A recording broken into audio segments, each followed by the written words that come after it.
auf meiner Fensterbank, die Nacht zieht vorbei. Ich blick über den Tellerrand, trinke Sekt auf Eis. Ein Teufel und ein Engel tanzen auf dem Parkett. Vielleicht sind wir unsterblich, müssen nie wieder weg. Ich sitz auf meiner Fensterbank, die Nacht zieht vorbei. Ich blick über den Tellerrand, trinke Sekt auf Eis. Ein Teufel und ein Engel tanzen auf dem Parkett. Vielleicht sind wir unsterblich, müssen nie wieder weg.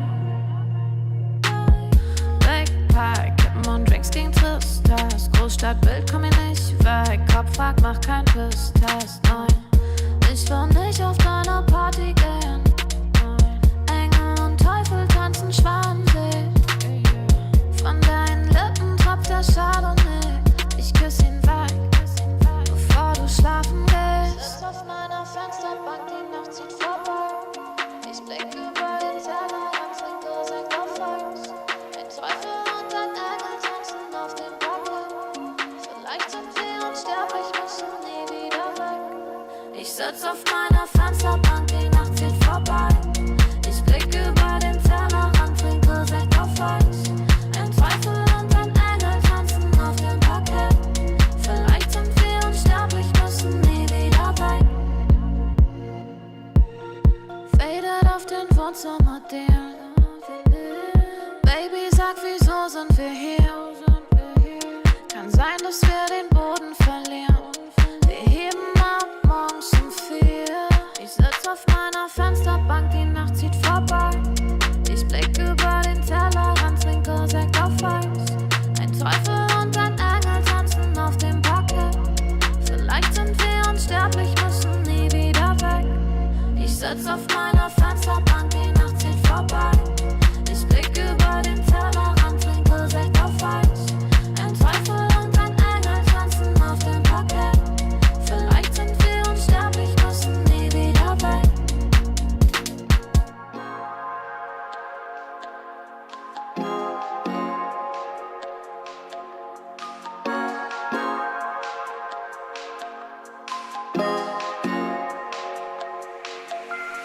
Ganze Nacht nur unterwegs, Sportcoupé angehen. Mit den Brüdern und Rosé, Späti gehen, Shorty schläft. Wenn die Sonne untergeht, Runden drehen, dich erlebt. Ich will nicht mehr gerade sehen, der Verstand ist lahmgelegt. Im Coupé hinten links. Ich schreibe und ich trink. Mit den Brüdern und wir chillen. Heute Abend ohne Sinn. Sie will, dass ich sing. Doch ich mach mir noch einen Drink. Ich brauch nur die Klick. Und sie weiß, dass es stimmt. Die ganze Nacht nur, die ganze Nacht nur, die ganze Nacht nur, die ganze Nacht nur, die ganze Nacht nur, die ganze Nacht nur, die ganze Nacht nur, die ganze Nacht nur unterwegs, Sportcoupé angehen, mit den Brüdern und Rosé, Späti gehen, Shorty schläft, wenn die Sonne untergeht, Runden drehen, dich erlebt, ich will nicht mehr gerade sehen, der Verstand ist lahmgelegt. Der Kopf ist aus Gedanken leer. Die Musik laut, die Augen schwer. Ich hör nicht auf, will immer mehr. Der Wagen rollt über den Teer. Und wir fahren, cruisen langsam durch die Stadt. Ohne Plan, aber Kippe aus dem Fenster, ich erschaff. Wie gehabt, holen für den Body an der Tanke Saft. 808, ist so laut, dass du in der ganzen Stadt. Die ganze Nacht nur, die ganze Nacht nur, die ganze Nacht nur, die ganze Nacht nur, die ganze Nacht nur, die ganze Nacht nur, die ganze Nacht nur, die ganze Nacht nur unterwegs, Sportcoupé angehen, mit den Brüdern und Rosé, Späti gehen, Shorty schläft, wenn die Sonne untergeht, Runden drehen, dich erlebt, ich will nicht mehr gerade sehen, der Verstand ist lahmgelegt.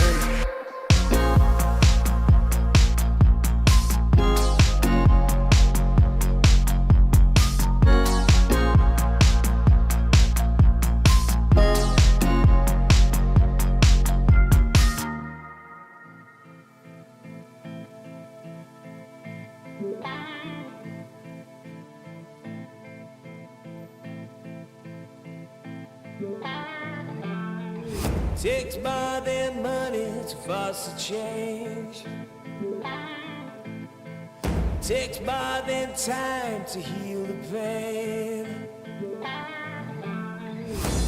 Heartbreak will light the fire. Heartbreak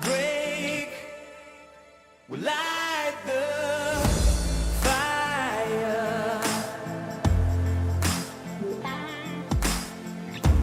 Fire will light the fire. Fire will light the fire.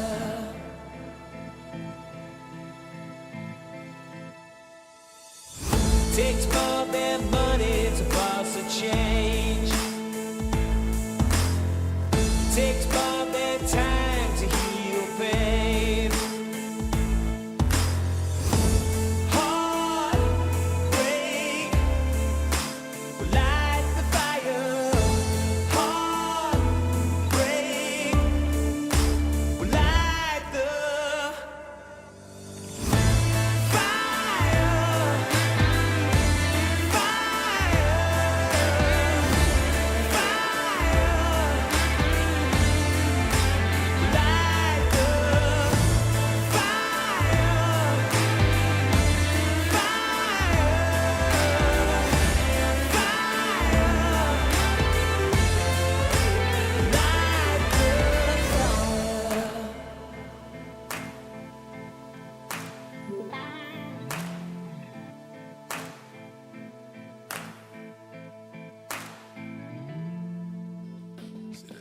That's what I feel like.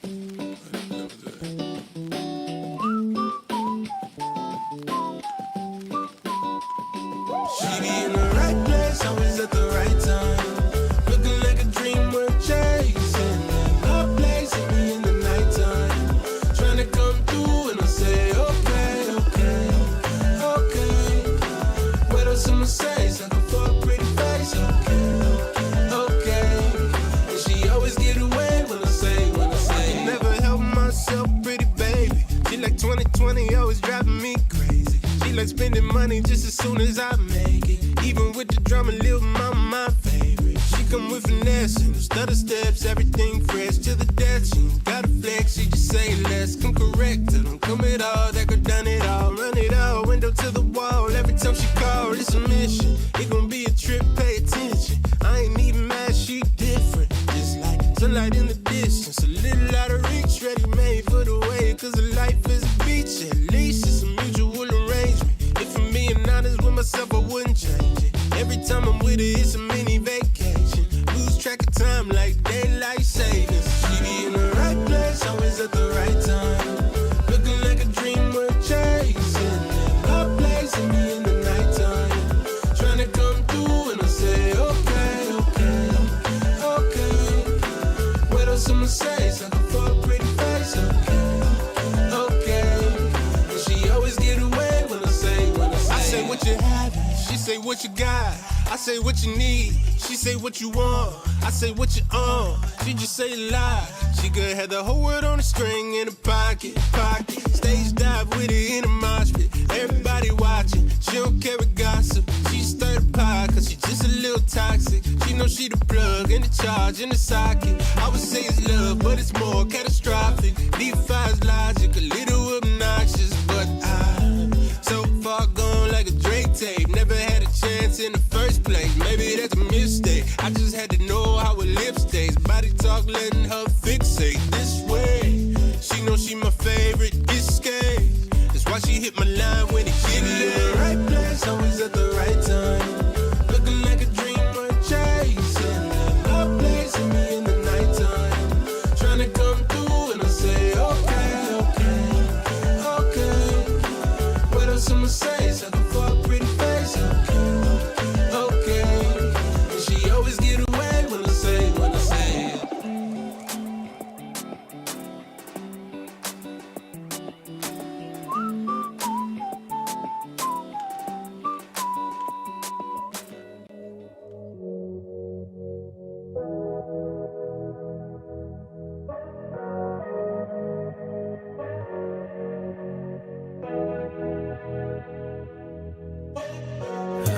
Straße in den Süden, Kickdown, Moto Guzzi, Sozius, Traumfrau, Monika Bellucci, High-Res, Roadtrip, Neapel, Rom, Overnight, Truckstop, Insta, Snapshot, Polaroid, 40 Love, Korken knallen, Karte Door, Spa-Time, Bubble Bath, Aftershave, Miyake Sport, Private Coach, Crunches, Lunch Break, Yacht Club, Seafood, Aperol und Lachsteak, küsst den Ring.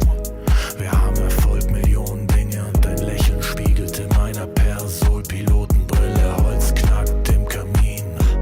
Es werde hell, wir lieben uns die ganze Nacht, nackt auf dem Bärenfell, Wüstenstraße, weiter Himmel. Kawasaki, Speedboat, Karawane, F1, Abu Dhabi. Du bist meine Nummer 1 und nicht nur diese Nacht. Ich nehm dich zur Frau, trag dich die Marmortreppen zum Palast. Blaue Stunde, Promenade, Lippenstift an deinem Glas. Soda, Zitrone, Haut glänzt, Haare nass. Ich schenk dir nach, du sagst, wie schön ich bin.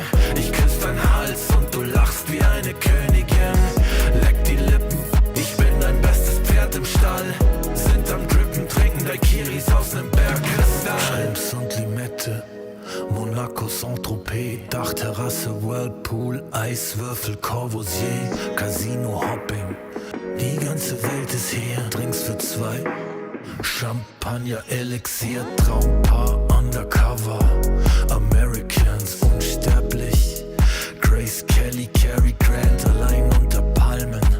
Und dazu kalter Cider, Sommerwind, Küstenstraße, Sonnenbrille, Alpha Spider, Hors d'oeuvre, schwerer Wein und klarer Kopf, Zigarren aus dem Humidor, Cohiba und Davidoff, Candlelight, sanftes Licht, Candelabra, deine Haut, China White, Seidenkleid, Balenciaga.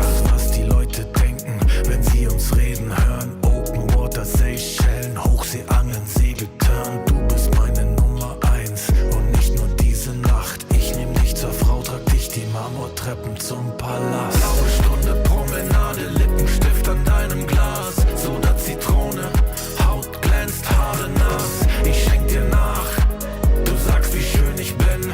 Ich küss deinen Hals und du lachst wie eine Königin. Leck die Lippen, ich bin dein bestes Pferd im Stall. Sind am Drippen, trinken Daiquiris aus nem Bergkristall.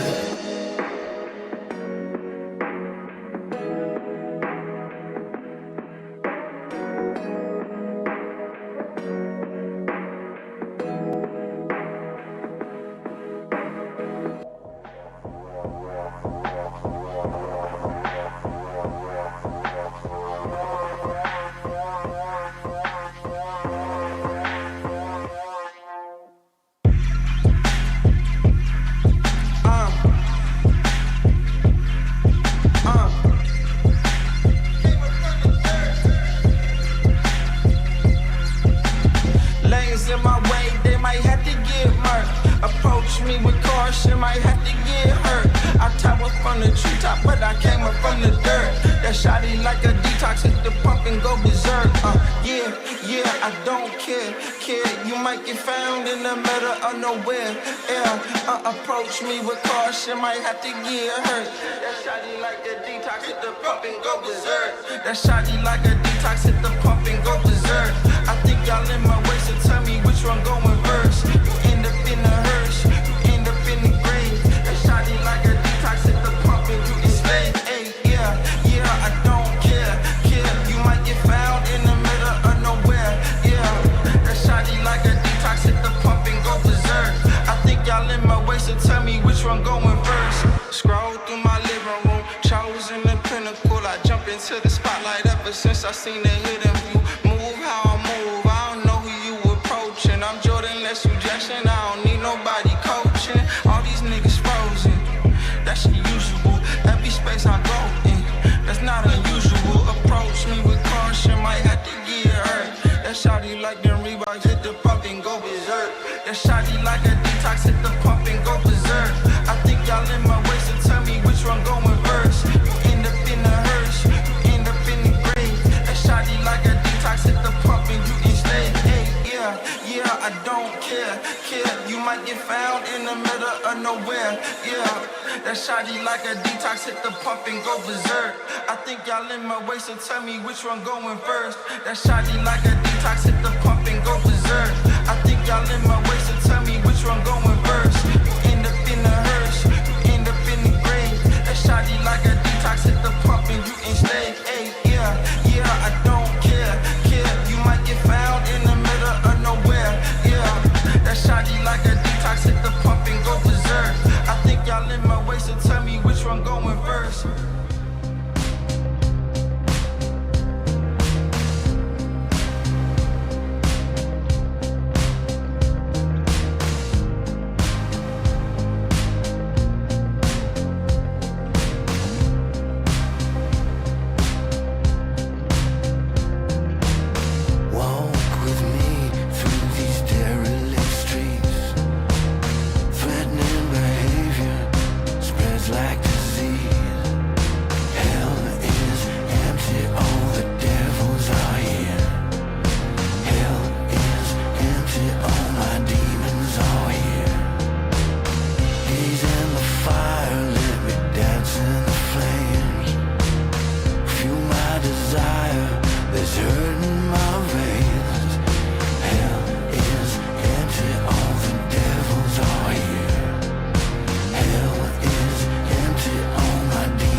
ESL 1 Kuala Lumpur is brought to you in part by Intel Arc, Acer Predator, DHL, Monster Energy, and 1xBet.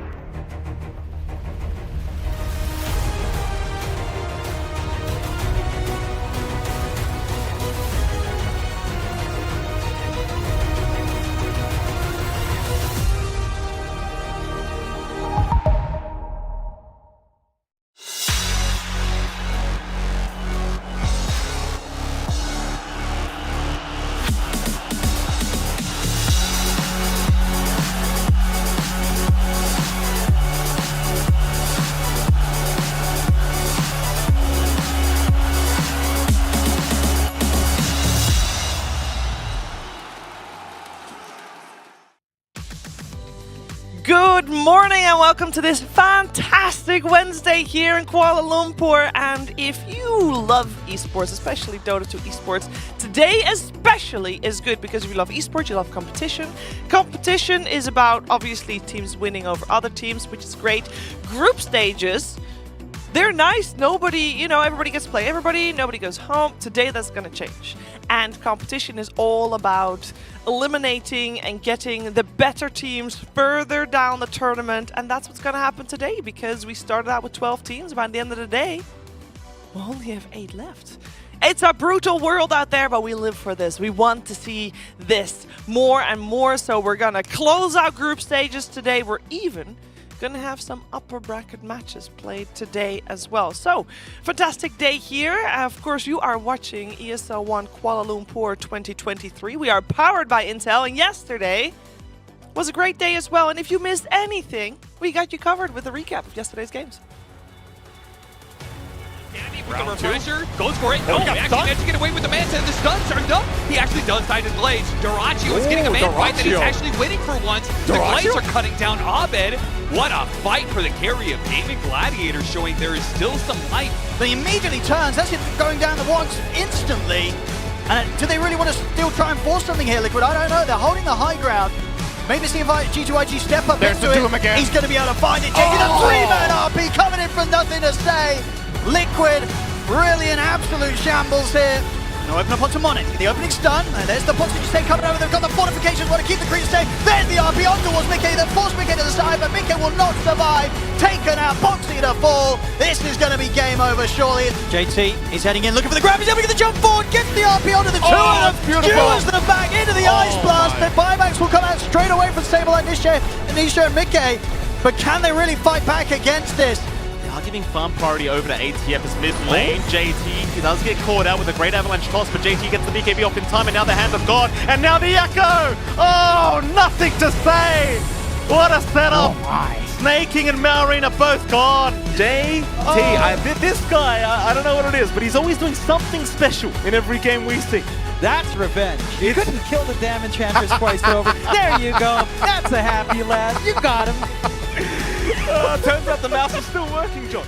There were a lot of smiles yesterday in the game, some frowns as well, a little bit of surprises here, because if you watched day 1 of the group stages, you obviously had certain expectations in mind, and then you watch day 2 and you're like, wait a second, things are shaking up here, a little bit of a difference, and we saw which teams can adapt, we saw which teams cannot adapt. And I know 2 people that can always adapt on the fly, and they're standing with me right now. We got Effie, we got Kezu. Good morning, everyone. Kezu, how are you doing? Doing marvelous today. Marvelous. Are we British now? We are. We are. How are you doing today, Effie? Wonderful, Kezu. Thank you. I'm lovely, Shiva. Good job, guys. Lovely. I will stop with the accent right now because otherwise people might get upset, and that's okay. But there's a couple people that are upset today either way, regardless of which accent we put on, because Kezu, I know we are already on the last day of groups. Yeah. We already know a couple teams that didn't make it. Yeah, it's a little bit unlucky, right? As we have 2 teams who are already out, but sometimes it just happens. You made it here, which is good. You're gonna have to, learn for the future, but sometimes you just need to accept that right now you're either not good enough or not in form, and just practice for the future. Yeah, I mean, there's always something to be learned from these situations where you lose or potentially you don't look as good as you wanted to. Yeah. But it also just feels very real, right? Because we've lost Wawitas in Group A, we've lost 9 Pandas in Group B. We also have to lose 2 more teams today. And I think I can speak for everybody right now, or the remaining groups, the remaining teams in both groups, I don't want to see any of them go. Yeah. Yeah, Especially Group A. Especially Group A. Yeah. More so than Group B. I would say bias. A little bit, yeah. I don't really care, so she's alone on the bias. I would be quite sad if Blacklist gets eliminated. You're not the only one, that's I'm fair. sure. That's fair. That is a fan favorite as well. Would love to see them play in the main event. But yeah, harsh reality here. Let's take a look at things that are possible, because yeah, we're going into the final day of group stages, and we are nothing but you know, slaves to the people. We want to appease to you guys. We want to provide value to you. And this morning, Richard was already up early. Good morning. I'm excited to see the current standings of the group stage. Don't worry. They'll be coming.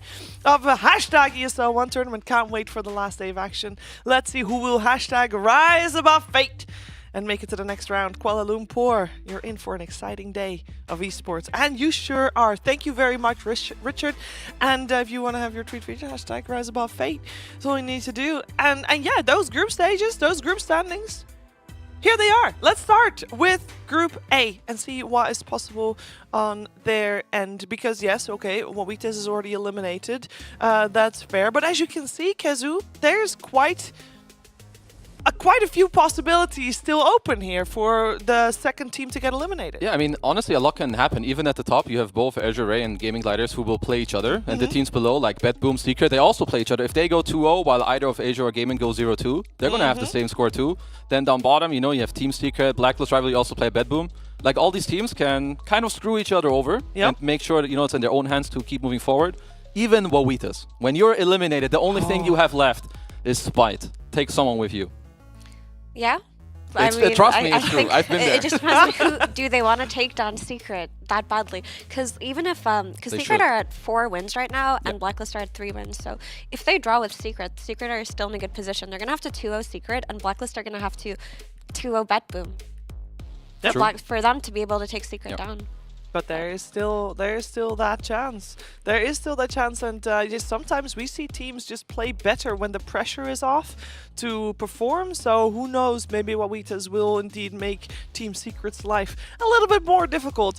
On the Group B side of things, there's also still a lot possible. We have got a possible 3-way tie later as well, depending on how Tundra, Falcons, and Team Liquid do today. 9 Panda's already out, Effie, but that bottom slot, I mean, Team Liquid can go still upper bracket, but they can also still get eliminated. Yeah, it's just going to depend on who can 2-0 who today, right? We could do these like infinite variations, but if Liquid are able to secure a 2-0 versus LGD, they'll be in a good position. They will be, and I believe if you open page 34 of our rule book. Paragraph 12, everyone. Paragraph 12, everyone? Is it actually? No, it's not. It's actually a whole page. I think it's paragraph 2 in particular that you'll be looking towards. But yeah, page 34.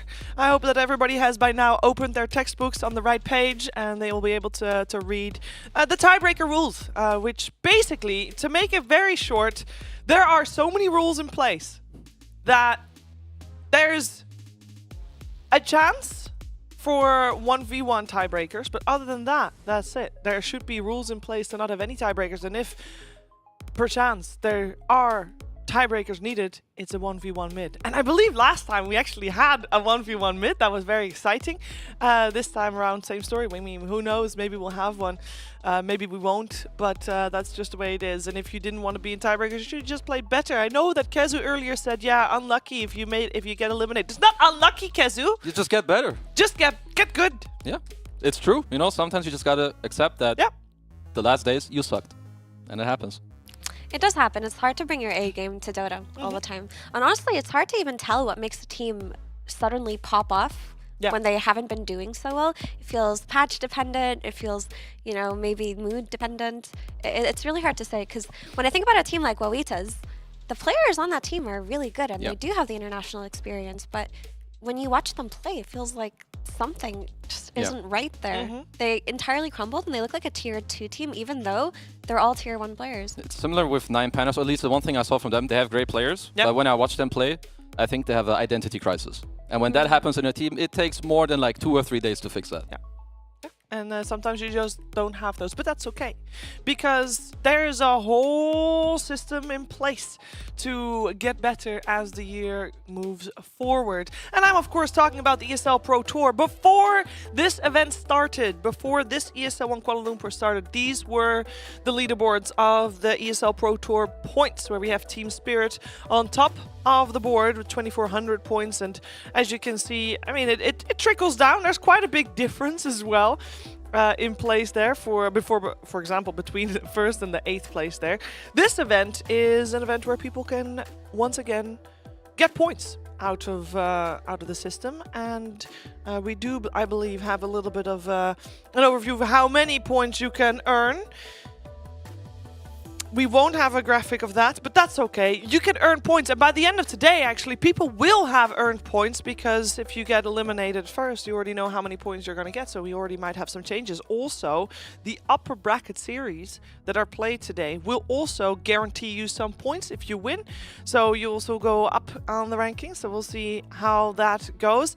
And I know that some people have seen the schedule of the world agenda for the ESL Pro Tour. And if you remember correctly, there was one ESL 1 that wasn't specified.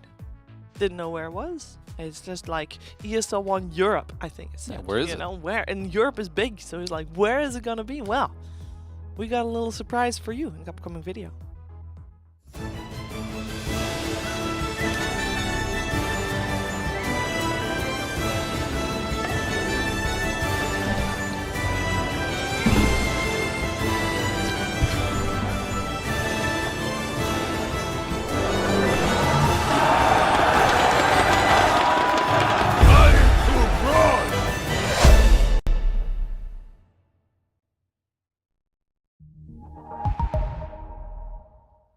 That's right, we will go back to Birmingham.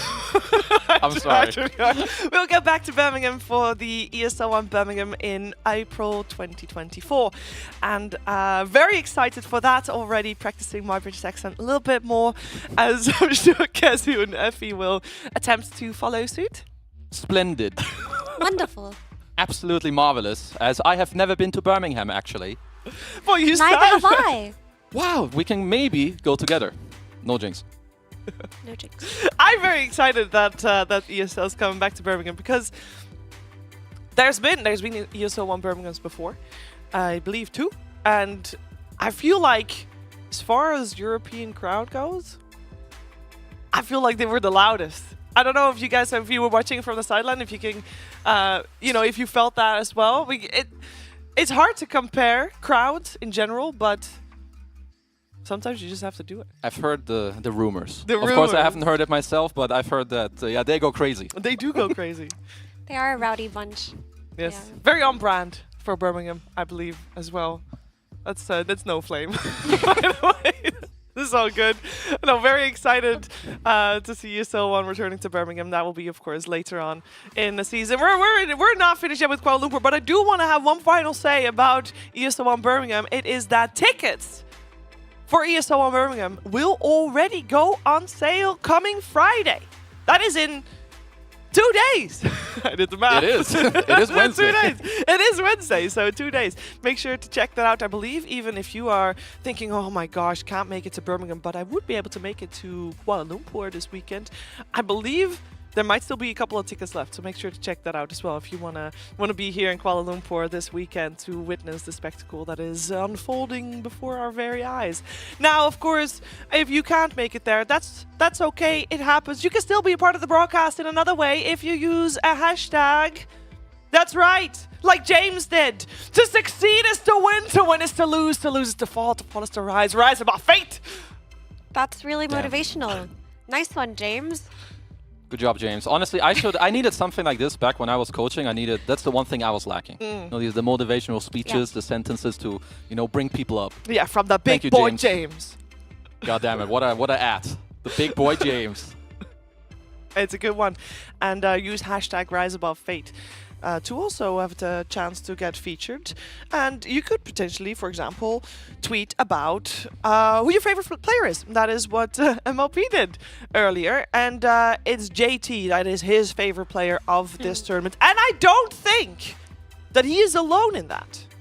He has been popping off. There's been a lot of shenanigans, especially in the last series of the day yesterday. There is some cliffing going on, some very amusing Dota 2. So I can get behind that. Yeah, even just like watching his cam, I feel like he's one of the more like animated players. Like he's laughing, smiling. If he outplays someone, he's just gonna make his entire team laugh. You know, I respect that. We don't have enough of that. Yeah. We don't. And luckily for JT and his squad, which, by the way, 3 Malaysians in the same squad, so definitely a home crowd favorite in G2IG, they are doing fantastically. They had a great day too, and they seem to be just on the rise. So I think there's no chance for them to get eliminated, so they will play in front of that crowd. Can't wait for it. Let's take a look at who they're facing today and who everybody's facing today, as we have got the schedule for you. We got 3 streams again happening at the same time, and rather than 4 series today, there are, as in a row, there are 2 series in a row. So we got 6 series coming out on the group stage. After that, there will be upper bracket. That's why there's the to be decided.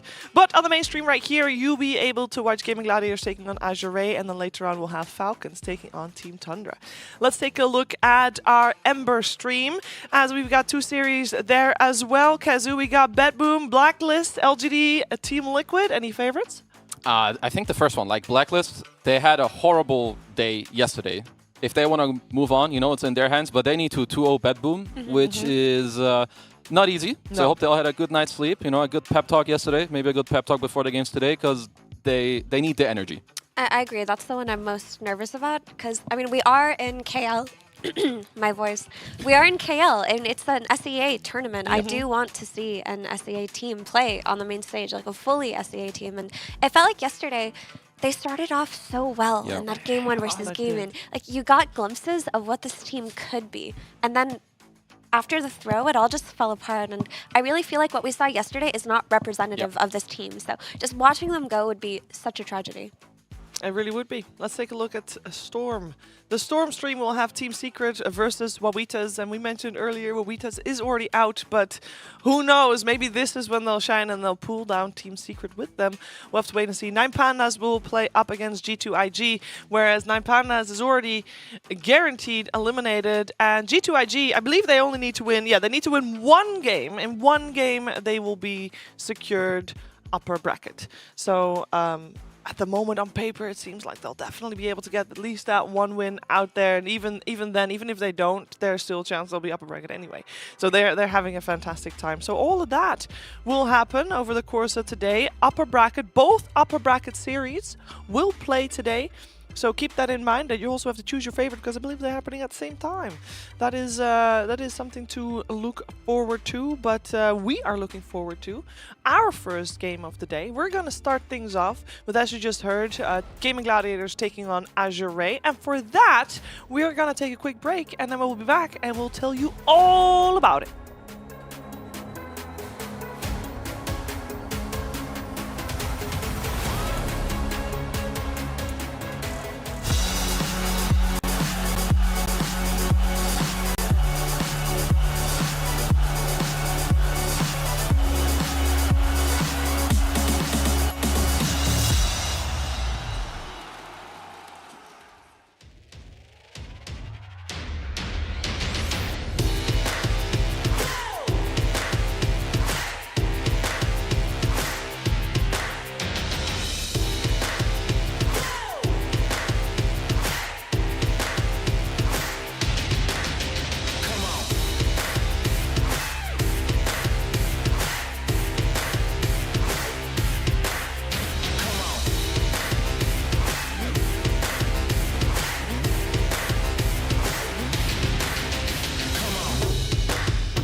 Azure Ray and Gaming Gladiators, here they are, setting up and ready to go in just a moment. We got a best of 2, that's not how you say it. We got a 2-game series, everyone.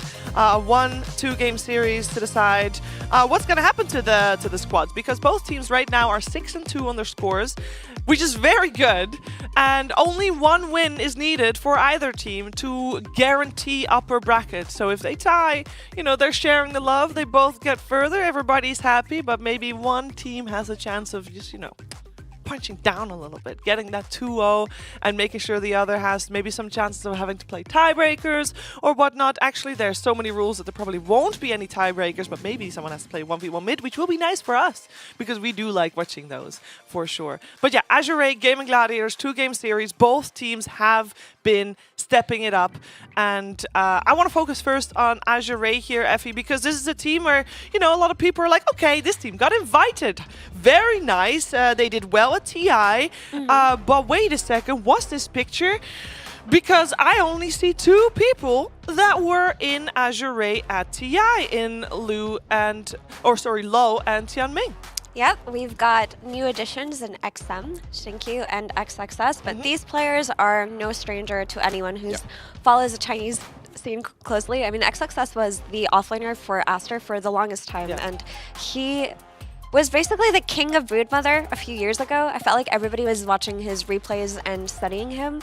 XM is a lesser known player compared to someone like Xinkyu. Yep.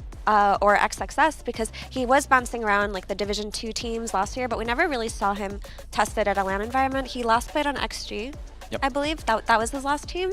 And then Xinkyu needs no introduction. I mean, that was probably one of the fan favorite players on the dominant iteration of LJD. He is such a specific style of position 4 Kazu. He reminds me a little bit of like JT. Like when I just see him on cam, I don't know, it just makes me happy. Yeah. Like he just seems like a lovely person. I think he also plays great. Second place TI. Like he's he's pretty good.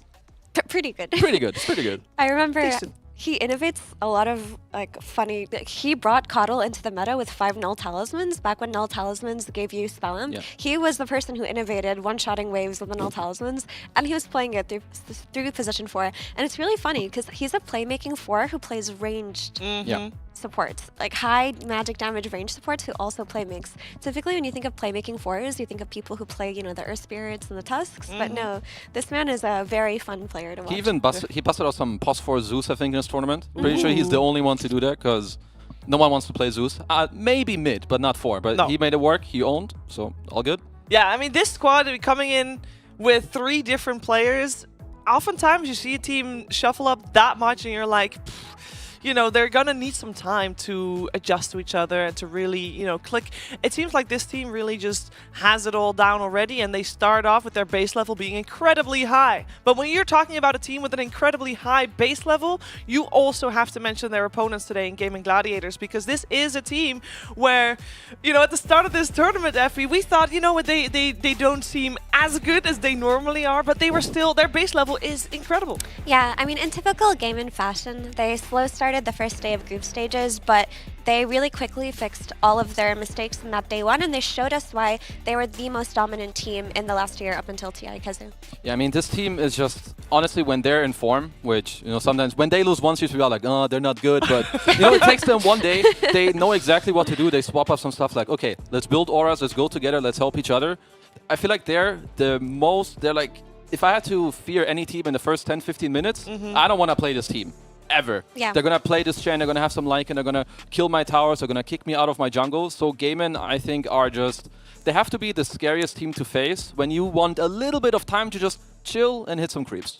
Exactly. And I also just want to give a special shout out to Duraccio over these last couple of days, because he has actually been their most impactful and stable player. I mean, with the exception of the one dieback that he did, it happens. He really has, he's elevated his carry performance. Yeah. I feel like a lot of the games that he watched, he was the person his team was rallying behind. He was the one who brought them back from the brink of loss. Like, the game that comes to mind is that Luna game where it looked like they were going to lose versus Blacklist. It looked terrible for them. All of a sudden, Duraccio makes the magic happen and ends the game. To me, Duraccio still like a very, I wouldn't say a question mark player, but I think people undervalue the impact he has for the team, because he plays very aggressive. He's going to go to places other carries wouldn't, and just he brings this aggression that paired with all the early game stuff his teammates do, then it just comes together, and bam. That's when it all comes together.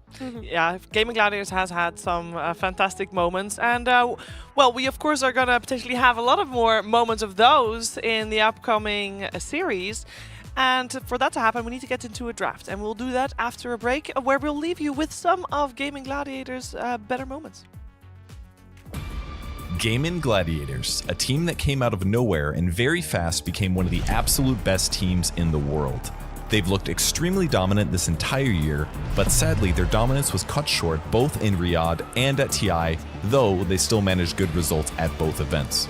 Gaming Gladiators trying to defend, but it's not gonna happen. What is it about them that makes them such a strong team? Let's take a look at some of their games. Gaming Gladiators has some of the absolute best players in every position on the team, from Quinn to Celery, and unlike some other top teams currently, they don't put all their eggs in one basket on their carry, Dyrachyo. They put less effort into protecting their carry and instead try to ensure that all their cores are strong. It's very common to see Ace or Quinn taking the top net worth slot, and Dyrachyo focusing more on making space than being a traditional hard carry in those games. This reflects in their drafting style. What they'll frequently do is pick heroes that essentially work as a second carry for Ace, such as Wraith King or Lone Druid. What this means when playing against Gaming Gladiators is that you can't simply shut down one player and win the game. You have to shut the entire team down. Or either kill off Dyrachyo. I mean, it's all a distraction. One thing that makes Gladiators hard to play against is how well they take or avoid fights. They almost exclusively take fights that they can win. These are just some of the reasons why the Gaming Gladiators have had such a dominant year. To beat them, all you have to do is shut down 5 of the best Dota players in the world, take impossibly hard fights, and never make a mistake at any point. Because if you do, they will take advantage of it. Simple, right?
Time to get into the nitty-gritty of things, as Azure Ray and Gaming Gladiators will play a 2-game series here. It's time to talk Dota, which we haven't really done too much yet today.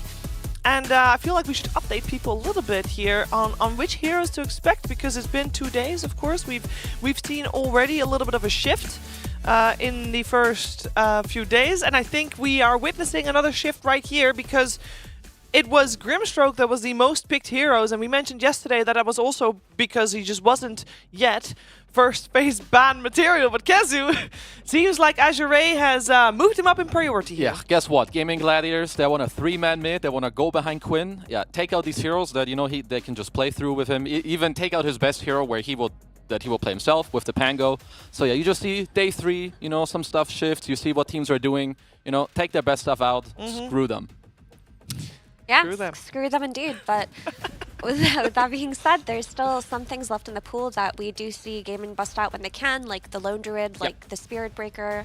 These things have to be thought about when you let them through. Of course, the Nature's Prophet too. But there's Spirit Breaker still left in the pool. That's the typical response to Nature's Prophet usually.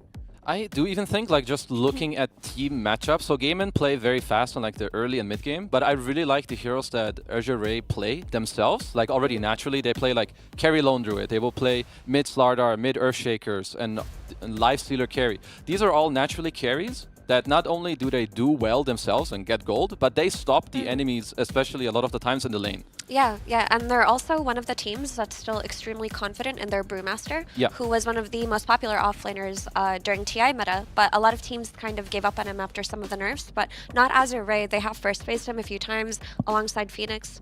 I still need to highlight the Spirit Breaker. You see in Nature's Prophet, it has to be such an appealing pick.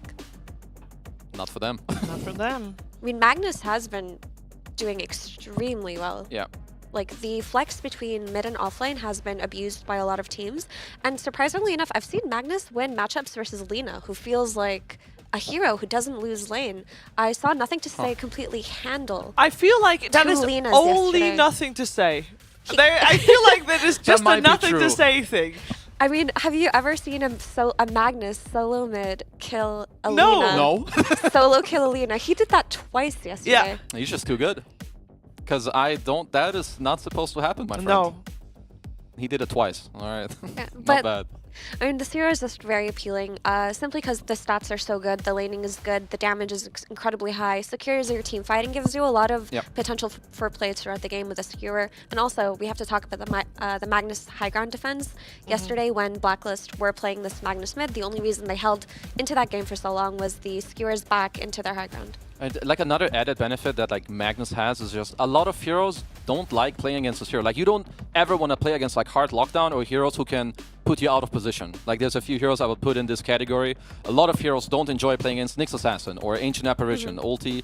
There's a similar story with Magnus. It's just a feel-good hero for you, and it's a feels-bad-man hero if you have to play against it. I wonder though, you see this Nature's Prophet in the first phase, it has to be addressed one way or another, right? The way to address it is by these global presence heroes. Typically, it's been the Spirit Breaker or the Spectre. And I feel like if they let this Nature's Prophet go unpunished in this first phase, it would be a little bit strange. So I do like the idea of a Spectre paired up with a Magnus potentially. Just to have a core who exploits the Empower. There's a lot of supports that they like already that I feel like oftentimes it helps them hold their lanes, which would be the Phoenix and Weaver. But Gaimin, obviously, they're going to do their homework. They know that with the Nature's Prophet, they want gankable lanes, play fast, don't allow them to be too defensive against it. So they're going to take that out. So, because, I fully agree with Mira. They need to... This is a hero you can't just give away and don't have a plan against it. You got to have some plan, be ready for the moves, and then chill. But with that in mind, are we surprised that Gaimin doesn't ban, for example, the most common counter in the Spirit Breaker at all? Maybe they've got a plan. Maybe they've got a plan as well. Perhaps. Double plans. The double whammy plan. Yes. Mind games upon mind games. That sometimes is what a draft is. And you know what is funny and also to me somewhat disappointing? That we can analyze, we analyze things. I mean, oftentimes maybe overanalyze things, and then sometimes you hear just players say, yeah, we just picked it because we thought it was nice. Yeah. No other reason. It's felt good. Okay. And I can see why they're confident in their Nature's Prophet, even versus counters, because they won versus Blacklist yesterday, and they were playing against a Spirit Breaker and a Spectre, I believe. Two heroes who make this hero's life a living hell. And basically the way Celery played it was that he tried to have as much impact as possible during the laning stage, and then he just built items to buff up his team. He didn't really try to go for these split push plays or these wave cutting plays on the Prophet. He kind of just stood back and played a more supporty role. Well, the answer with the Treant, I think we touched on it yesterday, but for the people that were not around, you lane well against it, you keep people high HP, you can always also find him later in the game with your shard, you can set up on him, and you can help out with the living armor all over the map. As Gaimin, I'm not surprised that this hero is highly contested in this series. Both teams love it, so might have to bump it up a little earlier in the pick phase, as Gaimin snatched themselves Lone Druid. Fits really well with Nature's Prophet, high early game pressure, good laning, just solid. Yep, and one of the supports who really doesn't care about Sprout the way that others do. Well, finally we get a Rubik. He has been in some other games, but I personally have not seen him yet in our games. I think we touched on it yesterday as well when there was a Magnus. Just nice to have a combo break against this hero, good spells to steal, of course. If you ever get some Empower for the bear, it's pretty nasty nowadays too. And yeah, just overall nice. Can play on high range, follow damage. Yeah, typically Rubik has always been the traditional counter to Magnus, but it feels a little bit different now, because back in the day, Magnus was picked solely for RP, and then Rubiks would just stick back and try to steal that RP, do it themselves. You also have the instant stun and telekinesis, which allows you to stop Magnus from skewering back a target after he goes in. But nowadays, I feel like with the new Harpoon build on Magnus, Rubik can be easily shredded if he's spotted by this Magnus. In the past, Magnuses would play on their spells, but now I feel like with this right-click Magnus, if you see this Rubik, you just Harpoon him, you get right on top of him, and you don't allow him to disrupt your abilities. Yeah, it's like one of the added benefits why Magnus is just so good. I think him being universal and like new items, right, coming into the meta with like Harpoon and that stuff just gives you more ways and different options of how to play. I think the Lifestealer pick is very good. Lifestealer Magnus, very strong together. You lane well with Treant, but most importantly, against Lone Druid, you need heroes that are able to stand their ground, threaten the bear. Yeah. Lifestealer, one of the best heroes to do just that. And Low has been playing it exceptionally well also. It feels like every game that Low gets this Lifestealer, Azure just changes their playstyle where they're collapsing on the enemy safe lane with their carry really early on, and they're forcing these 3-man engagements, 4-man engagements in a way that doesn't allow the other carry to farm, right? He's not the sit back and I'm going to chill and wait till I get a Radiance before I join my team. No, he's going through these twin gates early and bringing the pressure early. I wonder, like, if you're gaming, you can lane lone against Lifestealer. I don't think it's particularly amazing. I have seen like new builds, you leave the bear level 1, so it's not high HP to give you better trading. But there's an option where you could put Lone Druid in the safe lane, let the Ratio play it, look for some new counter pick, something else with like Aura, some range hero, Visage, or whatever. But I think either way now, they need to decide already. Okay, if I lane against them with this, we do that. Or they just decide for something different. I think Morph is a pretty damn good pick here as well. I will say, Muerta has been one of the most picked heroes of the event so far, fourth most picked, but it's just not working out for a lot of teams. Only like 5 wins out of 14 or something like that, which is pretty bad, right? Yeah, it doesn't sound great. I still think the hero's great. You know, I would give it maybe a few more days to really see if it's good or bad, but you know, if teams feel good about it, I think, you know, it gives you damage, slow, good laning. I'm okay with it.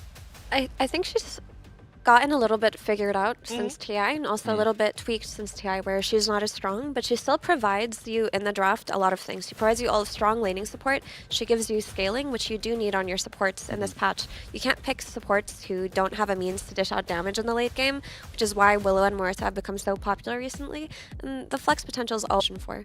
So a lot of teams are still sticking to their guns when it comes to her, simply because of how many boxes she ticks off. I'm a bit, maybe not surprised about the Doom pick, but I kind of forgot. So Quinn has been actually pubbing a lot of Lone Druid. I don't think it's one of his favorite heroes, but you know, they're just covering their bases to make sure that, okay, they can flex this, they can flex that, so we'll take that out. But I think for Gaimin, I'm not having the easiest time to figure out their last pick, because of course they will have to pick first. They don't fully know yet as well what is coming up mid, as no Azure Ray, they can also still flex. It could be something else, That's why they have to be a little bit careful. But to go a little bit into the Morph, I like it a lot against Snakes. Of course, you can get the you can get the Rage, and later on as well. Like, you just lane well as well against Mag. I think it kind of goes both ways, but you're a type of hero that's very hard to be kicked out. And you want to be able to play a wide, like a very big map against Treant. You want to hold your own towers, try to take theirs, and Morph, he kind of does both. And there really aren't, like, the only fear that Morphling has right now is the silence from Muerta early on, but there aren't really any strong disables. What were you saying, Sheeps? No, that the Shaker got banned out, and I don't feel like it teaches us anything either about where Azure wants to go with their draft. Yeah, not really, to be honest. I mean, of course, they're going to have the last pick, so they kind of get the choice. Yeah. I think for Gaimin, I could see one hero just because it fits well with their tempo. I think it could be Queen of Pain. I wouldn't say it's a free game, but having a potential to go early Orchid and just... Like when I see Morph and Lone on the side lanes, I would like a mid hero that can go there and open up the map. Yeah, and something like a Queen of Pain takes advantage of the lack of disables coming out of Azure, right? I mean, they're really dependent on their ultis to be able to lock down any target, right? It's either going to be the RP or the Overgrowth, otherwise... Maybe Puck, as they ban DK. I mean, it could be for either of the two, but Puck that's looks another nice. hero that kind of comes to mind. What's it gonna be? I don't see anything else other than those two that like really impresses me, at least. I do feel like Puck makes the most sense, especially with the context of the DK ban and the context of the lack of disables on Azure, but very nice call on the Queen of Pain, Kazu. Yeah, I think it kind of makes... I don't know who got this. It may have even been them, I think, who got the one win on the co-op in this tournament. But I just think it's... They had this one loss against Secret where Ace was dominating on Visage, but no one could go to him. They had this mid Lina. I think they just kind of learned from that, okay, you know, help each other. You'll pay back to me later. Let's help each other to win. And not just, okay, I want to play Lina. I'll do my own thing. Help each other. So you think it's an Orchid Rush co-op and not the Kaya-Sanj tanky build? It might just be a bit more dependent on the game, I think. Like, Lycio is a type of hero. If he has a free game, you need to pivot a little bit to maybe, you know, skip in an Orchid and slow him down a bit. But if their lanes go good, I think then he can build whatever he wants. So what's the counter pick? What counter picks Queen of Pain at all? I mean, only two come to mind is still the Puck and maybe Templar Assassin or something. Or the Viper. That's unusual. Yeah, that's a dirty one. But this is what I mean with this team. They pick a lot of heroes already by nature that slow down enemy like heroes throughout the lane and in the game. I don't know if I love it, because I think Viper is a hero that can easily get roamed on, especially by, like, you're playing against Nature's Prophet, but when it comes to laning and shutting them down, you definitely do that. I think this Viper is a very interesting pick conceptually because, sure, you can itemize on Atos and you're going to have a great lane, but this is a very slow hero. So, as we were saying, they just want to outlane Gaming Gladiators. They want to stomp these lanes really hard and win off of their net worth lead. And it's going to depend on how the Azure supports are going to play around this Viper on the mid lane because, as you mentioned, Kaiser, there is a Nature's Prophet. He's going to be TPing in behind you, sprouting you. You're going to be able to bring in the Rubik. But if Azure supports are ready for those rotations, they're ready to back up this Viper, I actually think this Viper could end up working. Yeah, if Viper has a good early game, this hero is very scary, especially against those heroes. He has to be a bit careful against Rubik, you don't give away the break too much. But I hope they're ready for the early game in aggression, because it's definitely coming in this game. I feel like we've seen both teams deal pretty well, yesterday anyway, with the early game aggression. So I can't wait to see what happens when they go up against each other with drafts like these. And we don't have to wait anymore to see what will happen, because we're heading over to Cap and SPG for the cast. That's right. We have a battle for first on our hands here, Avery. First in the groups, anyway. Yeah, I mean, that counts for something. You know, you get to get a lower seed. The trash of the other group. Yeah, you guarantee into the upper bracket. I don't know if there's any sort of way that one of these teams could lose to and then maybe end up some other team taking over that second place slot. I don't know. But either way, these teams aren't thinking about failure. They're thinking about winning, because both teams are full of winners, right? Yeah, absolutely. I mean, second place winners. 9 winners and a Viper player. One way to think about it. Yeah, XM. I mean, it was a dirty pick. Pretty dirty. Dirty but pick. I don't know. I have not seen Viper be as dirty as he used to be. Yeah. You know, I don't want to say, I don't think any hero in Dota is trash, but some are Viper. There was a game earlier in this tournament where somebody had to like start jungling at like level 2 or 3 because of Viper. Pretty sure that happened. I mean, that's why you pick the hero. Yeah. You're not picking him for anything else. You're picking him to delete the enemy mid from the game. And then hopefully that's enough to propel you to victory. Because I still think this hero has a lot of weaknesses. I mean, he's had his heyday where, you know, his AoE goo cleared through jungle faster than any other hero in the game. And another toxin. But outside of that patch, the hero generally just suffers on the big map with a lot of mobility heroes and the fights getting spread around and people just farming. It's not his strength, right? He likes these like tight, closed games where you dominate the lane and the game just kind of ends as a result. Yeah. And that is the goal here. This is a matchup where Viper historically has been able to do it versus the Queen of Pain. It's a matchup Queen really suffers in because your trade mechanism just doesn't really out-efficiency his.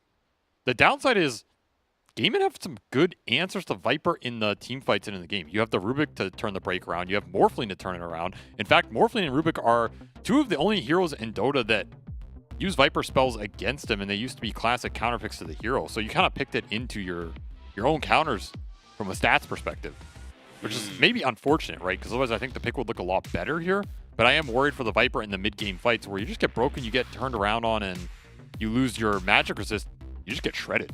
I don't even think the Furion and Lone Druid matchups are that good for him either. Like, Sprout's pretty annoying. The Bear can be annoying if it just gets on top of you instantly before you put stacks on it. So this pick goes both ways. Basically, we need to see some lane dominance out of XM. He needs to step up, decimate Quinn in the first levels, get a huge advantage, and then if Azure can play around the Viper's advantage, keep the Queen of Pain down, and their two side laners can stand their ground against the Lone Druid and the Morph, this draft can come together really nicely, and they're just going to dominate the mid game because the advantage is going to be way too much for Gaming to fight into. Morphling is the #2 counter of Viper, according to Dota buff matchups, which makes a lot of sense. I mean, offensively, you're not going to feel that good as Viper against that matchup, and you've already pointed out the spell steal aspect. I was looking for Rubik as well. Rubik was fairly middling. Yeah, the Rubik one's not as... I mean, like, it's nice for the Rubik, but the way Rubik generally functions is anything that's nice for Rubik makes his game better, but it doesn't necessarily make the enemy's game worse. Sure. I mean, Rubik's always going to have spells to steal. It's these core matchups that he really suffers. The patches when Viper was the dominant offlaner, when ATF was playing it a lot, etc. There's a couple... Basically, you're either picking an illusion carry. There's Naga, Phantom Lance, or Terrorblade that can all really hurt the Viper in the mid game as long as you get out of the lane. I think Naga's the strongest. In fact, I still think Naga's #1 on the stats in terms of countering Viper. The lane's okay, and then you just... For the pub stats, it's Phantom Lancer, but... All right, well, he's up there. I guess CK is also an illusion carry. Yep. But outside of Also those, there. I think the go-tos were Morphling and Drow Ranger when Drow was viable. And Drow was like a more volatile matchup because sometimes Viper, like Viper Tusk just kills your Drow and then you have no gameplay. But if you get out of that, Drow just outranges you and you're really happy. And on the mid lane, I mean, what was the mid lane counter to Viper? It was Wind Ranger.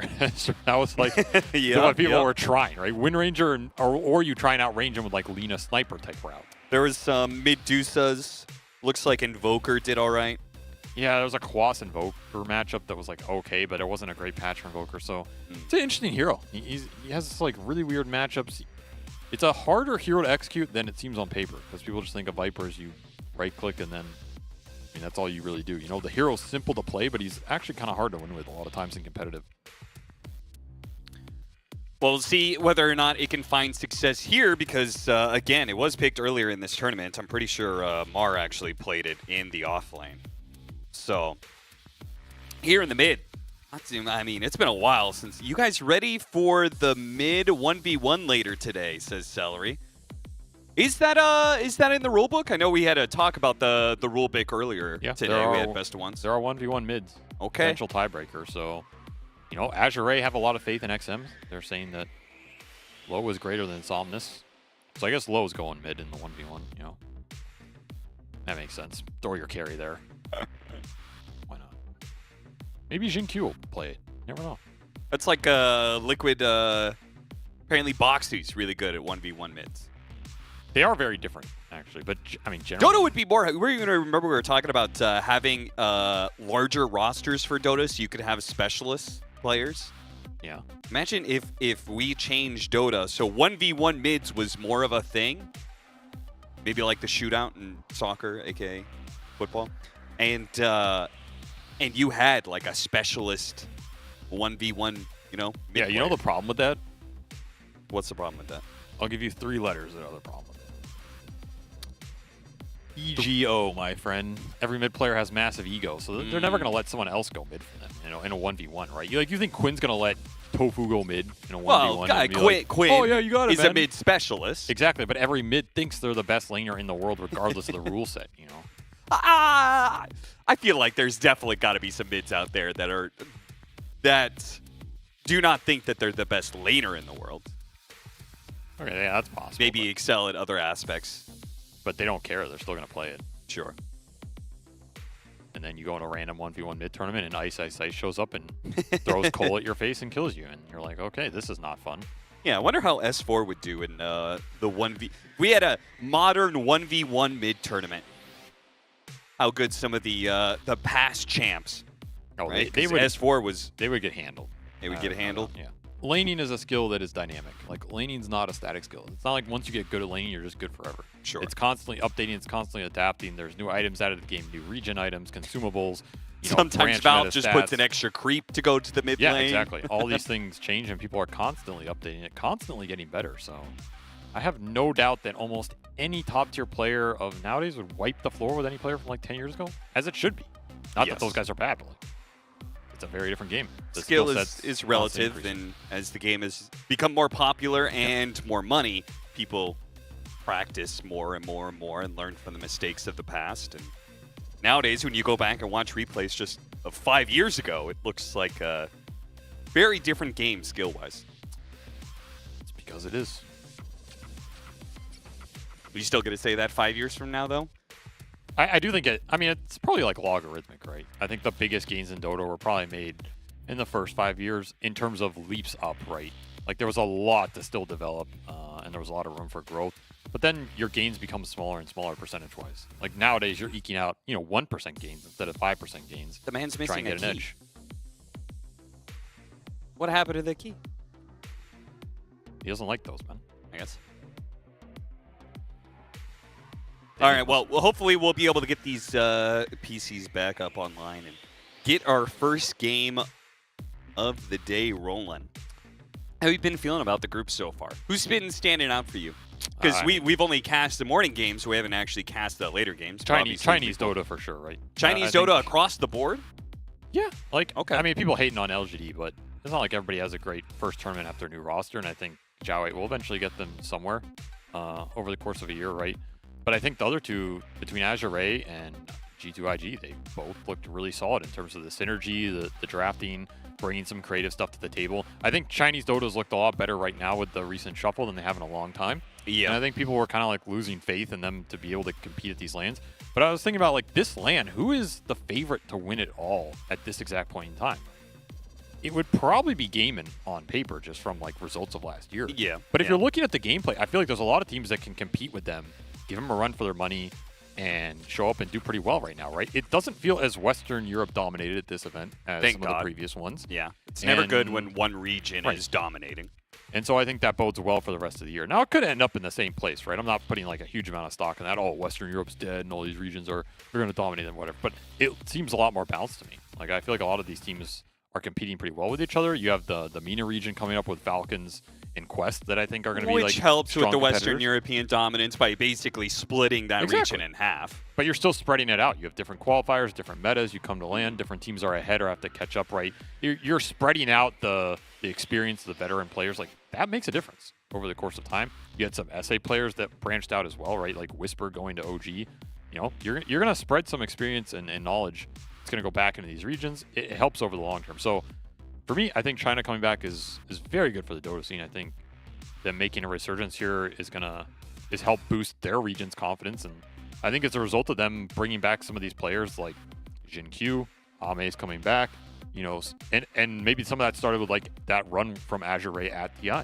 Somnus, FY coming back, big names, historical names in the Chinese scene, proving that they're still skilled enough to do it. It's just the team structures for them in the setup just has been off for like the last year or two, right? Yeah. And there's reasons for that, but hopefully it comes together a bit and there's a bit more stability because these are rosters that need time to gel and like get that synergy going. And even just within individual tournaments, like for most of Dota's history, I would say the Chinese teams have been slower starters. And I think we saw that for day one of this tournament. I think G2IG didn't start off particularly well. I was watching, they lost Tundra, and I was watching that series, and they didn't look great there.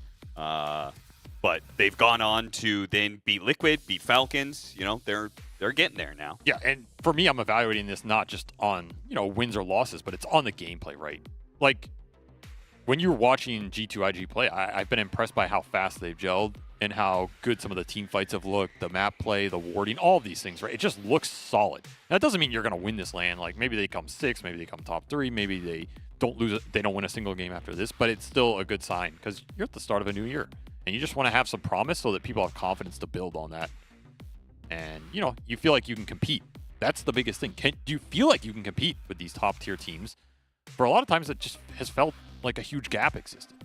And that's very difficult to overcome. It's existed in a lot of regions too. Like you have some dominant team at the top of the region.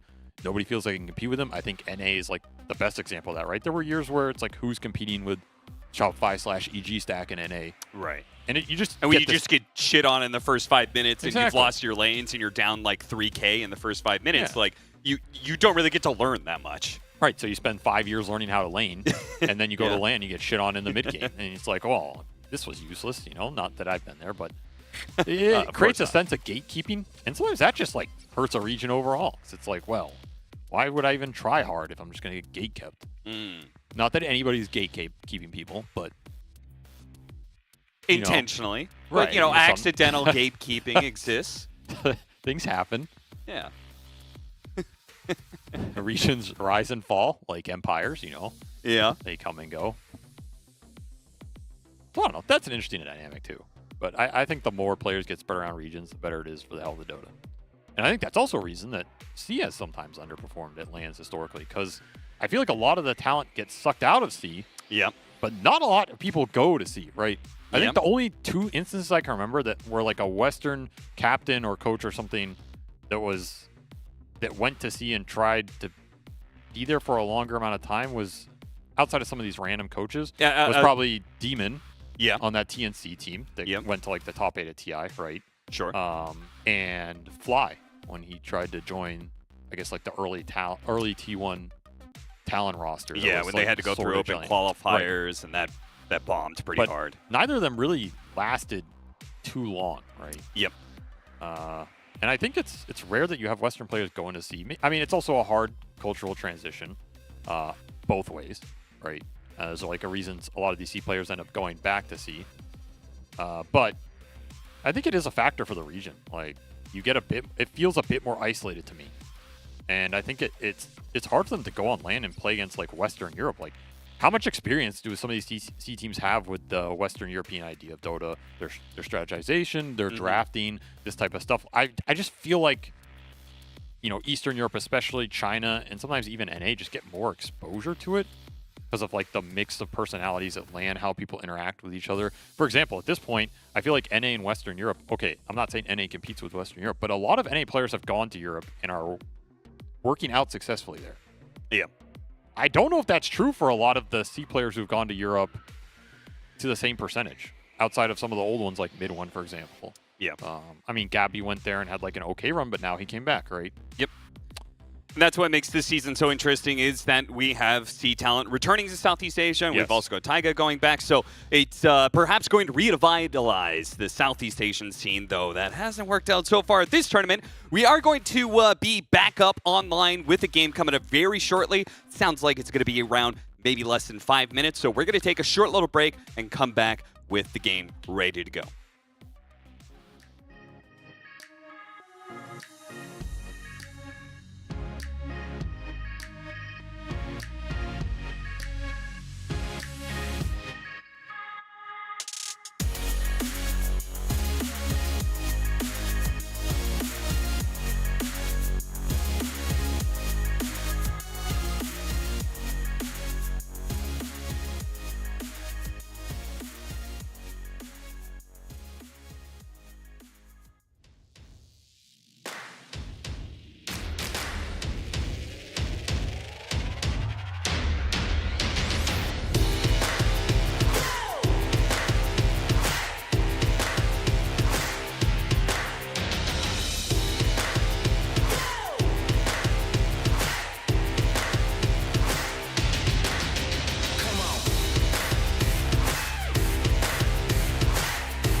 never let it be said I'm not a man of my word. I said less than 5 minutes, and we had less than 2. Already back in, ready to go with Game of Gladiators versus Azure Ray, the opening game of the day to determine the end of our group stage and who's going to be getting eliminated, who's going to be ending up in the upper bracket, if we're going to have any tiebreakers. A lot of questions going to be resolved today, Avery. And it's going to start with some early warding. Fury on TP, skilled level 1, you TP out, you ward the cliffs, you try and get the early D wards. They check the ward mid as well. So Gaimin know there's this Radiant Obs here. They're going to probably try and fight for the D ward, as Celery scouting will probably pay off. Downside is you have that teleport for the first waves on the lane. A little weaker. Actually going It's going to be a contest here, 2 for 2, but Low is going to be in some trouble. Blocked up a bit. Couldn't quite get fully in front of him, but the blood grenade's going to slow him down. Telekinesis is going to be leveled by Tofu to ensure he gets the kill over to Ace. So very nice of him. It does mean no Fade Bolt, but that was probably worth it. Aggressive contest by Low. Yeah, a little Maybe bit. not expecting the TP by Furion. It will hurt Celery a bit. He will have to... Oh, he guesses wrong on the ward. That's just a 50-50 they lost on.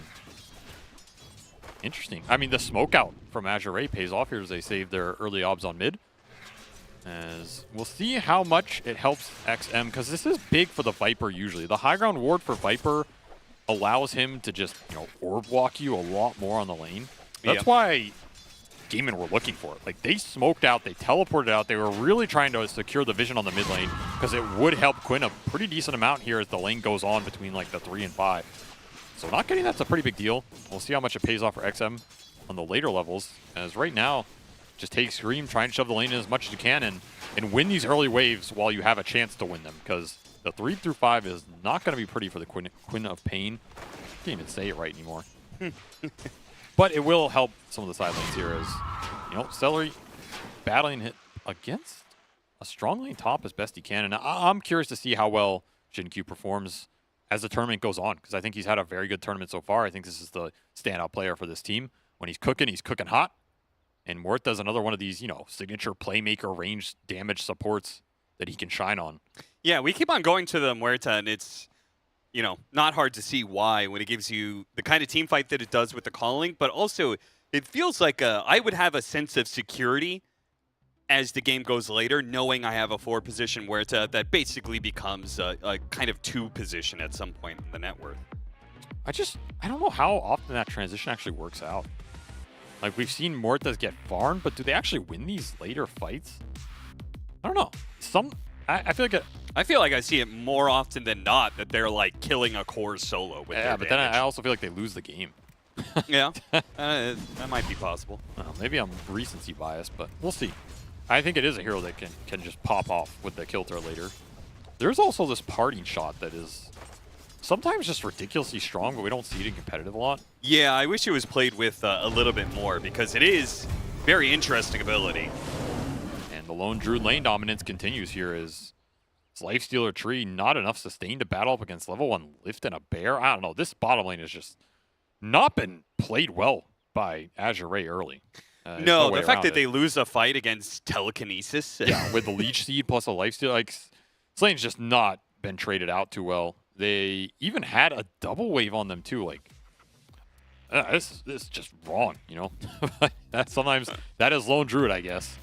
Early waves are tough against this hero when he has an extra 2,500 HP between 2 bear lives. Yeah. Traditionally, Lifestealer has been a very good matchup against the Lone Druid, but I do kind of wonder if that matchup is a lot harder for Lifestealer for one specific reason, which is the Wraith Band change, and how all of these Lone Druids end up going mass Wraith Bands as soon as it takes a level minute 25. That's like a really healthy bump in armor against a hero that counters you through physical damage. That's true. I also feel like this matchup was the best when Lifestealer was the most comfortable going like the Armlet Deso AC type itemization. Yeah. I think Physical Burst is still one of the best ways to deal with Lone Druid, even though you have some Wraith Bands. I mean, there's like Slardar Lifestealer. It's probably still going to dumpster a Lone Druid, but a lot of the modern Lifestealers are not opting for that type of itemization. It's more of like random team fight items or playing off the Infest. That's where a lot of the value from the hero comes. And I just wonder how much that directly affects a hero like a Lone Druid. Like, Because this is a hero you're going to first pick. In fact, Gaming got its second phase in this draft. And they're very comfortable just letting Ace have a good game on it, and he's going to carry no matter what.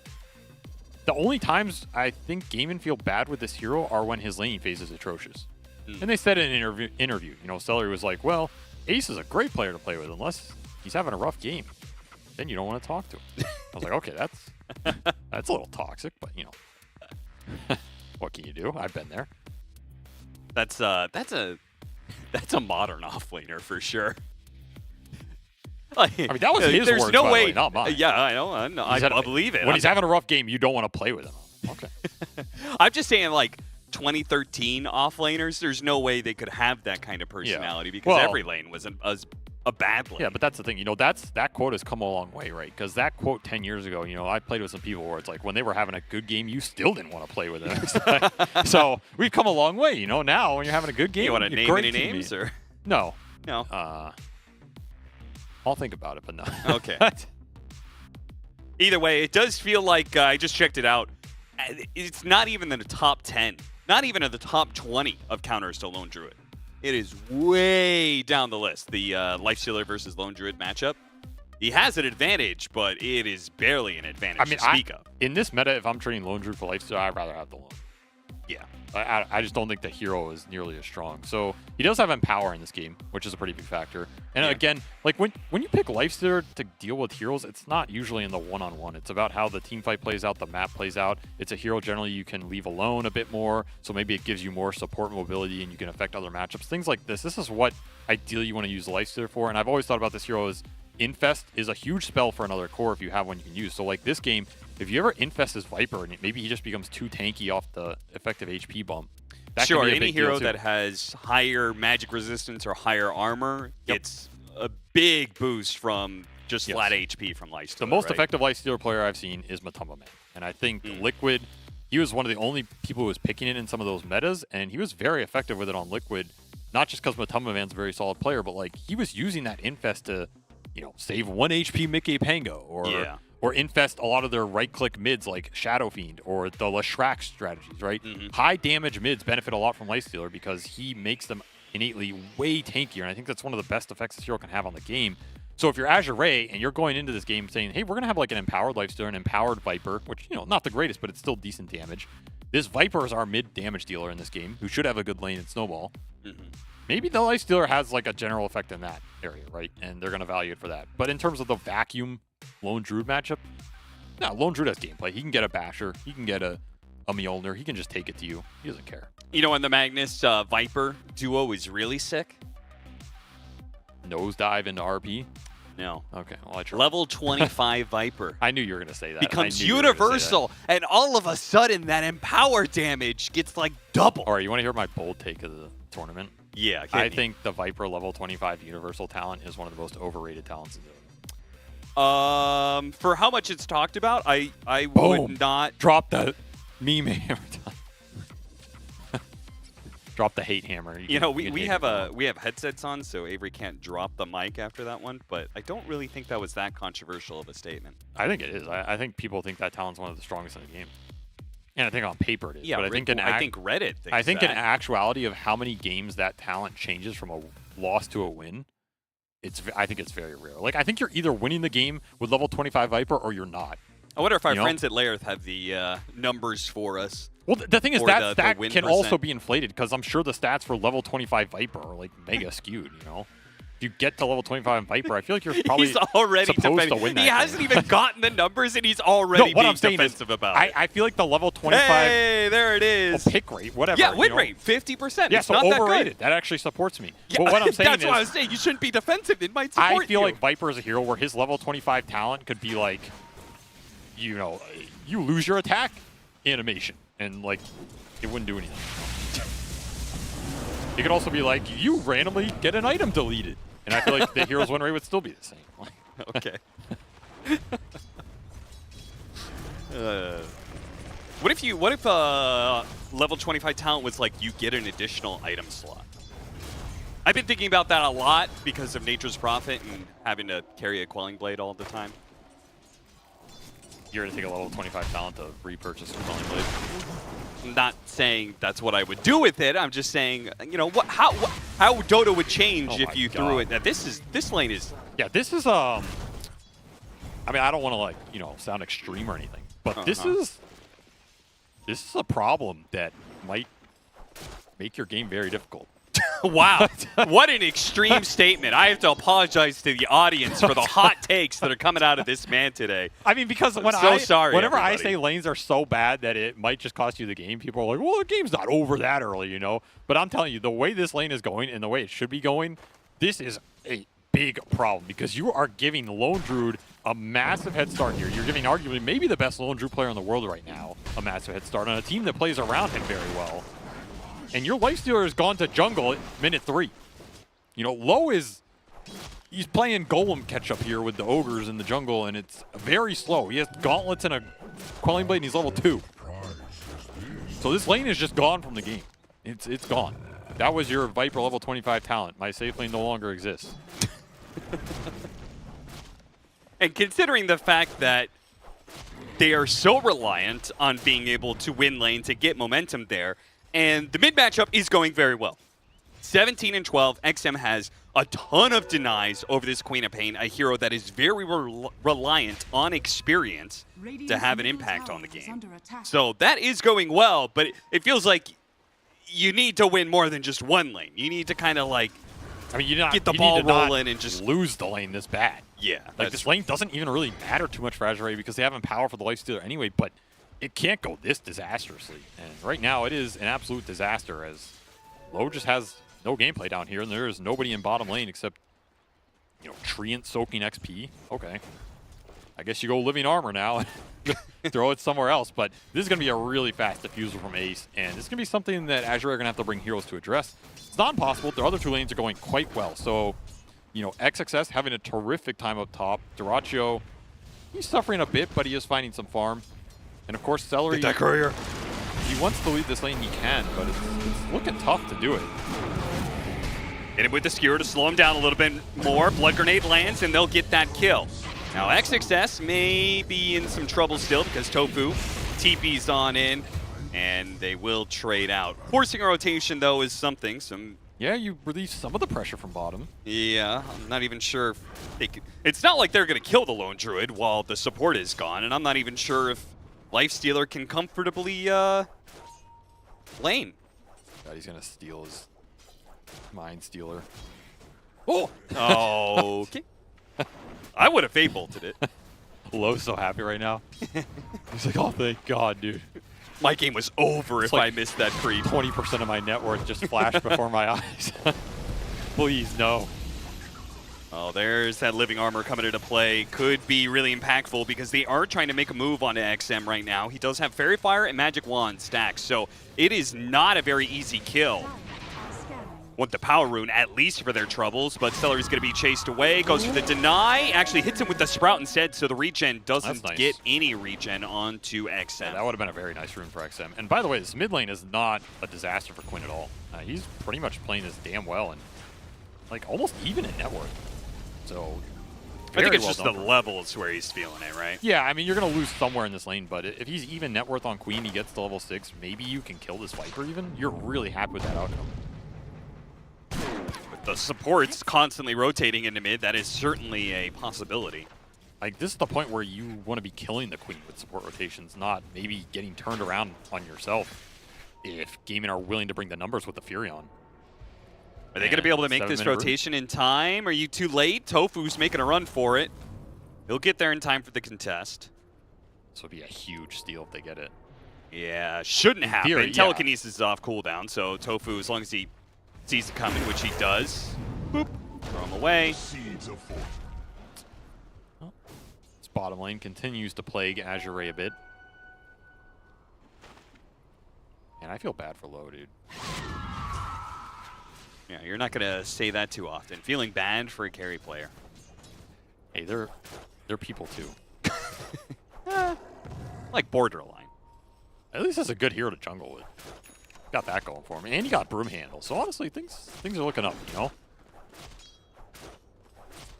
You're you're gonna get trashed on lane, you may as well find the broom to sweep yourself away, sweep your tears away, and come back. Yeah, now all he needs to do is purchase the dustpan item. By the way, defusal done for Ace. This must be like the fastest Lone Druid defusal all time. I don't know. It's just crazy fast. Still in the trees, goes for a desperate TP away, and it works. Wait, he only lived because the bear got intimidated, right? Yeah, if it intimidated before any of those hits came in, he lived with like 5 HP, so it would have made the difference. Peered him back into the silence, really nicely played. Unfortunately, it's a Morphling, so a hero that is just very difficult to bring down. Radiant's bottom tower is Can you ever kick Dyrachyo out of here to trade the tier 1s? Because you know your tier 1 safe lane is going to die this game for Azure Ray. It's going to be inevitable. So can you get the trade top? This lane has gone really well for them. XXS has had a pretty decent laning phase. Oh, he tried to sneak it. That was close. I remember, Dyrachyo's been caught by those before. Not this time, though. They certainly can't kick Dyrachyo out by surprise killing him, I don't think, because they don't have that kind of initiation. Tianming's going to die again in this bottom lane. It lingered a little too long. I mean, he got some decent XP out of here. Is pretty much all you can do, but clock ticks, and Lone Druid comes for all. As Ace continues his reign of terror. And against a Lone Druid, this living armor is going to feel kind of useless when it comes to keeping the towers alive anyway. In this game, yeah. Pace is going to be too fast here, especially when Celery can connect as well. Like, you can't just linger around these towers. Backstab is guaranteed. That'll be a fast tier 1 down.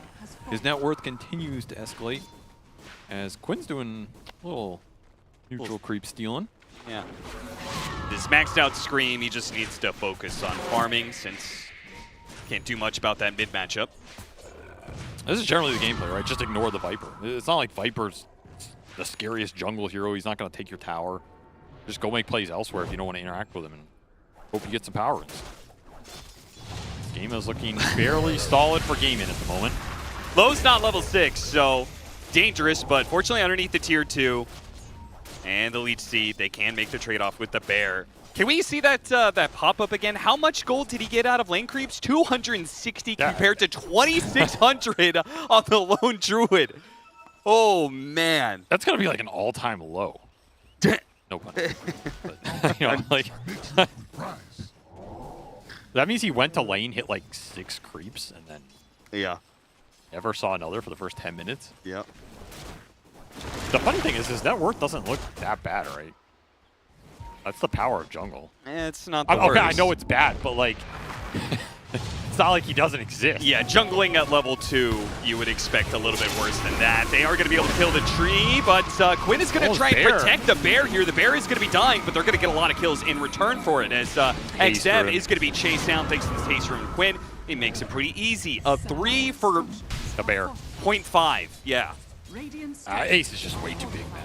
Like, there's no way you're fighting him right now. He has Tread's Diffusal Orb on this bear. It's so damn strong, especially if he has the resummon in the fight. And Tofu just gets the steal Viper spells, throw him around. He now has the full Viper Strike ready for the next engagement.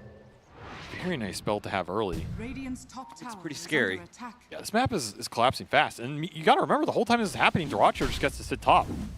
And this is where Morphling thrives. Morphling loves these games where the fights are happening away from him. He just gets solo XP, free farm. It is also one of the carries that will take your tower when he gets left alone. So he's just chilling. You know, he's got to be thinking, I'm having a way better game than Low down there. And, well, he would be correct in that assessment. It'll be an Ags rush for X. It is a good way to answer Lone Druid. Yeah, disarm. Disarm. Good attack slow. speed slow, doubles it up, gives him more magic resistance against the Quap. I believe in the idea. We'll see if the execution is there. Yeah, I mean, I'm not sure if I ever believe in any Viper game when you're down 5k at 12 minutes. That's part of it. All right, Low taking the man fight. Kalo is losing the man fight. You gotta keep hitting him. You don't have a choice. Low doesn't have mana. Low doesn't have Infest. Low is going to die a very sad, painful death here. Is he? He looks like he's chilling. The helm on the courier. Don't lose more network. No! Oh my. He had the empty slot and everything. Honestly, he should have just ran back and gotten his helm. Yeah, just accept it. Yeah, that was like even worse that he tried to live. Sometimes it's better to die. 900 Potential net worth. shortest match record. 18 minutes and 59 seconds is the record set at this tournament. And we could be looking at a brand new ESL 1 Kuala Lumpur record. The way this game is going so far for Azure. If it weren't for this Lifestealer, I feel like they're doing okay. Yeah, if you just ignore the bottom lane entirely. Yeah, if you ignore like a third of what happened in the last 13 minutes. Yeah. You know, okay, like, you know, put your hand over Ace's net worth at the top. Yeah. That's looking pretty good, you know? Not too bad. Like, he's their whole lead, right? I mean, Gaiman has a 6K gold lead, but that's all Lone Druid. Yeah. Hey, look, it's an even game. Everybody has 10 straight, fantasy son. points in this one. You gotta look on the bright side of life, you know? There'll be a quick smoke here. Trying to utilize this Lone Druid strength as much as possible, as Echo Saber is done as well.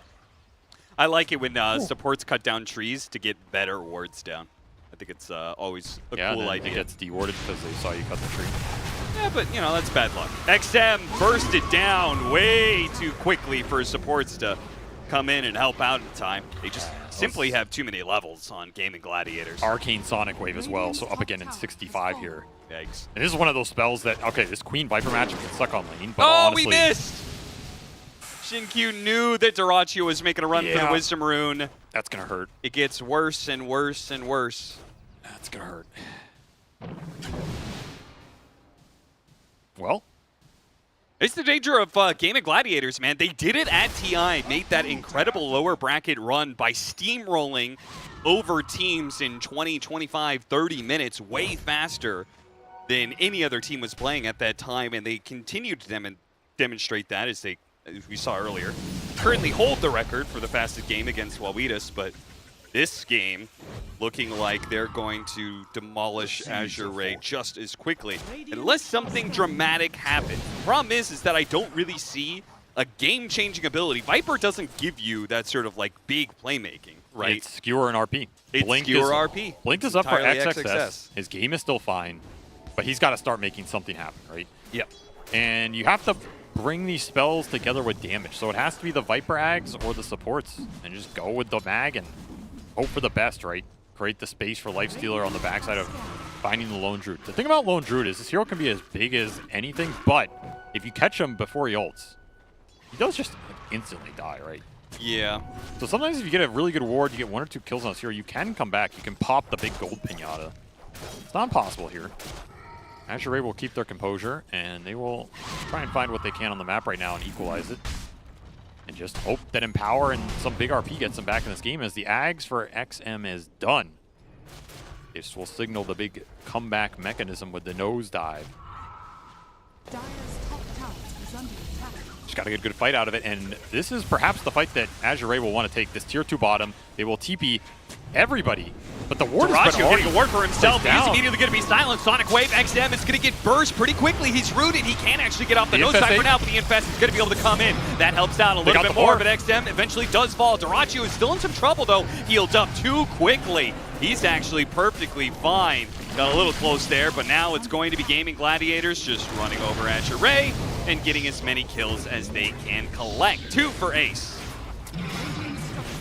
That is one of those fights. I think Azure can actually win that fight if they're there a bit faster and they take the fight around XM sooner, right? Because this fight starts with a ward from Gaiman behind the tower, and they instantly delete XM basically to such a low HP point that the rest of the fight is salvaging that. This RP is pretty nice. You almost get the burst on Dyrachyo. It was close. And you do kill a bear off the Lifestealer. There were some decent things happening here. One of the biggest factors, though, is you had no mana on Tianming for Overgrowth. Ooh. Like, this is the only fight that probably gets you back in that game, and you didn't get a tree and ulti off because you lack the mana in the fight. That's just something that really can't happen, right? Like, that's a huge spell for an extension past the tier 2 versus a right-click lineup. You just need it there. And that's what I'm saying. If that syncs up more, let's say you have an Overgrowth while the Viper still has some fight left, that fight can look very different, right? It's not an impossible engagement. Got him in the silence. Pushback. Great execution from Shin-Q. Yep, this is the type of interaction that can happen. That's what I'm saying. I mean, this game is one-sided, but the team fight for Azure is it's not that hard, honestly, if you can land some of these spells. The defensive items are not there yet for gaming, so their heroes are still susceptible. If you catch the LD before the ulti, if you catch the Morphling before he starts morphing in the silences, he just gets deleted. He does not have the Manta yet. And Quinn doesn't have a defensive item either on the Queen. Yeah. I will give another reason why that last fight really sucked. They picked up the Aghanim Scepter on XM. Did you see what happened? I thought he couldn't nosedive because he was controlled by the bear. He tried to nosedive almost immediately. The Sonic Wave hit him. And forced movement stops him from landing. And so he only had the passive effect of Aghanim Scepter. He never got to use the active because the forced movement of Sonic Wave killed him. Well, I mean, that's a Viper problem. Yeah, that's a Viper problem for sure. Nice 2-man RP, though, into the silence as well. That looks real pretty.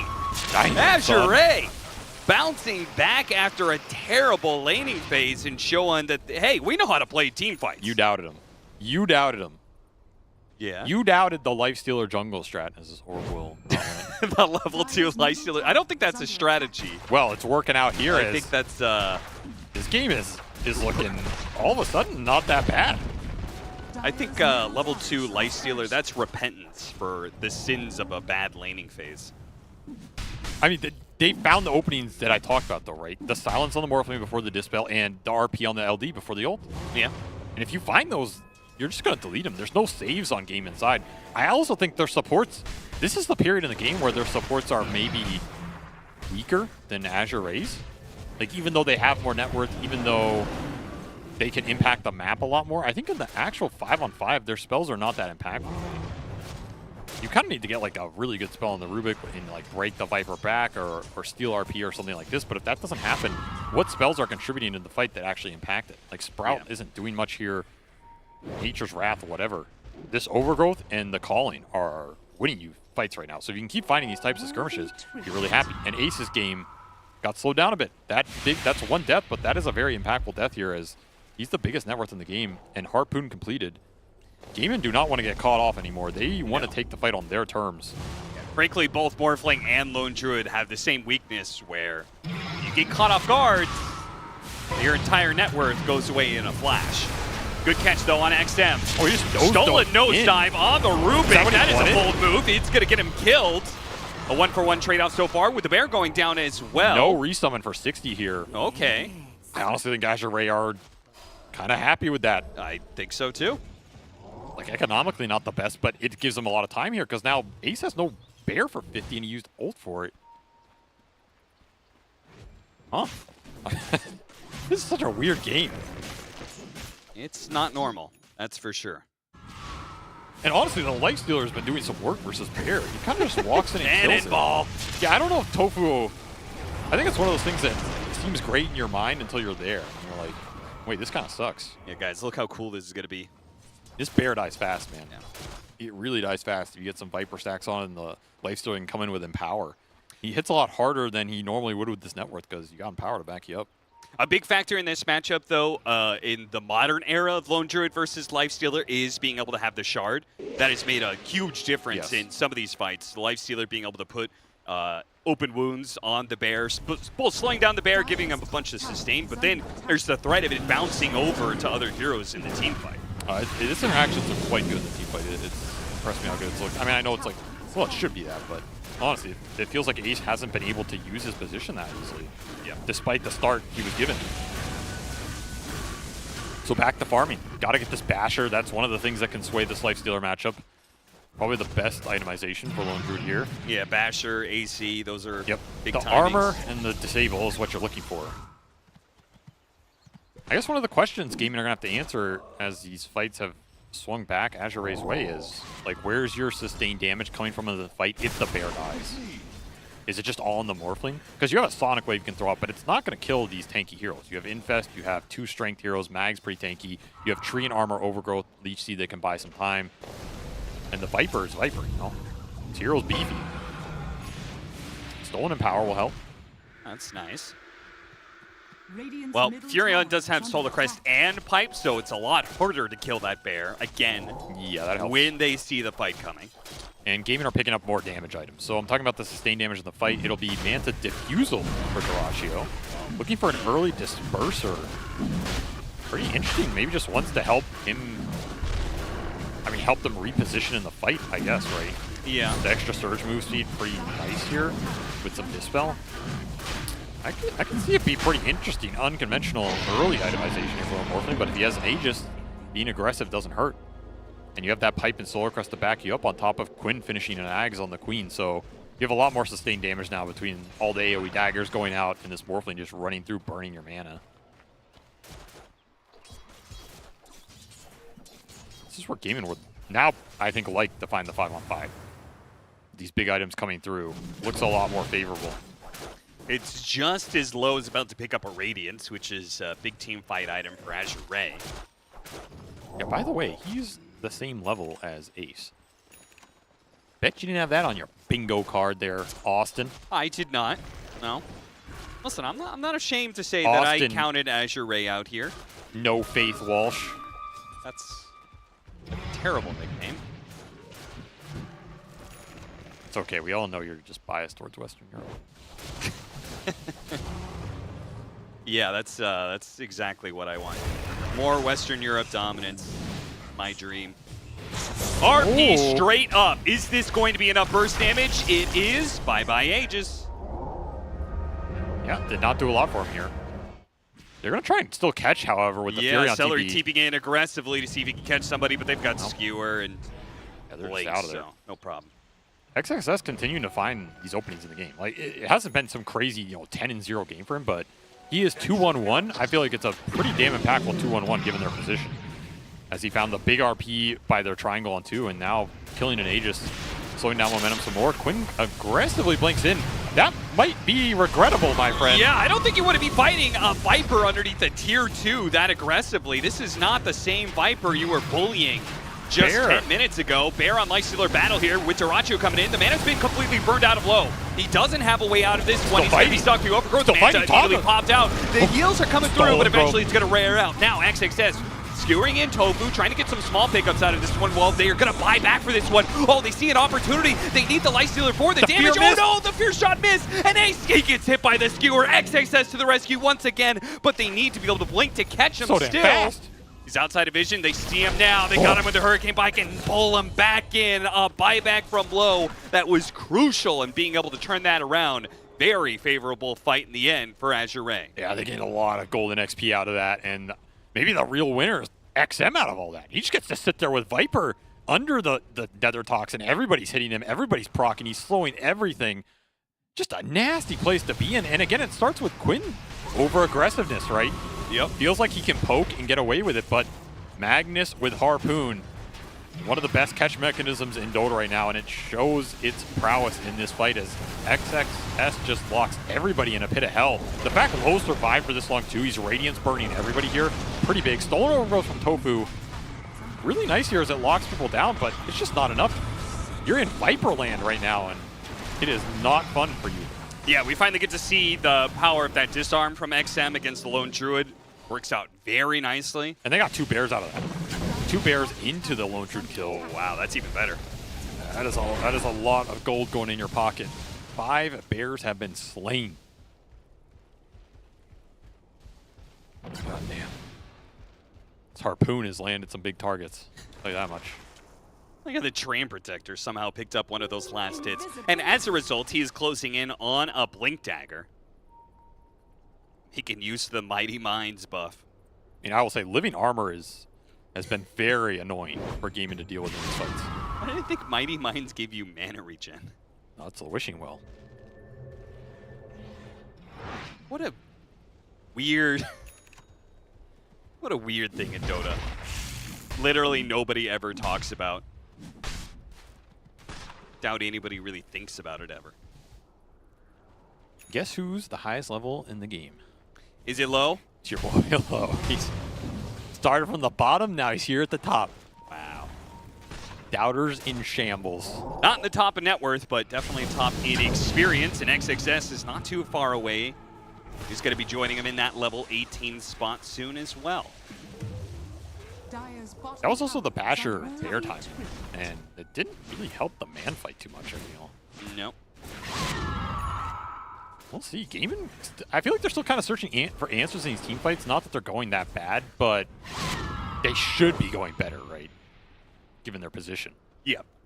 Like, I feel like this is a game where they think they should be up a lot more. Maybe they should, but they probably feel like they should have been able to take like a lane of barracks by now. And just Azure Ray playing a really solid defensive game here in game 1 as they're holding their map and consistently baiting gaming into going into them, which is where their lineup thrives. Dyrachyo, you have a gem on you. Oh, almost got him on the RP, but Dyrachyo sees it coming this time. Disperser to help get him out. Yeah, that OBS just saved a lot of net worth right there. Interesting that they gave gem to the Morphling here. There'll be a smoke from gaming. Trying to still find a fight that starts on their terms. I feel like that has been the biggest issue for them. The one fight that went well for them was bottom, where they got the ward behind the tier 2, and they started on the Viper. Those types of engagements are the best because then Quinn can play the distance game, and he's not getting bursted. These fights where you're going into Azure Ray and they're all set up, it's tough. Yeah, no more aggressively blinking into the fight, I think. Definitely learned his lesson. By the way, we do have a greater healing Lotus on Tofu. That is actually pretty nice here. You can feed it to somebody in the middle of a fight. Something to look out for sure. How's Jin Q making his... Oh, Dyrachyo missing that fear shot, but he's got the vision. Wow, you really cast or cursed the hell out of him right there. How's he doing down here? Oh, team. My God, he's dead. This will open up that high ground. Like we were saying, this is normally when they want to be going high ground, so maybe that's all it takes. They are going to be matched up. It's a Treant Protector lineup, so poking, unless you're going to be taking the building outright, may be a little I don't fruitless. think you can siege like this. I think the bear just dies every time for free. You have a BKB on low too, so he's not afraid to commit the rage and still have, you know, a get out of jail free card, right? I don't see how they're still sticking around. After that bear got massacred, I'd be hightailing it. Also, you have Viper Shard. So you're starting to, you know, you increase the stacks, you reduce some armor. The high ground defense is formidable here. This is a mag lineup plus a Viper that can frontline with living armor. Not an easy poke. That magic amp would be pretty nice as Jin Q gets bigger as well, right? None of the other heroes really take advantage of that lowered magic resistance, but... Honestly, this game looks hard for gaming if it goes late, right? Yeah, I think so too. I think they need Aegises in a pretty big lead. I feel like the synergy and the power on everybody here is just going to overwhelm you. Like, those are generally not the games Lone Druid wins in this meta either, at least in my opinion. I know the opinions on this are, like, super varied. This hero obviously can go late in these, like, dual tri-core lineups and be a huge threat. I'm not saying he can't win late game, but I feel like the hero is designed to tempo you. Like, get Diffusal, get Harpoon, get Roshans, and you're going high ground around this time period. That's an ideal Lone Druid game. So the fact that it's getting stalled out a bit right now, I think Azure Ray are happy with that. I mean, especially considering they had a jungle lifestealer, you know? Sneaking around, Dyrachyo keeping the same MO of just really aggressively putting himself out there with this Shadowblade Gem combination, getting good information for Gaming Gladiators as they are going to be playing for this next Roshan. Did this Disperser pay off? That's the big question. I don't think so. Yeah, I don't think we've seen it be huge and impactful. It may have paid off in that one he's fight. Just run into a smoke right now. It's going to break on him, getting a lot of information. XM running into the bear, immediately going to try and target that one. The Sonic Wave pushing away. The bear trying to retreat below. He's going to stick onto that bear. The Fear Shot's going to push him in even deeper, and they get the RP. That grabbed Dyrachyo. Beautiful stolen RP, but it's not good enough. It has come too late to be able to bail out the carry, so no damage behind it. And Tofu, he'll be munched on here. There goes that Lotus. Stole Rage, but it doesn't matter. Low. Finish him off with the physical damage, and it's Azure Ray who will now completely take an advantage in this game, winning the fight and taking Roshan for themselves. I don't know. These fights look impossible, man. Like, how do you start it that leads to anything, right? Your damage is Morphling and a bear. They have to get in close range. You don't have burst damage for the Viper because you only have, like, one lift. So the second the Viper nosedives and he just sits there, what do you do? Yeah. You need a breaks or more long-range poke, maybe Fury on Ags? I mean, I will say, not having AC at this point on the bear, this matchup looks terrible. Yeah, it's rough. In the Lifestealer versus Lone Druid matchup when you have no additional armor on the bear yet. I mean, he's also just Radiance burning everybody, and there's no MKBs or anything. Yeah. So you're not breaking anything. You're not getting rid of the passes. You're not piercing the evasion. The supports have been hard for Gaimin to focus, right? Because it's a Murtha with an ult that reliably gets off, and it's an Invis Treant. So it's not like you can just, oh, let's kill the backline and take a numbers fight. This is a very tough game, honestly. The more, it just seems like, I don't want to say it's an outdraft, but the more I watch these fights, it's like a brick wall. I mean, I think it's fair to say an outdraft if you win lanes that hard and can't close it out. But even if you could say there's some mistakes. Sure, and but stuff. Gaimin, when they watch this replay, right, they're going to, I guarantee you, they're going to be like, wow, guys, we were up like 10K and didn't get anything done with it. Yeah. Like, that's how they're going to feel, right? Which I think theoretically is probably true. I think there's a lot of routes they close that game out, and maybe 1 or 2 good RPs, it switches the game. But, yeah, like, when you have a jungle Lifestealer and you're winning team fights, I mean, something conceptually is going your way. And now you have a heart for Viper who already felt unkillable. This is getting brutal, man. You have an Ags on low as well, so he can just aggressively infest if he wants to. It's another disarm mechanic, right? We're talking about the disarm messing with the Lone Druid in the Morphling. They just can't hit anything. And like we saw in that fight, even if you get the stolen RP, if the damage isn't alive to take advantage of it, what good does it do you? Yeah. It feels like the bear needs both BKB and AC.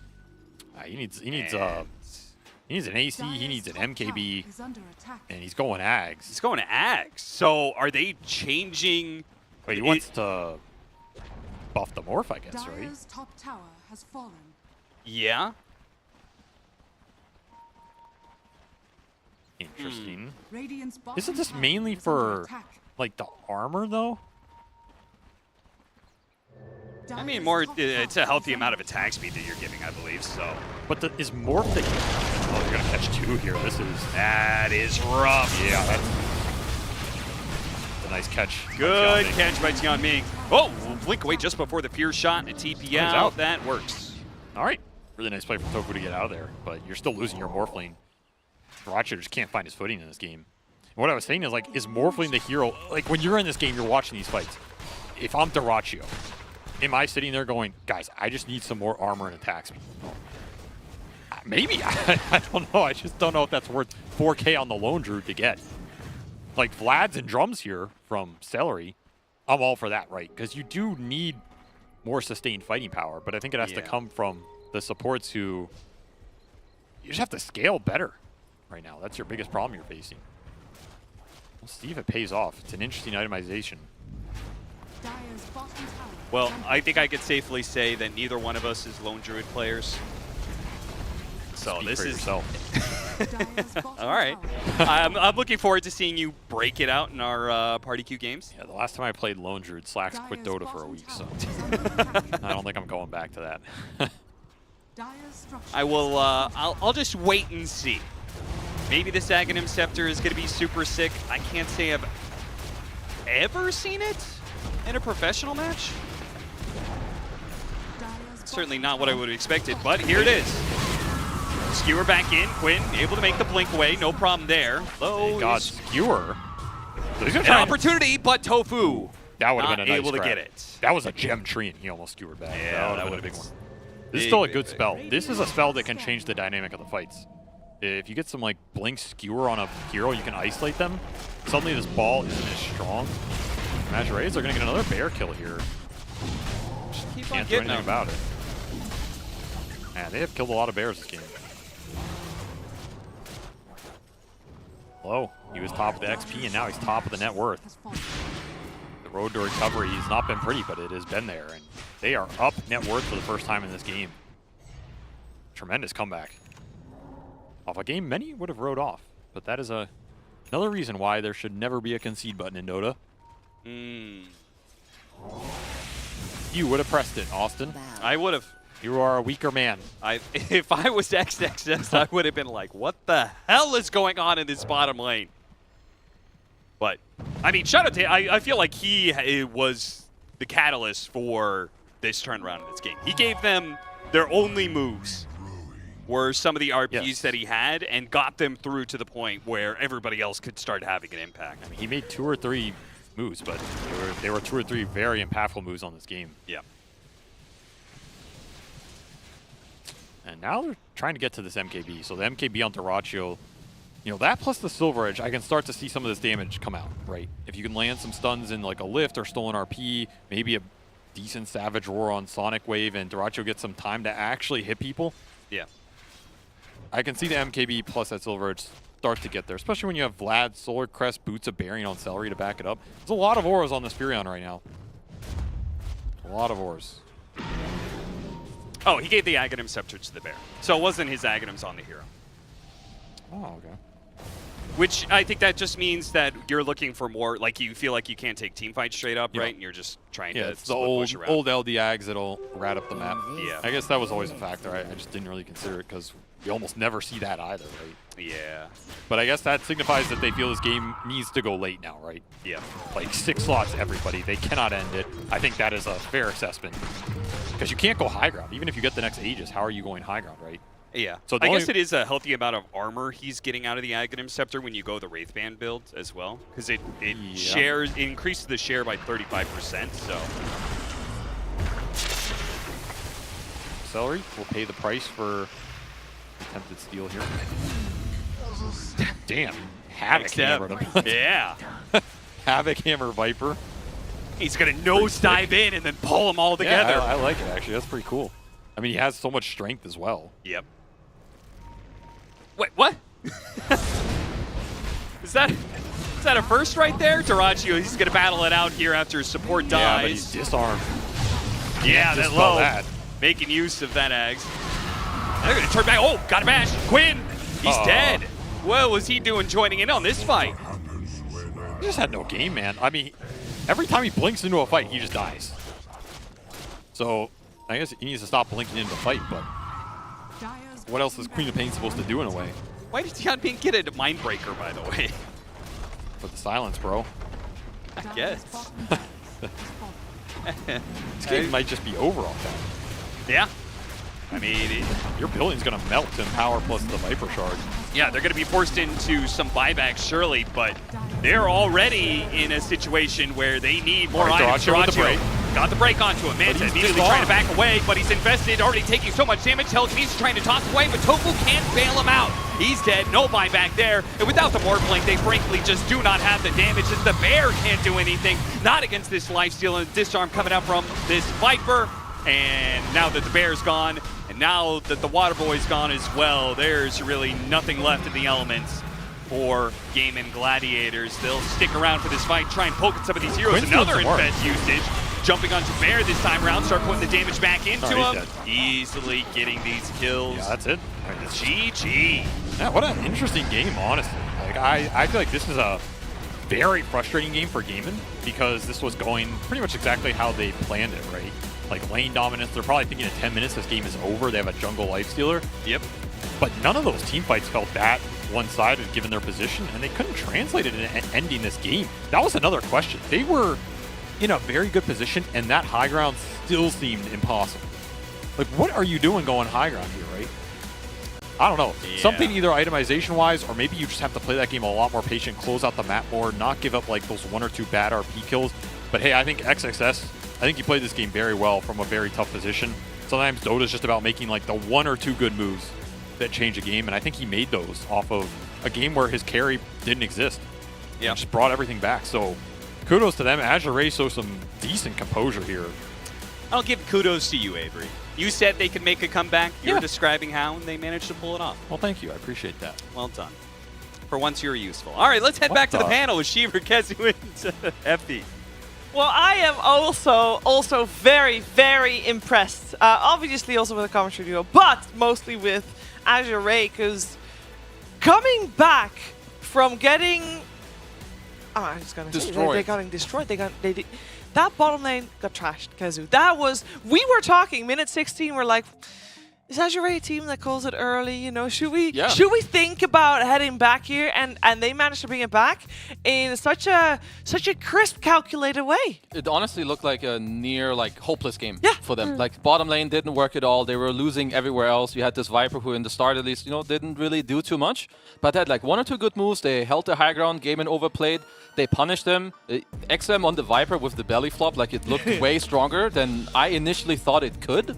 I thought it would be too hard for them to kind of, go up against the pace, but they make 1, 2 good moves, and then it just felt really hard for Gaimin to fight back. Honestly, I did not expect it after the first 50 minutes at all. Yeah, what was it? An 8K net worth lead at minute 15? I was thinking that was probably the largest net worth lead we've seen in that amount of time, and it looked really hopeless. I mean, as we mentioned time and time again, but Azure Ray really showed their composure there. Like in a situation where I think most teams would have given up, they made it happen. I would just attribute it all to actually Jinq finding that kill on Morphling. He perfectly pressed his spells in a way, like the silence into the dead shot. It was timed perfectly to kill a Morphling with that much net worth. And then after that, they were able to get that beautiful RP from XXS in the mid lane. They got really key kills on the bear. They got a support kill. And there was this one fight where it looked pretty good for Gaimin after a little bit, but that belly flop or nosedive or whatever it's called from Viper, that actually clutched the game. That first item Ags by XM turned out to be so good. It was so good versus the bear. The disarm and the AoE slow and the corrosive skin, it made it so that they were actually lacking damage on Gaming Gladiators. And I feel like that first item disperser from Morphling was kind of a mistake. Maybe Morphling was dependent on the Lone Druid for damage, but the Lone Druid was actually solved with the Living Armor and the Agnum Scepter, and very incredibly impressive, honestly. No, I'm with you with the items. I think when we look at the drafts, what has to happen eventually is that you have a lot of tankiness with the Viper Lifestealer. The Lone Druid Morph need to be strong enough to cut through at least one of them, so that Lifestealer, instead of standing his ground and hitting, he's either running away or dying. And I think neither of them went this full aggro build, and I think that they probably are regretting that right now. Yeah, I also feel like we saw a lot of bears die. Well, we did.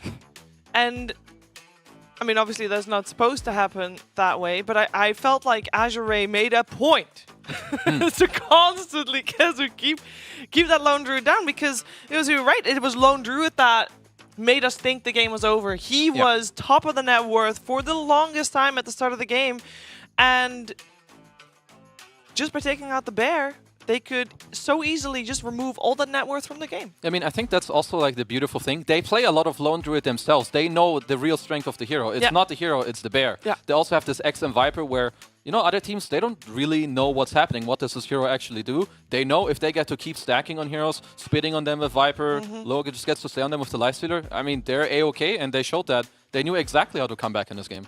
I'm really glad you brought that up, Kazu, because I don't think a lot of teams have been looking at this Viper as a solution to the Lone Druid.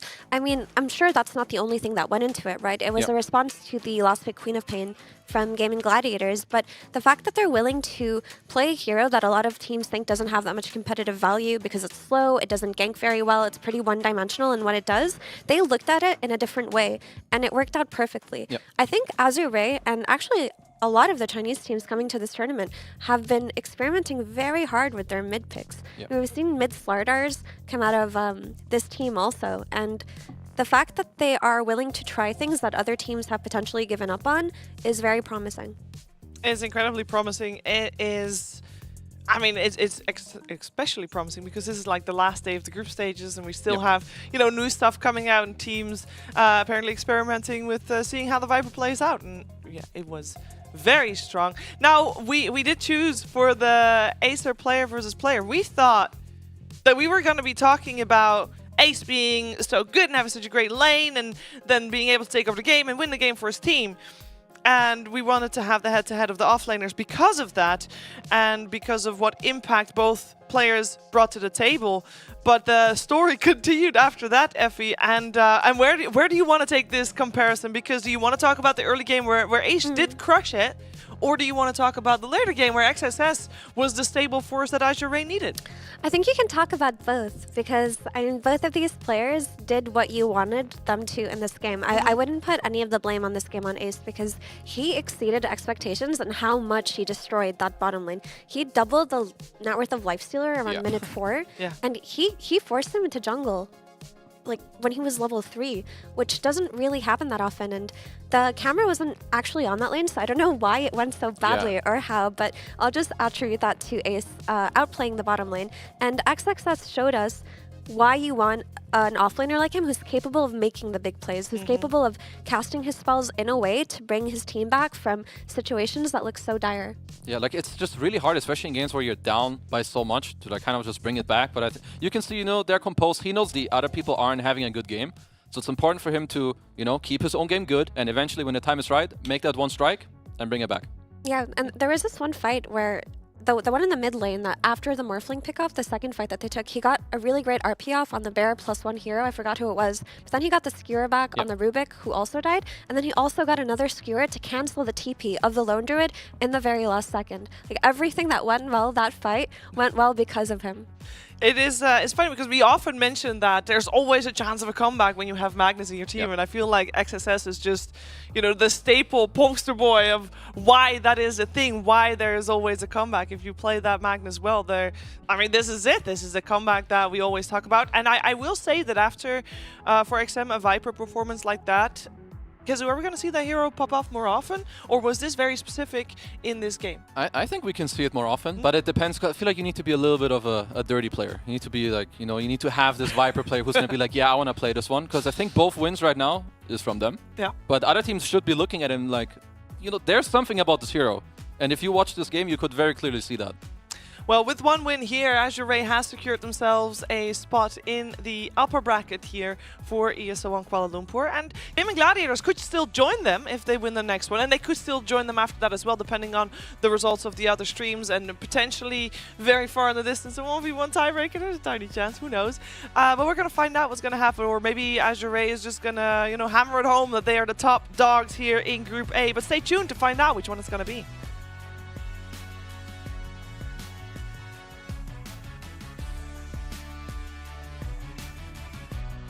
Do you want to play like a pro and gain that sweet MMR? Watch the DHL Pro Tips to improve your gameplay. Then test your knowledge to win a Steam gift card. Become a pro by visiting esl.gg/DHL Pro Tips.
숨겨보려 해도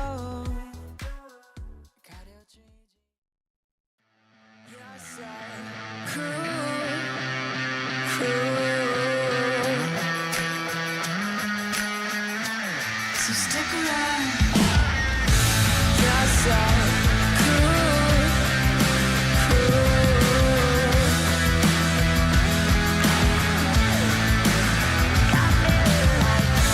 you're so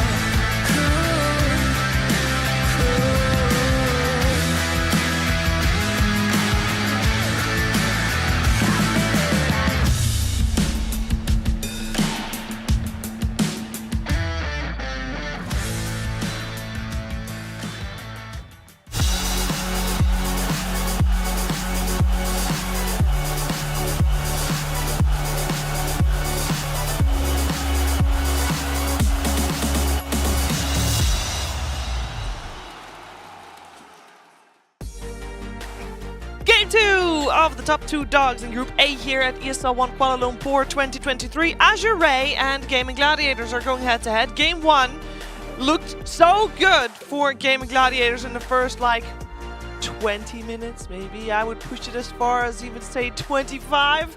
But then Azure Ray, I don't know, they just started playing so crisp, so clean, and they did not give Gaming Gladiators another inch, and they managed to push it back and take the game. Therefore, they secured their spot in the upper bracket for the playoffs. Gaming Gladiators can follow suit if they take this game too, and obviously they still have a chance even if they don't take this game too.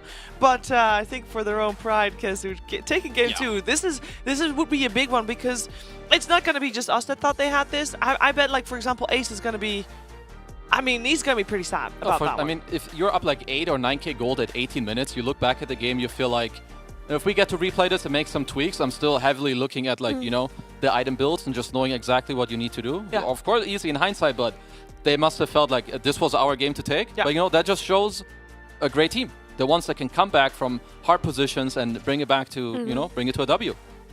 And I feel like Azure Ray definitely are going to respect this lone druid moving forward, because that's the hero that created all of these problems for them. If Ace hadn't crushed that bottom lane so heavily, then Viper would have actually had space to pressure the Queen of Pain, maybe go bottom, rotate on the lone druid, but that couldn't happen. The tower was taken early. There was a corrosion diffusal blade at like minute 6 on this lone druid, and the supports were free to rotate to the mid lane, pressure the Viper, and help the Queen of Pain. So it just changed the entirety of how that game could have potentially played out for Azure Ray. Yeah, I wonder even if you could start at like the Nature's Prophet, or if their first pick, if they want to take it themselves, because I think that hero already on its own kind of like enables that, because I fully agree with Mira. I think you need to just look at this early aggression. They showed us that from the mid game on, they know exactly what to do and how to come back in a game, but, you know, why put yourself in a position where you need to come back when you can just make it, you know, a little more normal? Because that early game was not normal at all. No, it was not. Yeah, I wonder what went on, because mostly we were watching the mid lane and the top lane in that last game, so we didn't actually see what happened bottom. But I would imagine they don't want to be put in a situation where it's double melee versus double range again, because normally Azure Ray are pretty infallible in lanes. Out of all the teams in this tournament, I haven't really seen them lose the laning stage. I mean, especially with the heroes that they play, right? Like we mentioned it, and even before, you have Lifestealer. This hero is not known for losing his lane. He's known to win his lane, or when they pick Razors and Lone Druids. So for sure, generally they have not crumbled a single time like that. No. They will be countered in their Magnus being removed from the pool. We got first pick on Gaming Gladiators again. They opened with the Nature's Prophet last time, and obviously it didn't win, but we know that it's still a very good hero for them, so we might see that come out again. We see Azure Ray. They don't really change too much. Pango, Lina still banned, just a different order, as in Lina was banned in the second phase last time. This time it's banned in the first phase. It does mean that Chen is still in the pool, which is a big one to note. And on the other side, Primal and Phoenix, well, now Primal taken out, Phoenix is still in the pool as well. Yeah, the Chen and Enchantress coming out of GG should always be noted. There's a lot still left in the pool and a lot of paths that they can take, but you can never underestimate the openers that GG do around Celery's hero pool. And one of those heroes is the Phoenix. Yeah, interesting that so they leave it open and then just pick it themselves, because I was also eyeing the Chen. I mean, we all know Celery, Chen, Eng, it's pretty godlike and it fits so well with their gameplay. But, you know, they'll swap it up a little bit. I mean, personally, I'm a big fan of Phoenix. Good laning, gives you a team fight. And I think so far, the Chinese teams have made Phoenix look the strongest. So I wonder if gaming can do the same. I would agree with that. But by picking this Phoenix, they're already recognizing the damage issues that they ran into versus Azuray's playstyle of having these very tanky melee cores running at you. Phoenix is one of the better heroes versus that with the Sunray, but Azuray could just opt to not do that this game too.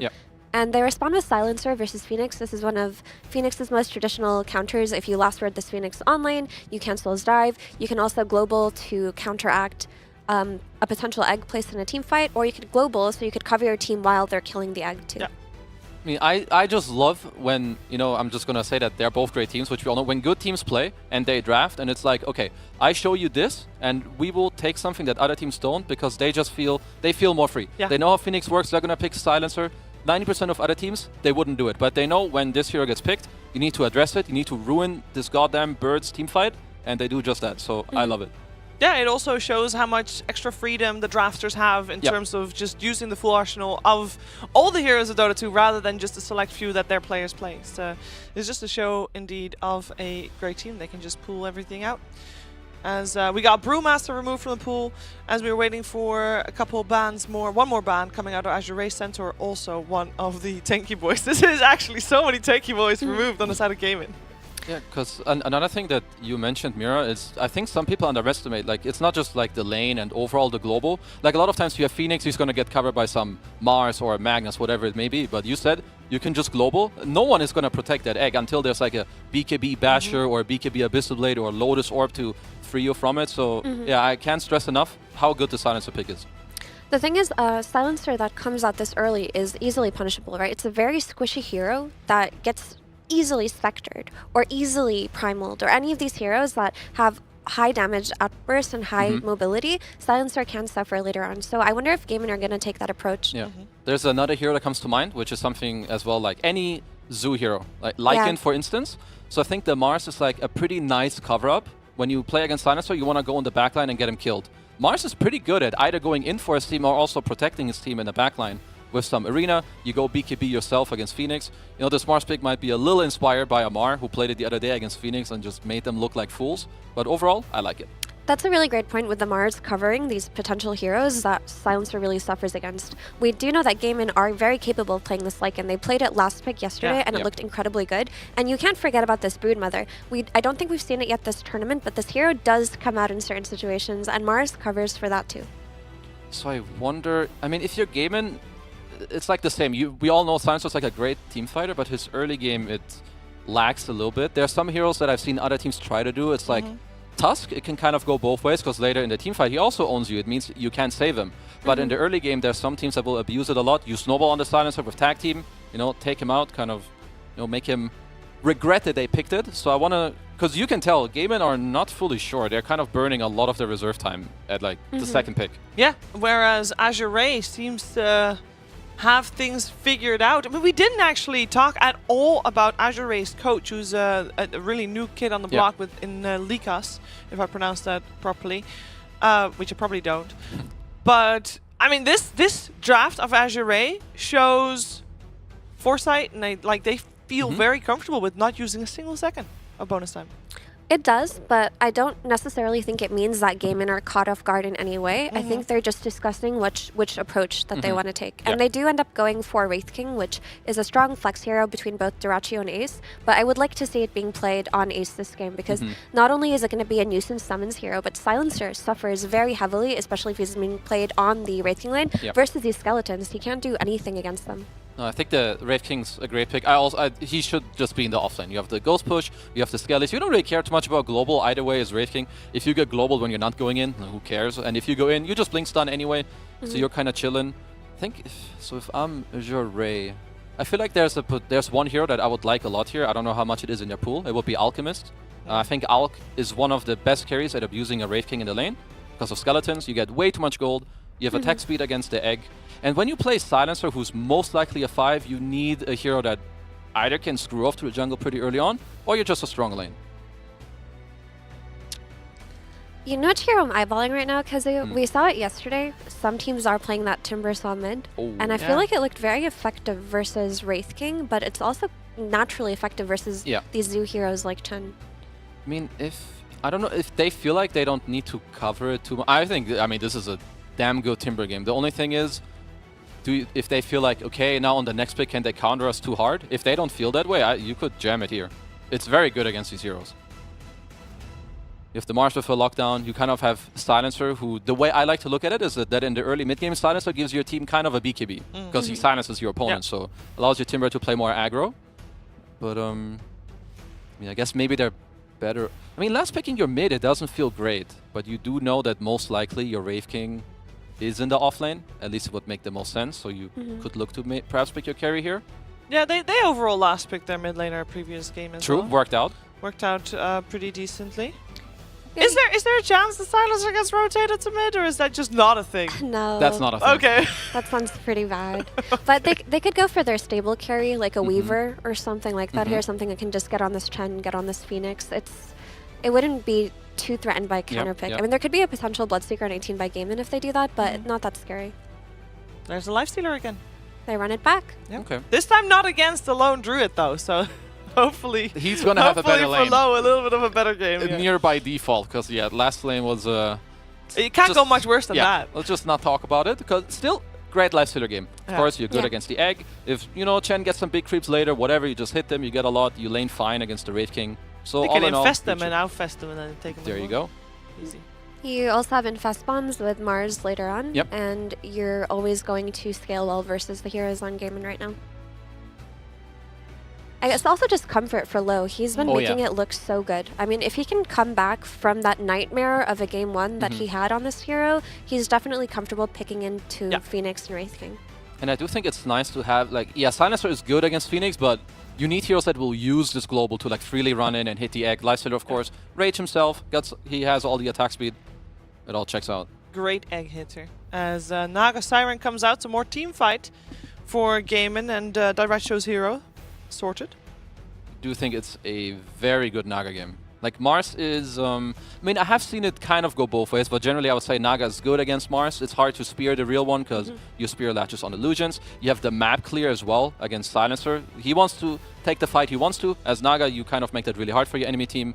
And yeah, they have a lot of ghost push. You have Illus, you have Skeletons, you have Chen Creeps, and Song as well. Later you get an early Manta against Silencer. Pretty annoying matchup. And they have a means to play the map if they're put in an unfavorable position, like they were last game, instead of just, oh, we're going to split push. No, they're going to force Azure Ray to take fights that are potentially bad, because that's just how you play versus a Naga, right? She's farming all these side lanes, she's pushing them out, she can TP in, Song, reset. It gives Gaimin a lot of counterplay if they wanted it. And they also have the Phoenix this time around, where last game they were losing in teamfights, they were losing in scaling. This time around, they don't have that issue. Yeah, it's honestly not too easy now. I'm kind of looking at a little bit of the last pick. So Gaimin, I think traditionally as always, Quinn, he wants to have a hero that they can play through, maybe go to the side lanes. Naga, Wraith King, very static. But the problem is having to pick your mid hero blind and against Silencer is honestly a pretty annoying position for a mid player. So I have to ask, now that this Viper is respect banned by Gaimin, are they looking at that co-op again, or did they bench that idea? They could. I don't think there's anything wrong with co-op, especially when you take out a stupid toxic man who's just flying around spitting on you. Because you want a hero that is either tanky or builds a I would say a mid-game BKB against global. Because there's other heroes, so when you play against Silencer, you don't love the spirits too much, which then makes you think about melee strength heroes. But they're horrible against Lifestealer too. So I don't see them really jamming in some Kunkka in this draft. I think it's going to be some range hero, mobile, build some BKB. Well, Queen of Pain is banned out, so it was also Azure Ray that still was a little worried about that. When you think about these last pick Quinn heroes, there's always the sneaky Huskar that can come out, or the sneaky Necro that can come out. We haven't seen it in a minute from I like Necro a lot, actually. I think Necro, I mean, their Tricore is maybe a little sus if they go for Necro, but you have Chen who's going to build a mech. You have a Sunray, of course it is soft/direct counter by the Silencer, but I think it could work out. It's this tanky hero, but it isn't actually melee, so it doesn't suffer so hard against a Lifestealer. Wouldn't you say that it's so slow, though? That feels very... Because Azure Ray, they can set the tempo high, and that would, if you have a Necro, that... Not necessarily. Not the way that Quinn plays with these first item travels into Shard. There's also the Puck. Yeah, and now with the DK ban, I think that would also have prompted it a bit. Wind Ranger. Okay. So I was watching a little bit of Tundra yesterday, and they've been flexing their Wind Ranger quite heavily, and it looked pretty solid on the mid lane in some circumstances, right? And this is one of those situations I would say it does, because after that BKB, it feels like Wind Ranger can shred any of these targets down. You're always going to have damage for this Lifestealer later on in the game. You're going to have a way to kill Enchantress with your Focus Fire. You don't care about her untouchable. And like that BKB that I mentioned, you're not scared of the Mars. There's still Necro, but it is on the side of Azure Ray.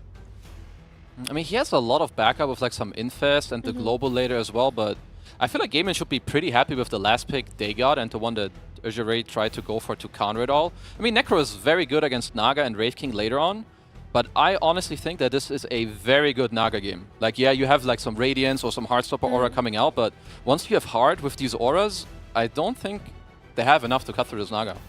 Yeah, and it's not one of those scary Necro last picks where you think to yourself, how do we play into this? We certainly don't have the damage. They do, because they have the Phoenix, who's going to have the Fire Spirits, the Sunray. They have a mix of magical and physical based off of the Phoenix plus the Wind Ranger. And Wind Ranger should do fine, especially with the, after getting a bottle, all of those runes. Yeah, Necro does out-sustain her on lane, but she can comfortably sit back and farm with Power Shot. So I feel like Gaimin have something very good going for them with their draft. They've corrected a lot of issues in the last game, where they did respect Azure Ray's ability to take these mid-game fights very well. They've guaranteed their scaling in a way that they didn't have last game. Yeah, I think that this time around they will be ahead and they will stay ahead. It's going to be very hard for Azure Ray to kind of like come back in this mid-game as I did last game. We also said it was going to be very hard for them to come back previous game as well, but they did it anyway. Let's find out though. Can they make another comeback? We're heading over to our commentary duo of Cap and SPG for the game. It would be foolish to doubt Azure Ray twice, but I'm kind of doubting them a second time here. Mars? Lifestealer again? I don't know. What do you think, Avery? Are they going to lose when the Lifestealer doesn't jungle? And win when the Lifestealer jungles? And the question is, if that happens, where do you go from there? What does it mean? Do you have a team meeting where you're like, guys, low, I don't know how to tell you this, bro. Like, I think you gotta break the meta and just stay in the jungle. We're just gonna give the lane to Tian Ming now.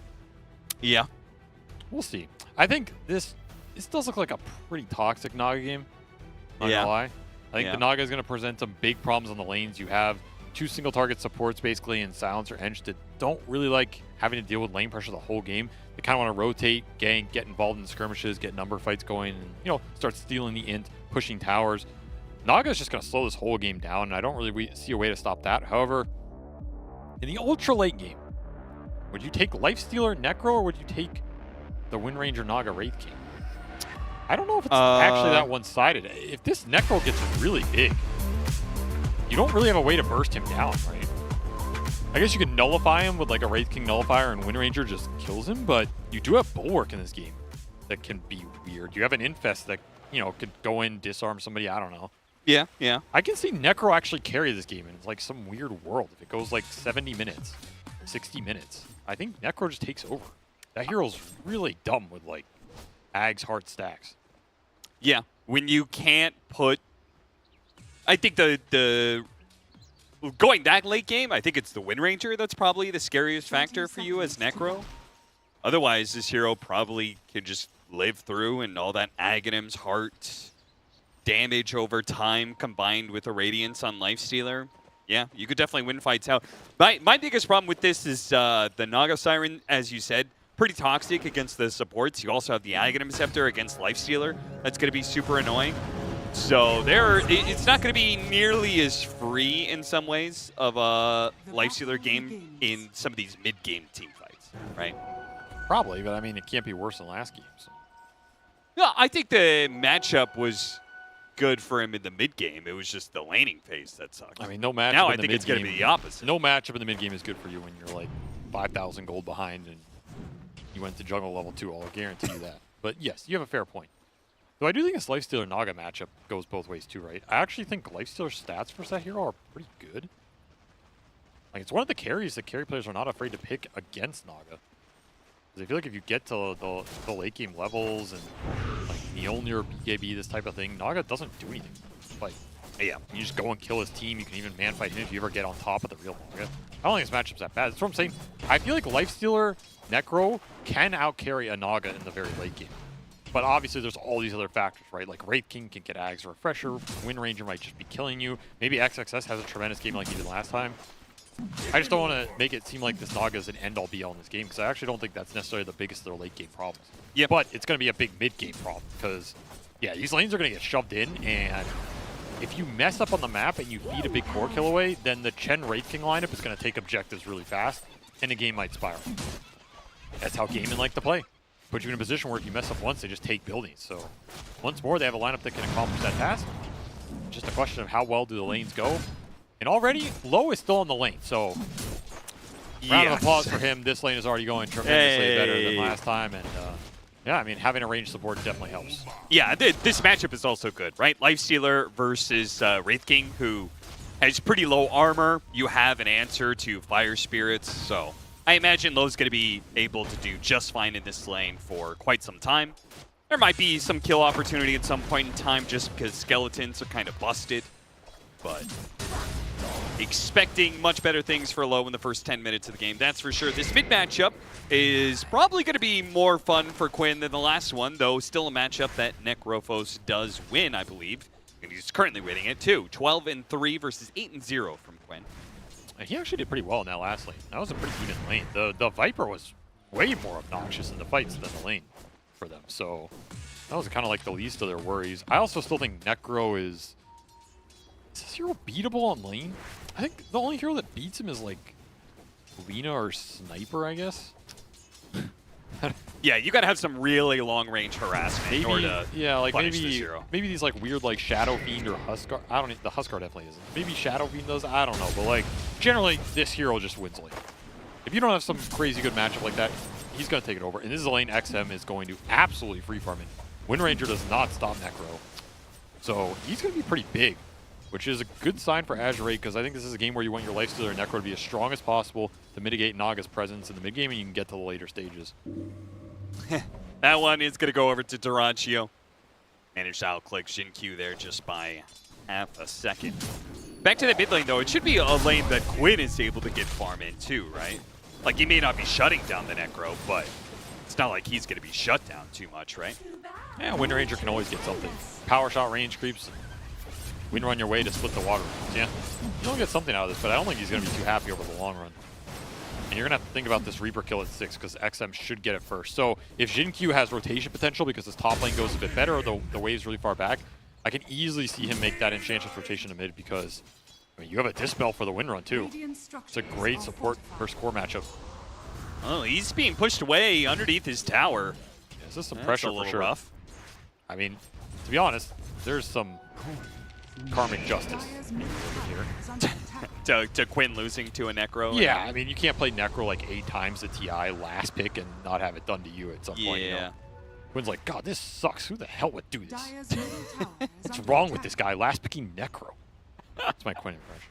I didn't want to 100% send it, though, because... And the worst part is he couldn't get the water rune to refill his bottles, so he's just going to have to go all the way back to base. Boy, this matchup ended up way worse than I expected. It's just... I mean, what are you supposed to do? Death Pulse is so stupid. The hero has infinite mana regen and infinite HP. Are you still doing a Quinn impression? No, that was like just me. The Quinn impression. God, this hero's so stupid. Just has infinite mana. Why don't you pick a real hero? Lane me like a man, X. It's true. 2 different matchups where he probably feels like this matchup is unfair.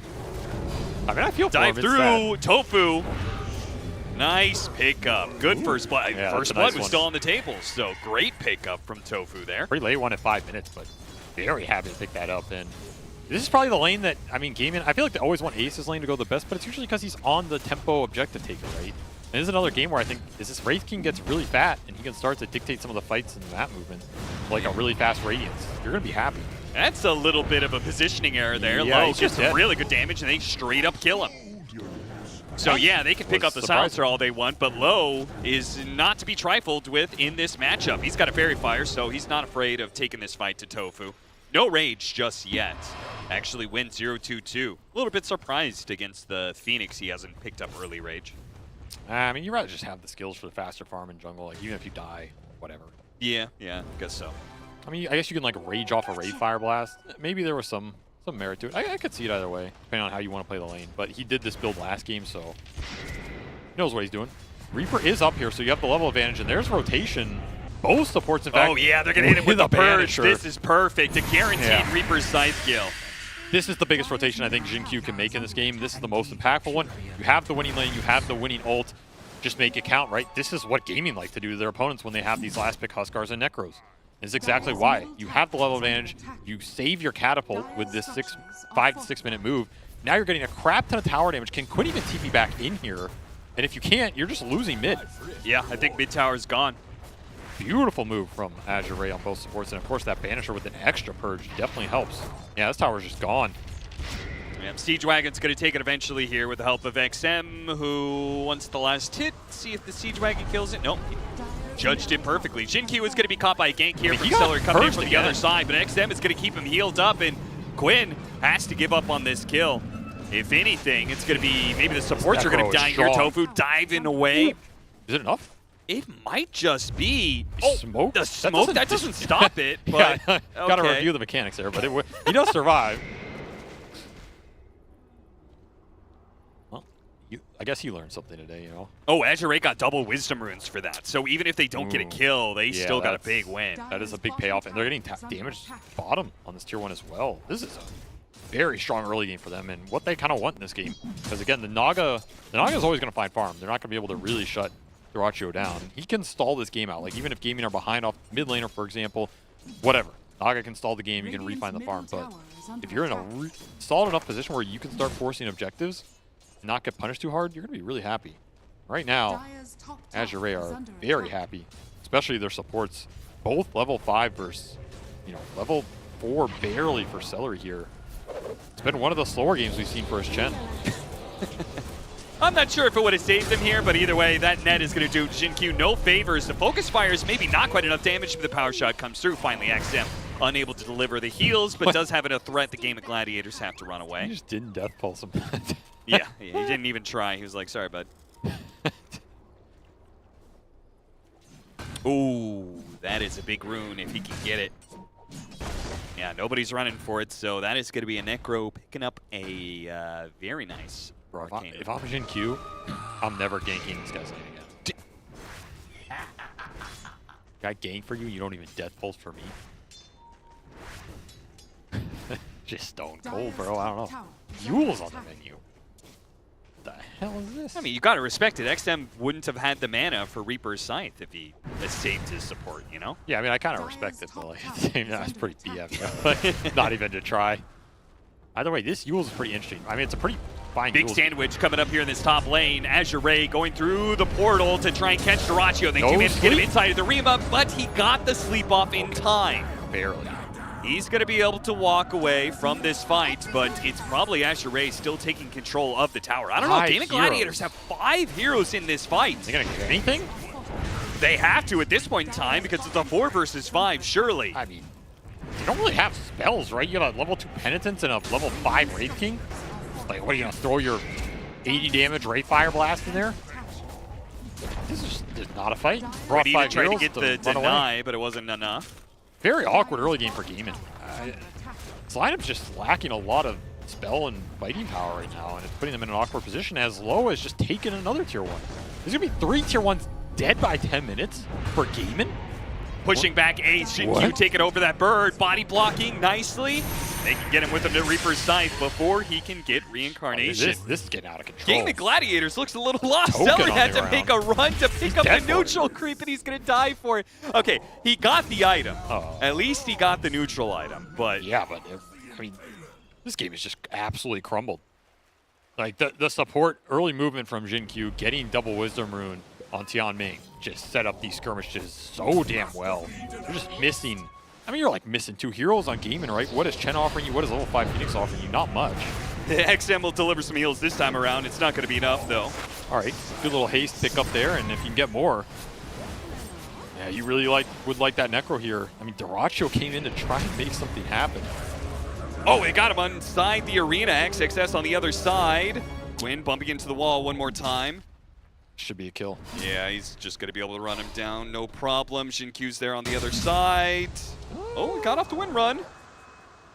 And he doesn't have the mana for a spear yet, so even if Quinn dies here, it's going to cost him a little bit more. Here comes the spear mana. He just needs to be able to get the vision and dodges. The spear goes back in and gets the neutral creep deny before the curse can deliver the damage required. Well played by Quinn. Absolutely decimated. Yeah, I mean, XXS he's still have a 5K gold lead. He's just so. crumbling right now. Look at this man. That's the face of a man who's been absolutely beaten. Guys, my ankle got snapped. I don't know if I can keep going. Well, at least you got something going for you. A little morale boost, you know. Draws the neutrals and then sees the spear come. I can't believe that didn't clip him. Okay, Avery, this game is looking about as bad as Game 1 was looking for Azure Ray. You said last game lose it. You gave the full story of how Azure Ray was able to come back into that game. Can the same be realized for Gaming Gladiators? Would you give them the same kind of chance to turn this game around? It's not gonna. I don't think it's gonna be as straightforward, but there's a route to victory. Yeah. I mean, you have Wraith King Naga. You can split push this map forever. Quinn's gonna be quite sad because Wind Ranger does not excel in those types of situations, and he's gonna be the one getting ganked, as we see here, right? Not too often that you see somebody holding the Reaper's sight, not taking the extra stacks for the regen, but XM, he just wants to keep finding more kills, I think. He wants to keep that threat in his back pocket. I mean, I think you're supposed to Reaper him there, but, you know, to each their own. He's going armlet on Ace. That's tough, man. Like, I mean, I don't blame him, because how are you ever going to get Radiance in this game, but it's going to be a very late armlet, and armlet's just not an item that functions from a late position. Yeah, it's tough. So you're going to have to get a team fight at some point going. It's centered around Egg and Reincarnation. That's your best bet. Like, sleep to disjoint an arena or something, you know, wear out a rage, and then turn it around off like a good Shackle or powerful Wind Ranger ulti. Maelstrom for Quinn is also going to be like their biggest damage power spike. Oh, he got Yules. Yeah, and he still has Reaper, so he can save it for second go around here. I mean, he's guaranteed dead without it, so we'll see if he values the stack. And he still doesn't. I think he was trying to cast it, just out of range. Yeah. Now he gets it. Okay. I mean, these stacks are just way too good, right? They scale so hard later on with like hard eggs. Yeah. So I think there's no reason not to take him on the cores now. Once more, Gaming just struggling on the map, and man, Quinn he's so far from this Maelstrom. Yeah, his focus fire is not a threat at all on this current trajectory of the game. 14-minute Wisdom Runes are coming up. Azure Ray snuck away both of the Wisdom Runes last time, and they're going to try and do it again here. Tofu, are you not going to try and go for it here? Without a tier 2 to defend him, I guess he can. Nice Shackle shot, though. Damage being put on to Xinqiu is not terribly impressive, but they're going to get a song onto all these heroes with a Supernova over the top. This looks kind of good to kill the 2 supports and maybe more. We'll see. The heals are going to come out from XM. Both supports are low. Duraccio is very low as well. He needs the heal. Chen helps him out. XZ comes in with a big arena to be able to help out. Duraccio still in trouble, TPing away. Kappa the Yules stops his TP out, and he will be caught by Azure Ray. Beautiful stuff from XXS, setting that one up. And the advantage, the net worth lead. Infested Hellbear. He's going to pop out. Look at him go. Go for Tofu. Yeah, he gets him in the end. Spears back the Wind Ranger too. So it looks like Quinn is going to be stuck here in the corner.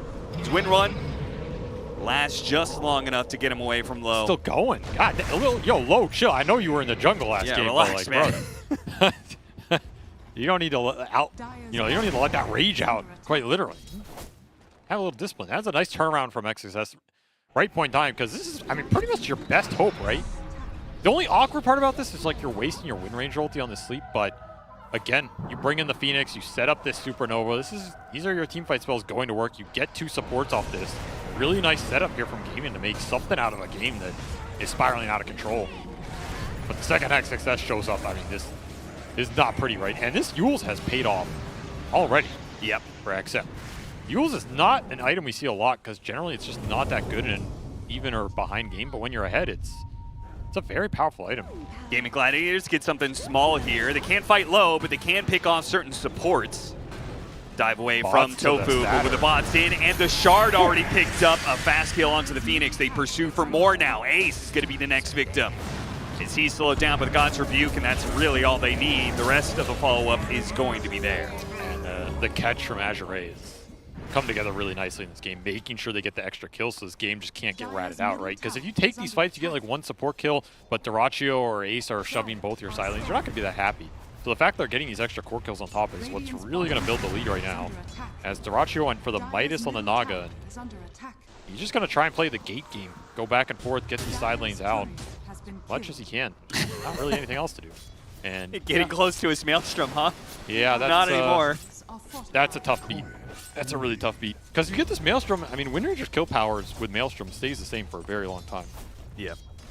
You know, you'll kill Jin Q a lot easier than without it here, and coming in from behind, and they will collect that kill, but can they get out without losing anybody? Oh, he's invis here. Highly doubt it. XXS biding his time, waiting for the Yules to set it up, and delivers the Spear of Justice to Quinn. Man, XM, I really like how his itemization panned out in this game. I mean, maybe it's a bit easier since he's this far ahead, but like, this just looked really good versus the Windranger, right? The Shard to get extra gap close, and the Yules dispel the Windranger, and he comes down, and he's just insta-dead. Yep. It's been pretty nasty here. But this is some space for Naga. You get a bench kill, you get some rotations out from Azure that are forced, and I mean, it's going to let Dyrachyo catch up here. So that's the biggest thing for gaming. You're going to give up some kills, sure, but as long as the net worth stays pretty even, you're finding farm on Naga, that's your biggest goal right now. At what point does Naga Siren become a problem, like item-wise? Because there is a world, right, where you said, hey, he's going to be causing so much split pushing that Azure are going to have a problem dealing with it. Is that like second item Naga Siren that really comes online? I mean, Naga's always relative to enemy power as well, but in this game it's got to be whatever's after Manta. I mean, their illusion clear is pretty bad, so if he gets Manta Heart or I don't really know what else he would go in this game, right?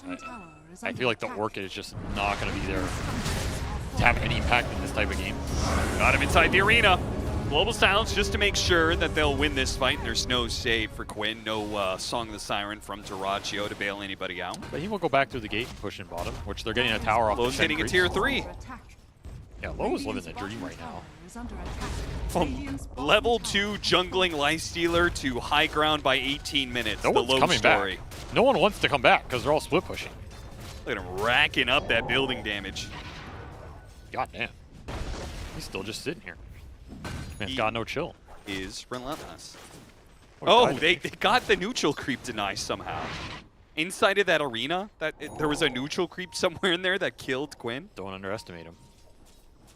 Managed to pull that off twice, though I'm going to say this last one was just pure luck. Celery spotted for a second there, and that'll be another stack. The Toxic Man. Number 5. 5 stacks. Also, Jin Q's just rushing Ags with no impetus. This is like a very interesting build. Not that the Ags has anything to do with impetus, but I'm saying like he went 0-4-4. Yeah. And then he's just rushing little friends. Yeah. Which is, both of these things are very unconventional, right? Normally these 4 Enchantresses want to get Hurricane Pike with max impetus, so you're a damage source.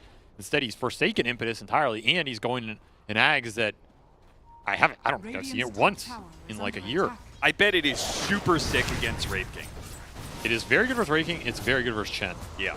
There's a reason to get it this game. And this man likes his unconventional item choices. Shackle will not land, and Song with Rage keeps him going, and he will cut down the Naga Siren before the Rage runs out.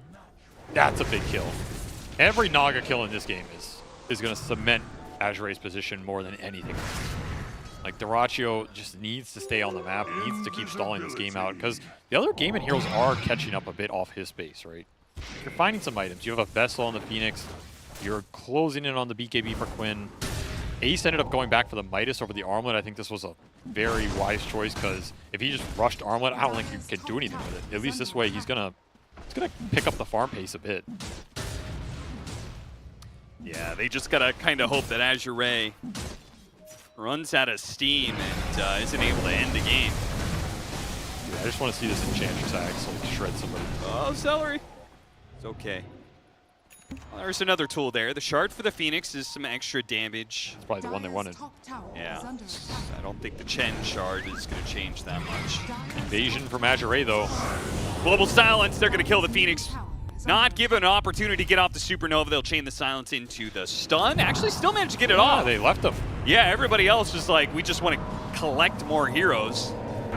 And as a result, they collect the Wraith King ulti. Yeah, they do get that reincarnation, and Tofu looks like he's still going to die.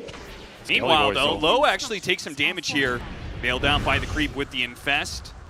XM using that bots to join the Lifestealer, and they'll hit high ground already. So both side lanes being cut and killed by the Chen and the Naga right now, but they did get the wave off in mid. It'll force a glyph. They can stay here, though. I think this wave is far enough mid. An arena for a Chen. Make that trade. Yeah, I mean, at this point in time, you know that Game of Gladiators are not going to fight you. They are just desperate to be able to push out lanes and stop you from hitting high ground.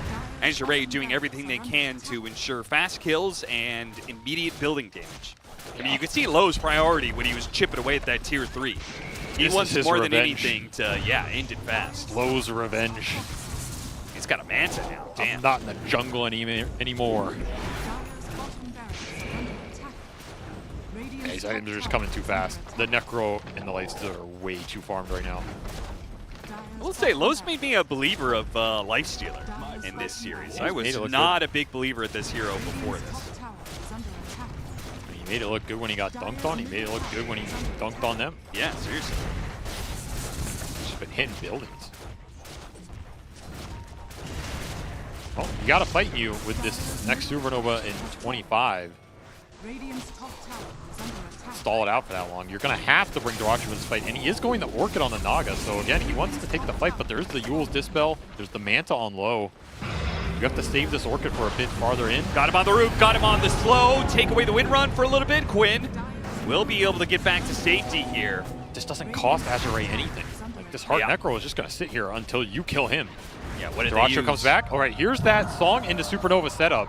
He tried it once before, it didn't work. XXS already popped the BKB. He's like, not sure what he wants out of this one now. Global Silence is going to be the return, and now he hits the arena onto 4 heroes during that Global Silence. Beautiful stuff from Azure Ray. It is over. I mean, they're closing the door on him immediately. GG is called. Azure Ray. They look good. That is a damn good comeback in game 1, and then they take the lead early in game 2 and take out Gaming Gladiators in a way that few teams could. And I don't think these drafts were too off from what Gaming normally won. Like, maybe they're going to sit back and say, yeah, we could have had a better pick than the Wind Ranger and the Necro cheese. We got a little cheese, whatever, right? But this just felt like Azure Ray were playing at a pretty decent level where they're laning pretty well. They recovered pretty well in game 1. They got ahead pretty well in game 2. They played from a variety of positions and showed pretty good teamfight discipline and synergy in all those situations. Again, the 2 Chinese teams sitting at the top between them and G2IG have looked surprisingly solid for how short ago these teams formed. Like, that's what's impressed me. So again, here, this lineup coming together, I like this last pick Necro. I think XM played this game tremendously well. Not only did he own the lane like you're supposed to, call for the right gank, his itemization paid off between the Shard and duels, making sure you guarantee the catch every fight. Just a textbook Necro game here as Quinn faces down his TI Demons, perhaps. Yeah, this is going to be a little bit awkward here for Gaming Gladiators. Azure Ray, they will lock down the first place slot in their group with an emphatic victory over Gaming Gladiators 2-0. Thank you very much, Kappa SVG. That was quite the performance from Azure Ray. XM in particular on his Necro, but the whole team once again coming together to take this one and get this series 2-0. Undisputedly top of their group right here for Azure Ray. And I know that there were a couple of doubters out there. I believe a part of our commentary team was that, as well as my panel, and that's okay. That's okay, because I think that sometimes you just have to see it in action, because before you really believe that something like that is possible. Yeah, congratulations. We're both stupid, apparently. As honestly, I did not like this last pick Necro. I thought, you know, of course, any Dota game is playable, and you know, the good teams will be able to win games where they're outdrafted, but I think I was just straight up wrong. Like, the way XM played this mid lane, he bullied out Quinn, then I'm pretty sure he calls for his teammates to come over, get the gang stun, like just compound damage on damage and kind of just keep pushing it forward. I feel like Gaimin had no chance in this game at all. I agree entirely. I honestly didn't realize that the Windranger versus Necro matchup would be very one-sided. I thought it was one of those matchups where Windranger is down a level, maybe down 700 gold, but makes a comeback, you know, through runes and rotations as the mid lane goes. But Windranger got nothing, even before the Enchantress rotation mid, which was beautiful, by the way, getting that Satyr creep to purge off Windrun. That was wonderfully done by Xingqiu. But even before that, like, he was hiding in the trees trying to power shot. There was no... He even got zoned out from accessing the water rune at minute 4 by the Necro.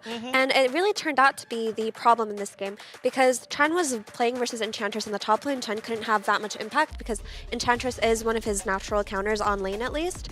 And on that bottom lane, Lifestealer had free reign versus the Wraith King, who also, uncharacteristic of Ace, had no game. So your side lanes aren't really doing that well. Your mid laner got crushed. Suddenly these rotations are coming to the mid lane, but both of your supports are not strong enough in level because your side lane's lost that you can't react to this Necro at all. And it was incredibly dominant. Yeah, and then it's like, on top of that, they like build the correct items, and I love how aggressive they play. Like, they're ahead at 50 minutes to hit your tier 2, at 20 minutes to hit your tier 3, because they know, I mean, what are you going to do? Nothing. You're going to watch my hard Necro and my 5-0 Lifestealer, who has a free game. He can just rage. You have a global behind XXS as well, flawless. This was a very impressive win from Azure. Yeah, it did also feel like maybe there were some issues in the drafts of Gaming Gladiators, that it was a slightly too slow lineup to be able to deal with the aggression that Azure can bring, which in game 1 we couldn't really feel the speed that they can take because of course they got demolished at the start of the game, so maybe that's kind of led Gaimin to underestimate the tempo a tiny bit from Azure here, because it did feel like we did not see everybody get to play a game of Dota here, Effie, on the side of Gaming Gladiators. It was just a little too slow. Yeah, that's what happens when you get clapped on lanes, basically. And they got really clapped on lanes, even on the side lanes, which it's very rare that you see Gaimin lose lanes this hard. They usually come out of the laning stage with a net worth advantage, at least 3k or 4k post minute 10, and they play off of that. But for them to play from behind and not necessarily have the heroes to make it happen from the mid lane, because you have this Windranger instead of this Puck or this playmaker that can kind of make magic happen, that didn't exist. So I don't necessarily want to call it a draft issue. I think the Windranger versus Necro turned out horribly, but potentially the side lanes could have been rotated around, right? Kezu and I were theory crafting maybe just having Chen dodge the Enchantress lane, play versus the Lifestealer, and have the Phoenix go play versus the Enchantress. That could have turned out better for them. Who knows? I feel like if you ask them now in hindsight, they either think that their lane should have gone better, or if not, I agree with Effie that they should have rotated their supports, because the way it happened now, it's just really hard for them to do anything after like 10, 11, 12 minutes. Yeah, and I think a lot of the credit for that goes the way of XM, and he is standing right now together with our translator Jin and Purge, ready for a post-game interview. Thank you so much, Shiver. Yeah, XM is here from Azure. They had an amazing series. Game 2 was a stomp that we haven't seen in a while against Gladiators. They won lanes, they pressured the map. How did that feel in game number 2, winning so convincingly?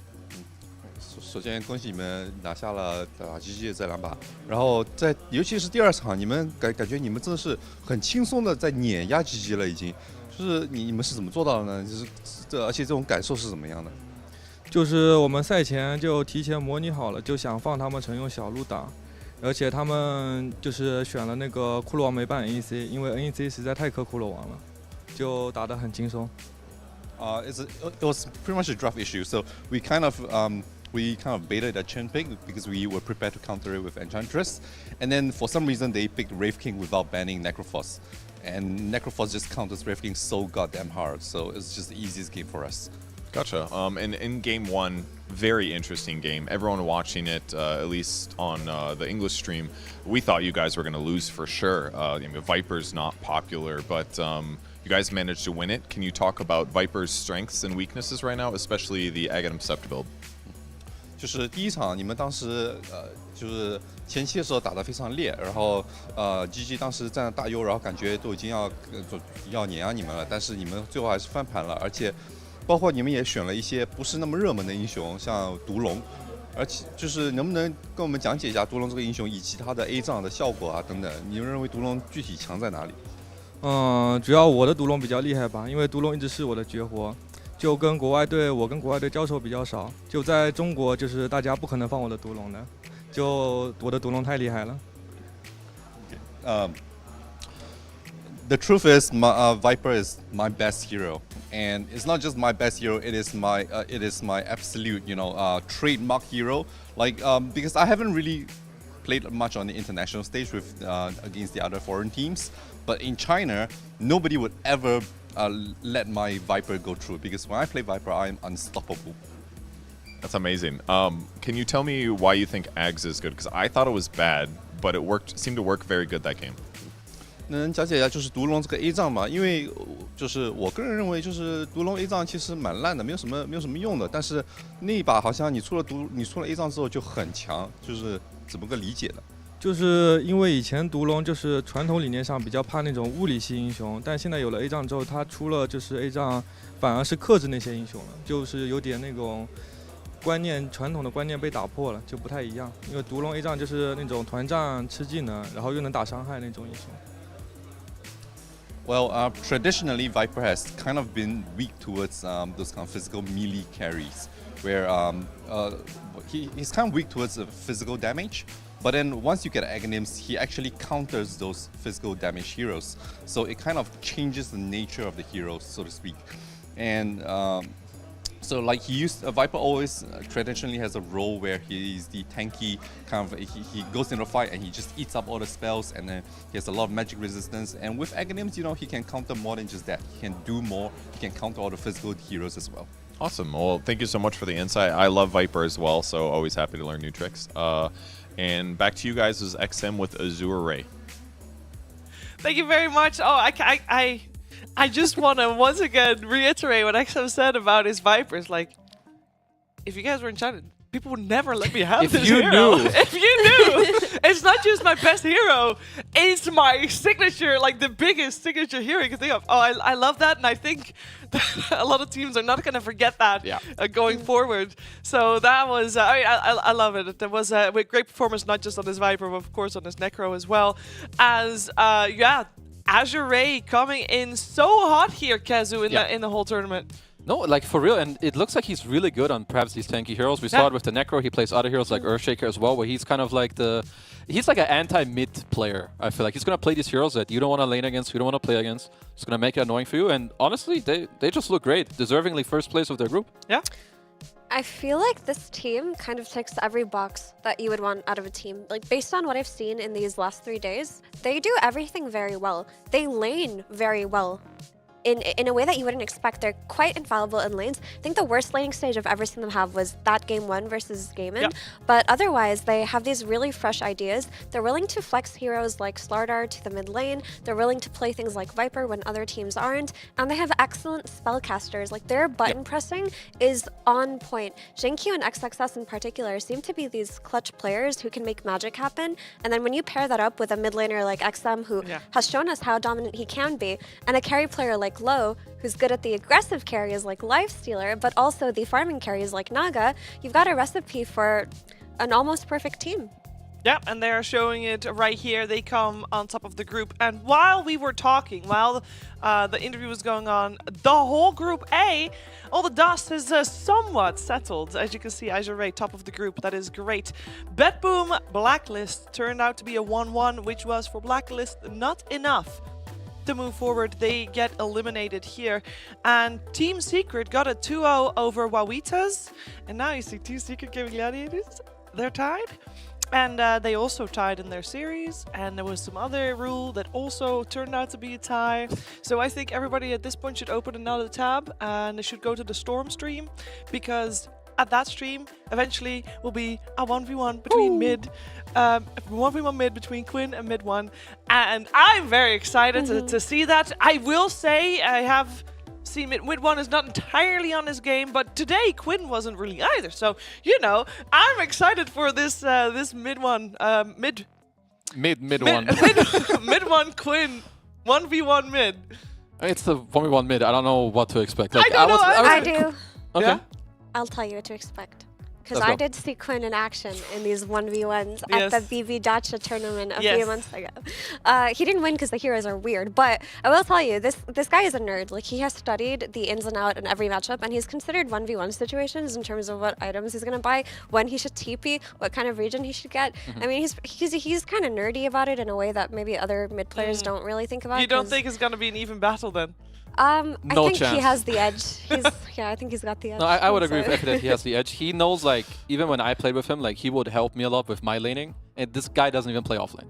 Just because he watches, like, his own replay and goes into lobbies, like, how to lane mid, now I need to creep aggro. Oh, here you should have eaten a tango. Here you had to step forward, like, 50 range. And I'm like, okay. It actually all makes sense. But it's like all the small things. And he knows. It's weird things that you wouldn't think about, because actually we were talking about this in the green room, is that most mid players, they operate on instinct. Like Sumail, that's a pure instinct player. He's just got the natural talent, whereas Quinn, that's just him studying relentlessly for thousands of hours that he's poured into the theory crafting behind the mid lane, and it really shows, or it showed in the last year. Yeah, and when you put the work in, the results normally come as well, and with Quinn, that is definitely noticeable. So if Mid1 did all that studying, because we just don't know his approach, we'll have to wait and find out for that 1v1 win. Now, once again, both teams are guaranteed playoffs. It just depends who goes upper bracket, who goes lower bracket. And the upper bracket matches will still be played today, the first round that is. So whoever wins will have to play again later today.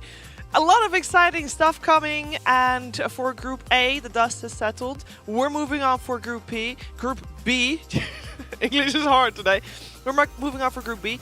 And if we're talking about, you know, putting the work in and doing all your studying and everything like that, we're also not talking about the players, we're also talking about you. That's right. You are going to get some time to get your studying in, because we have another DHL pro tip coming your way. Dota 2 is a video game. And video games have collision. And collision is not perfect. This simple fact is abused all the time by pro players. For instance, if you are playing Nature's Prophet and you TP on a cliff to ward, and then you realize, hey, I can farm here. Then you can get yourself off the cliff without actually having to use a TP. Simply press Sprout on the edge of the cliff and you will bump yourself off. The reason this happens is because there isn't enough space on the cliff for both you and the trees. And since trees can't move, the game takes the thing that can move, which is you, and bumps you to the nearest available location. This just so happens to be off of the cliff. This bumping mechanic has a ton of useful applications in the game. Another example is that if you're playing Tusk and getting chased by enemies, you can run right next to a cliff, then throw ice shards directly on top of yourself.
sitz auf meiner Fensterbank, die Nacht zieht vorbei. Ich blick über den Tellerrand, trinke Sekt auf Eis. Ein Teufel und ein Engel tanzen auf dem Parkett. Vielleicht sind wir unsterblich, müssen nie wieder weg. Ich sitz auf meiner Fensterbank, die Nacht zieht vorbei. Ich blick über den Tellerrand, trinke Sekt auf Eis. Ein Teufel und ein Engel tanzen auf dem Parkett. Vielleicht sind wir unsterblich, müssen nie wieder weg. Backpack, Kippen und Drinks gegen Tristess. Großstadtbild, komm hier nicht weg. Kopf fragt, mach kein Pisstest. Nein, ich will nicht auf deine Party gehen. Nein, Engel und Teufel tanzen Schwansee. Von deinen Lippen tropft der Chardonnay. Ich küss ihn weg, bevor du schlafen gehst. Ich sitz auf meiner Fensterbank, die Nacht zieht vorbei. Ich blick über den Tellerrand, trinke Sekt auf Eis. Ein Teufel und ein Engel tanzen auf dem Parkett. Vielleicht sind wir unsterblich, müssen nie wieder weg. Ich sitz auf meiner Fensterbank, die Nacht zieht vorbei. Ich blick über den Tellerrand, trinke Sekt auf Eis. Ein Teufel und ein Engel tanzen auf dem Parkett. Vielleicht sind wir unsterblich, müssen nie wieder weg. Fadet auf den Wohnzimmerdielen. Baby, sag, wieso sind wir hier? Kann sein, dass wir den Boden verlieren. Wir heben ab morgens um 4. Ich sitz auf meiner Fensterbank, die Nacht zieht vorbei. Ich blick über den Tellerrand, trinke Sekt auf Eis. Ein Teufel und ein Engel tanzen auf dem Parkett. Vielleicht sind wir unsterblich, müssen nie wieder weg. Ich sitz auf meiner Fensterbank, die Nacht zieht vorbei. Ich blick über den Tellerrand, trinke Sekt auf Eis. Ein Teufel und ein Engel tanzen auf dem Parkett. Vielleicht sind wir unsterblich, müssen nie wieder weg.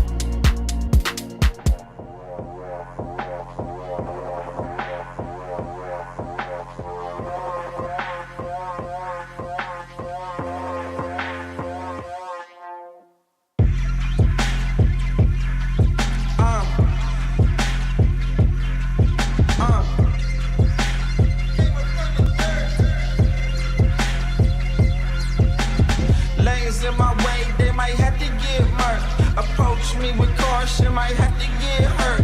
I top up from the treetop, but I came up from the dirt. That shotty like a detox, hit the pump and go berserk. Yeah, I don't care. You might get found in the middle of nowhere. Approach me with caution, might have to get hurt. That shotty like a detox, hit the pump and go berserk. That shotty like a detox, hit the pump and go berserk.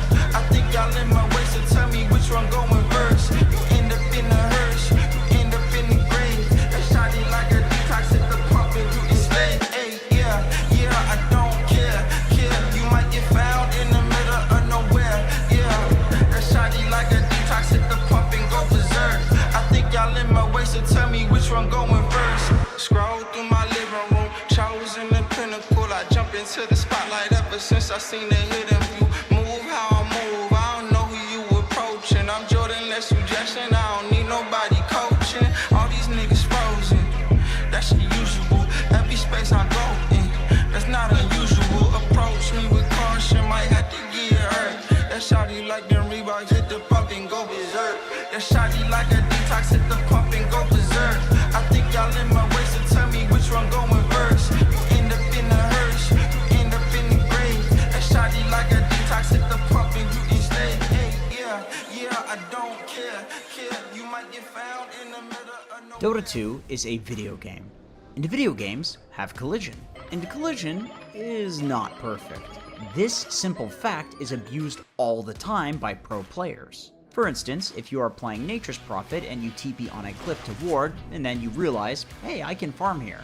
Then you can get yourself off the cliff without actually having to use a TP. Simply press Sprout on the edge of the cliff and you will bump yourself off. The reason this happens is because there isn't enough space on the cliff for both you and the trees.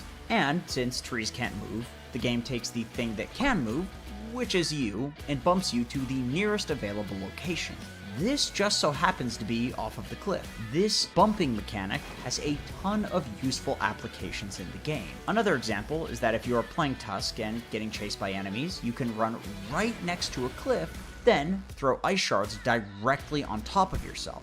If you were precise enough, then the distance between you and the top of the cliff is shorter than the distance between you and the bottom of the cliff. In other words, you'll be bumped up, and everybody will think that you're really cool. Another example is with Storm Spirit.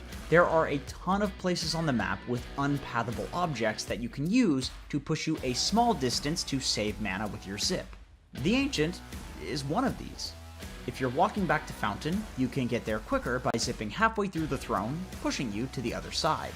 Similarly, you can blink or force staff greater distances by also using these unpathable objects on the map to bump you to the other side. Interestingly, the sides of the map count as unpathable objects, but they're also high grounds. So, you can use these forced movement spells and items to put yourself off of the map temporarily, which gives you flying vision, and essentially makes you unjukable.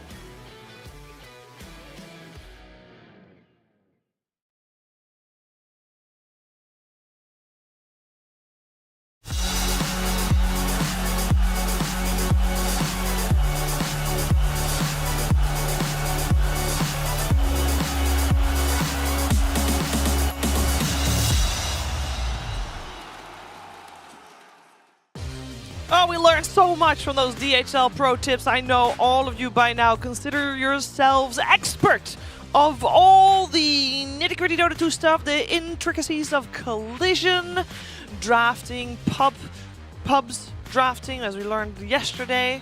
Why do you think yourself so smart? Why don't you put that knowledge to the test, huh? Why don't you try to get yourselves a €200 Steam gift card? That's right, you have the chance to win that one if you just go to esl.gg/DHL Pro Tips, do the quiz, fill it in correctly, and you have a chance to win that. So make sure to check that out. I'm sure my panelists were already very well aware of all the collision information. Of course. Naturally. I know everything. Naturally. So of course. There's no as we both do, so. I know some things. You know everything. No, that's not true. I think Shiva knows everything, actually. Shiva does know everything. Yeah. But it's also because I have power. that I know everything. For example, the power to have things appear on screen, because, you know, maybe people at home didn't know the scores of Group B, but we do, and we have the power, I have the power, to put the scores of Group B on the screen right here. Oh, I went the other way. I should have done the other way. That would have looked so better, but that's fine. These are the scores of Group B. We need one more series each for every one of the players. They have one more match to come, and unfortunately for Nine Pandas, they are already eliminated. Well, actually, they also face up against G2IG, which is going to be an uphill battle. G2IG only needs to win one more game to guarantee upper bracket, and even if they don't, they still have a very good shot at making the upper bracket, as you can tell. But let's talk a little bit about the middle of the pack here, Kazu, because we don't know yet who's going home, and we know that, for example, Team Liquid can go everywhere. Yeah, so Team Liquid will play LGD, which, you know, if you asked me after day one how good LGD are, I would have said not so good, but they bounced back pretty nicely. I still think Liquids are the favorite there, and then the other matchup, well, it's going to be Falcons against Tundra, which I don't know if they have the same score, but I feel like Falcons are a little bit better than them.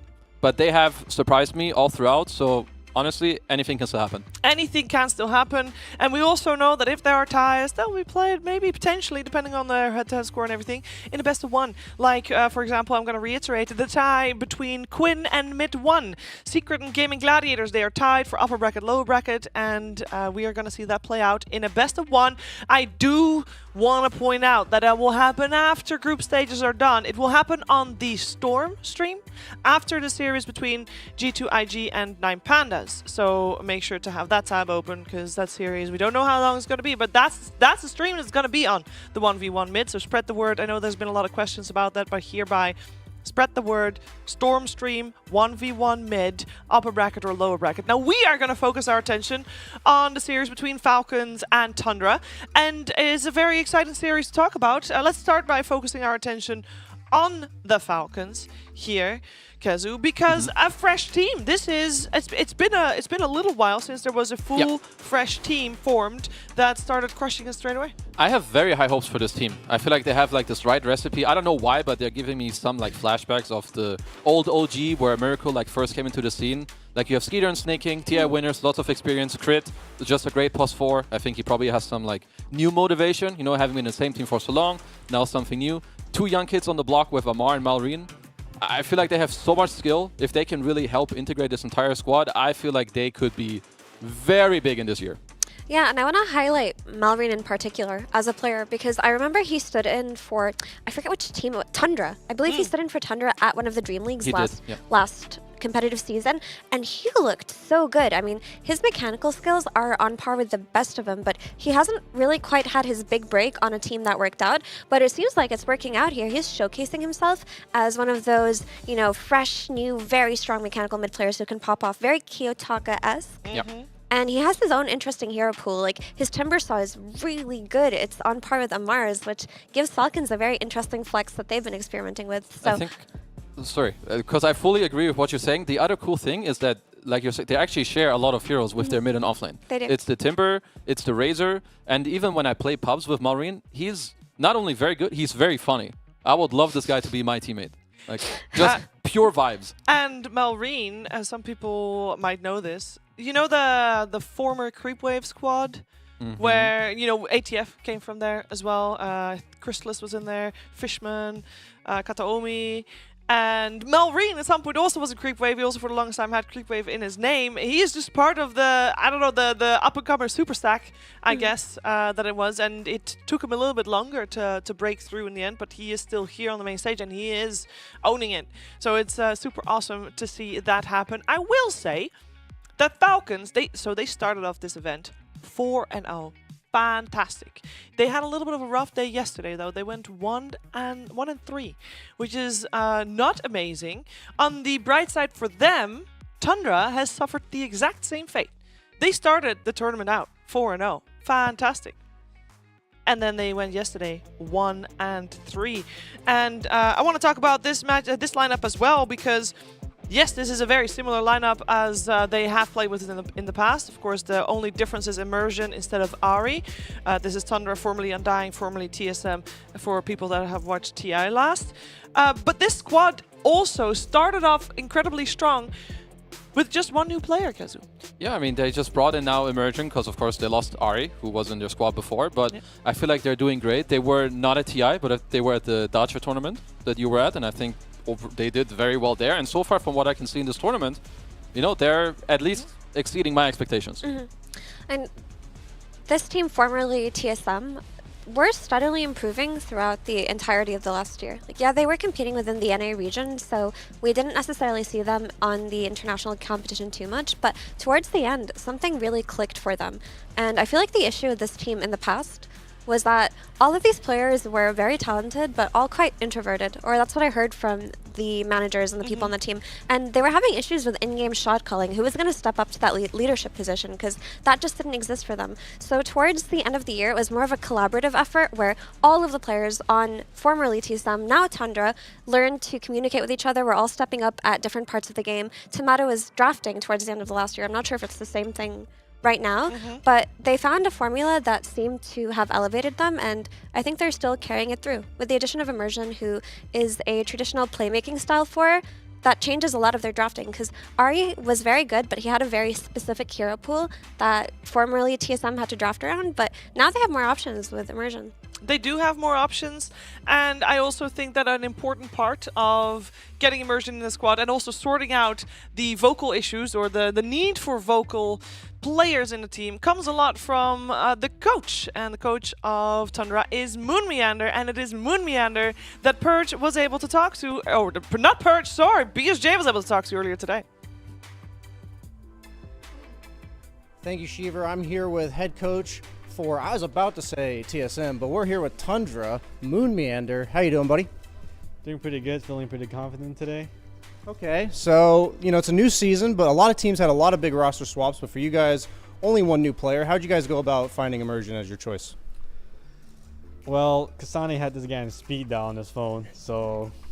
That's it? That simple? They're just really good friends. Like, let me call Immersion. I'm like, okay.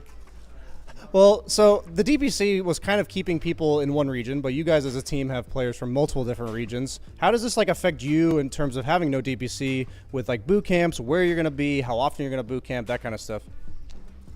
I feel like it's similar because of ESL Pro Circuit. The ESL Pro Circuit just basically replaced DPC. So the rules are more lax and there's no roster shuffle rules, and like bad roster shuffle rules is what the community thinks. But there actually is. They didn't really like announce it in public, I guess. But if you roster swap, you lose 20% of your points, which is the same as DPC essentially. So there is penalties for roster swapping constantly. Okay, so coming into today's match, you guys started out with a 4-0 record on day one and then a 1-3 record yesterday. How are you guys feeling about, like, what do you do about bouncing back and making sure you finish strong? Because this is a pretty pivotal game for upper bracket going into the playoffs. Basically, we reviewed our replays to see why we won. And then we also reviewed to see why we lost. And I realized like I wasn't playing around, drafting around my players' strengths. Day two, I was just kind of freestyling it a little too hard, I guess. So I'm not gonna make the same mistake. And it's a mindset thing, I really strongly believe. Plus also day two of my players got really sick. And so I was kind of sad about that too. So when you say like day two, you got a little like you got a little cocky maybe on day two. Was that because of the 4-0 on day one, or do you think that was just, you know, getting a little too creative? I'm always cocky. Well, day one, that's day assumed. Two, every day. That's fair, man. Well, hopefully you got the confidence and cockiness going into this series, and I wish you best of luck, man. And we'll send it back to the panel.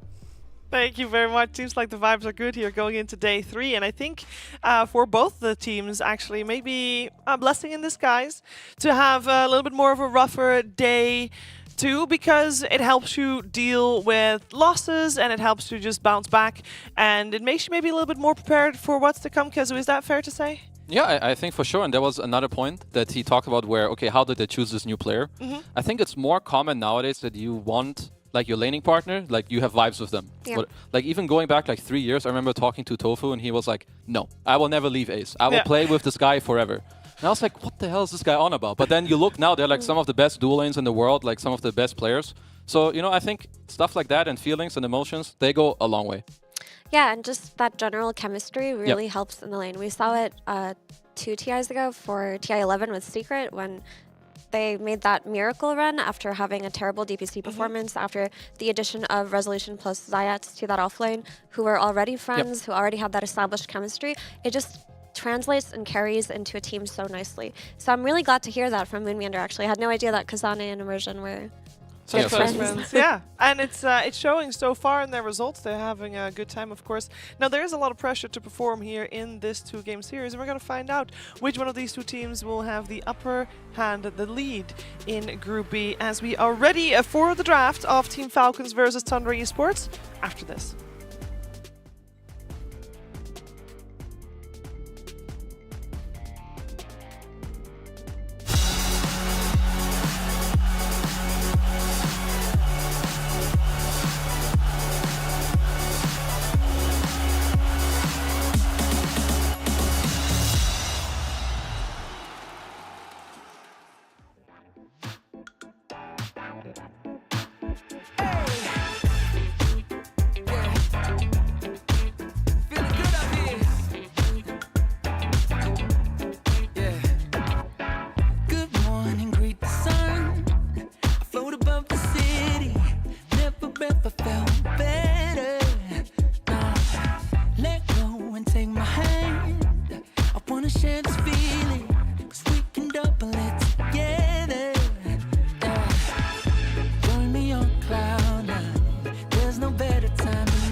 The group stages are almost coming to a close here at ESL 1 Kuala Lumpur 2023, and this series will be the final one for these teams in Group B. Falcons versus Tundra, 2-game series. Both teams doing great. Both teams sitting at a 5-3, and both teams looking to end the group stages on a high note. As they started it on a high note as well, they look to end that the same way and, of course, secure their spot in the upper bracket. And one of these two teams is going to be probably in the upper bracket. It's just we don't know yet who.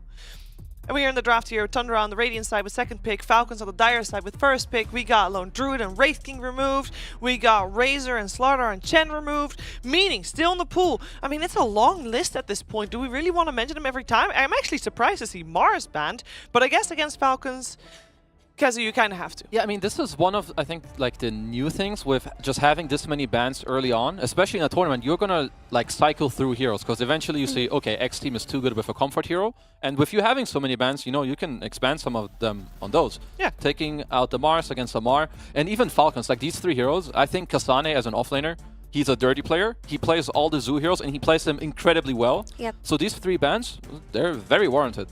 And it feels like every patch gets to a point where you can't really ban out everything, and I feel like we've established this pool of 15 heroes in the first phase that have been coming out, and it just changes team to team.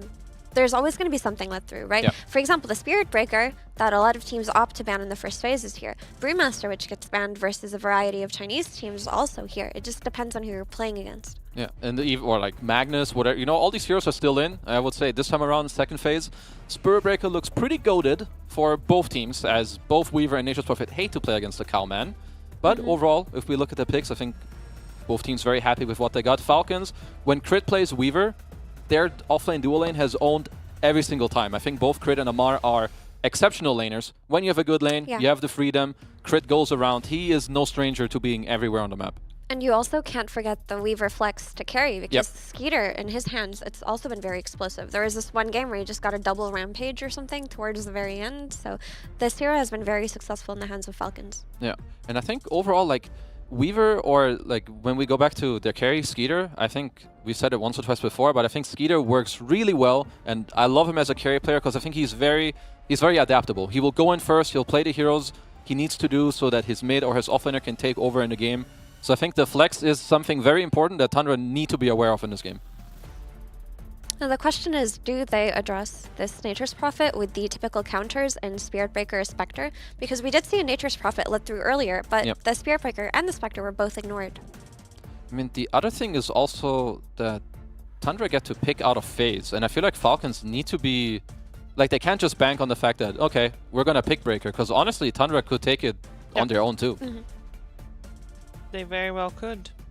Do the two bans of the Templar, Assassin, Beastmaster tell us anything in particular, or are those just the bans you want to do against? Well, Beastmaster you already mentioned would be a good one for Kasane, and Templar, Assassin for Brow also removed. It's just targeted bans. I mean, the TA maybe, but I think it's more like, I think TA is very good on second pick because there's a flex.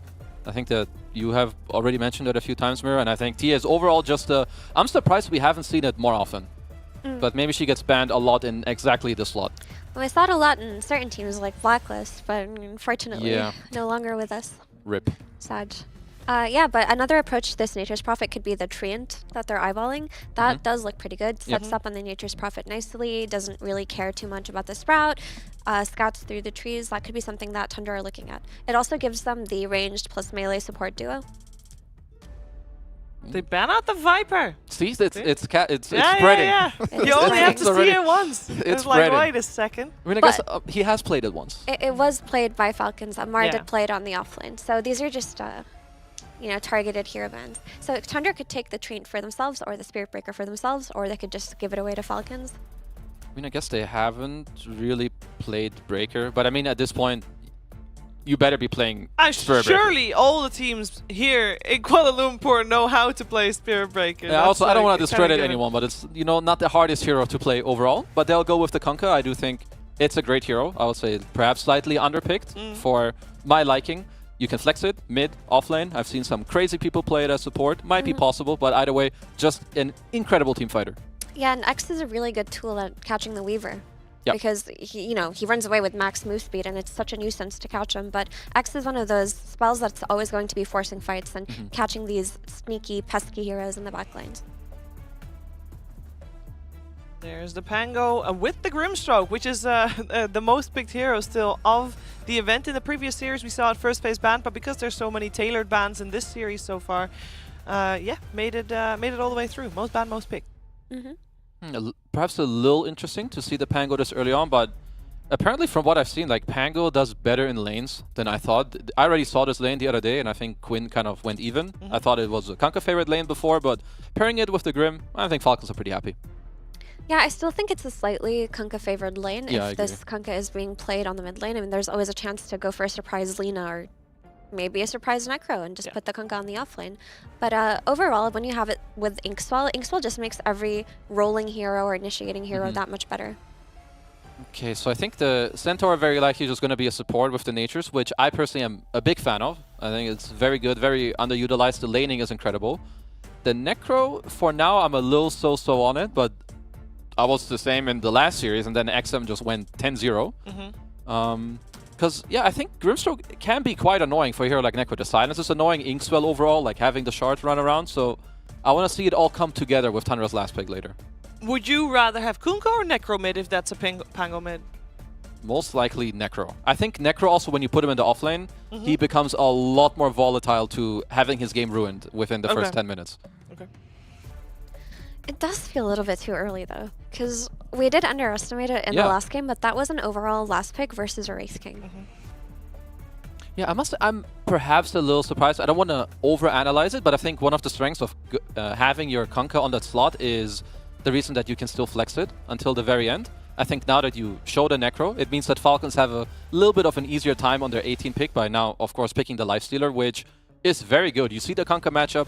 Of course, you have the Rage. You don't care about a Centaur either. So I would say Falcons are very happy, and Lifestealer loves drafts where people are already going in for him. You can infest in the roll. You have Weaver giving you Vision, Inkswell. I think they're pretty happy with this 18 pick. Yeah, and as the game progresses, Lifestealer is pretty happy to pick up that Nullifier, which is going to be a great tool versus Necro. And once he gets those Infest Bombs going on either Pango or Weaver, you're just going to hunt this pesky little Nature's Prophet who's going to be up to no good, right? Trying to split push these lanes. Yeah, because, as you Lifestealer does not mind building Nullifier at all. There's even a lot of like this Radiance build going on. You can split it around. So yeah, I think Tandra's last pick has a little bit of work cut out for him. So you are both okay with the fact that, you know, when the Nature's Prophet came out, we talked about a couple of counters and none of them are Team Falcons, but you feel like it's been addressed enough regardless? Potentially. Actually, I do have to bring up Sorry Sheaves, but I remember, I think Tundra did flex the Kunkka to carry once. They did. Tomato did play it carry, and it looked pretty good, which means that they could still be open to putting the Centaur on the offlane, potentially. That is something that we haven't mentioned, but it's been done before by them. It was a bit more specific to Enigma in the game, but I completely forgot. So that is a very valid point. With them being second pick, they can still decide. So there are more options than I gave them credit for. Good to keep in mind for sure. I mean, Falcons will need an Amar hero. Very likely just a potential team fighter. You have Weaver in your lane, so I would say that frees up quite a bit. Weaver, one of the strongest fours when it comes to laning. Well, a traditionally very good lane with Weaver would be something like a Tide. I know there's some counter picks in the game with like Necro, but you can build a pipe, you have people who go in for you. I think it would still, you know, there are some counters, but it helps your team tremendously if you were to go for that hero. I forgot what bans look like when there's a team playing against Amar. Like, seriously. Yeah. Tundra is like, okay, we've heard about this guy, let's ban all his heroes out. Oi. I actually quite like the sound of the Tide because that's a way to counter the Stampede, right? With his Shard. That could be a potential approach. Ooh. That's a Brewmaster. Yeah, that's honest. The fact that Tide Shard works like that, even though the hero's not in the game I have to talk about, I think it's pretty stupid. It's very strong. But I will move on to the Brew, which is also great hero, good laning. You have the Dispel against Necro, can lift people up. You build a vessel if you want to, of course, or you just go for the Radiance and scale. So all in all, very similar hero. Good lane, a lot of team fight. So what's the things that Tundra needs now that there's a Brewmaster there? Because again, they can still swap things about. What would we like to see? So Falcons cover their bases by banning out the Void, which would have been a good carry, and the Enigma in case they do end up playing this Kunkka Flex. But what they need right now is a hero that can out-damage this Lifestealer as the game goes on. And heroes like that are usually something like Terrorblade, but the issue if you go Terrorblade here is you're just going to get run down by this Pango and this Brewmaster early on. Yeah, I fully agree with Effie. You need a hero that eventually, like right now, sure, Kunkka and Necro, they're very tanky, but you need to threaten a Lifestealer. He needs to be stopped from just standing his ground and hitting, which is why I think Kunkka needs, like Kunkka and Necro need to be mid and offlane for now. Maybe it's not the easiest Luna game, but I think you need a hero that at 20 minutes plus, you pop all your stuff, there's a Stampede, there's a Water Park, kill the split, or just man up. Like, that's the type of hero I'm looking for.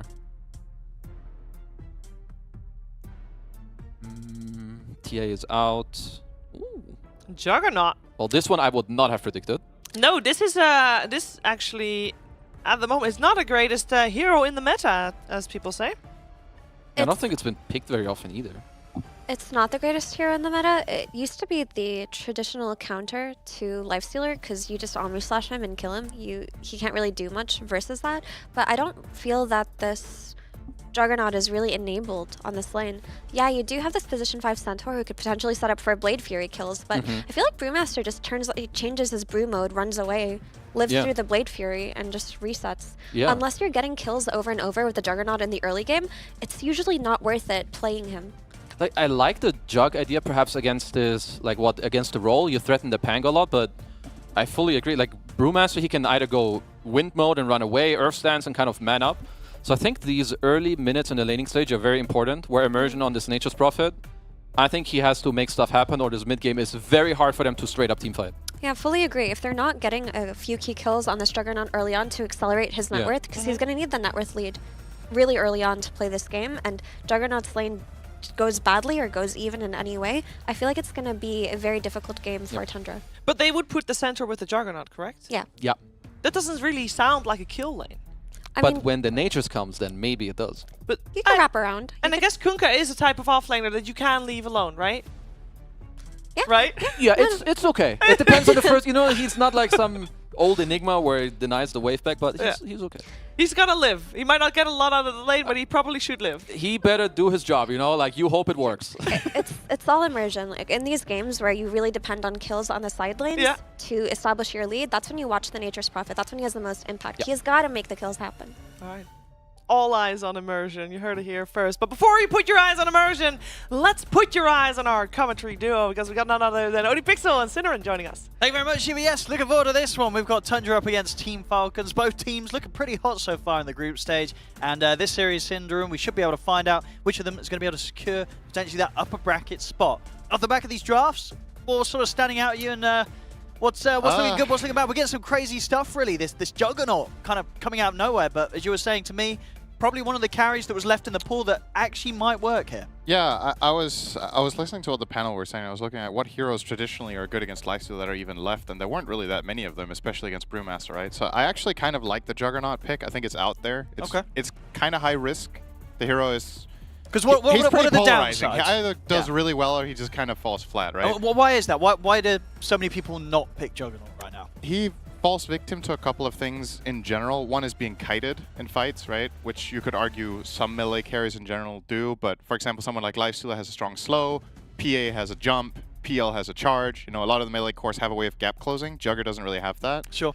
And the other thing is, if you can't reliably Omni-Slash the way you want, if it just goes on some random stuff that you don't want to hit, then it's an uncontrollable spell, right? So against a hero like Brewmaster, that can be tricky if you jump on the wrong brew split. Hello, we're still here, by the way. That is one of his potential issues. But one of the upsides to Jugger is I think this hero is really strong when he's playing with tanky frontliners, right? And you've got those in spades. You've got Kunkka, Centaur, you've got Necrophos. Healing Ward has incredible value in a game like this, in theory. Then it's about whether you can keep it alive, because you're playing against Support Weaver. This hero has an ability to, you know, get to where the Healing Ward is, kill it, and maybe time-lapse out, which honestly, you don't mind expending your time-lapse for that as a Support Weaver, right? That's okay. Killing Healing Ward is massively impactful for the side of Falcons this game. What about the next level strat though, Synderen? Healing Ward, and then you sprout it. They can't see it. Oh, yeah.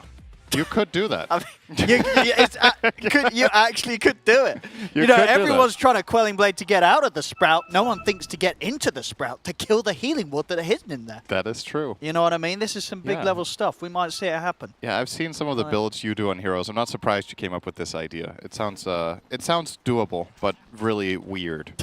That's how you build every hero. Anyway, it actually work. Anyway, it could work.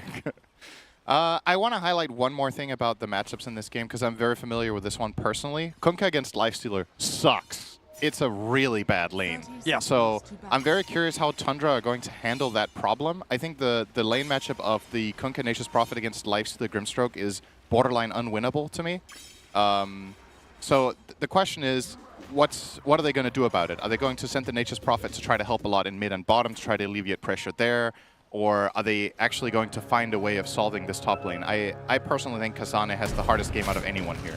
Oh, there's it looking like a First Blood right here. Whitemon able to set it with a hoof stomp onto Snake King. First Blood's going to go the way of Tomato.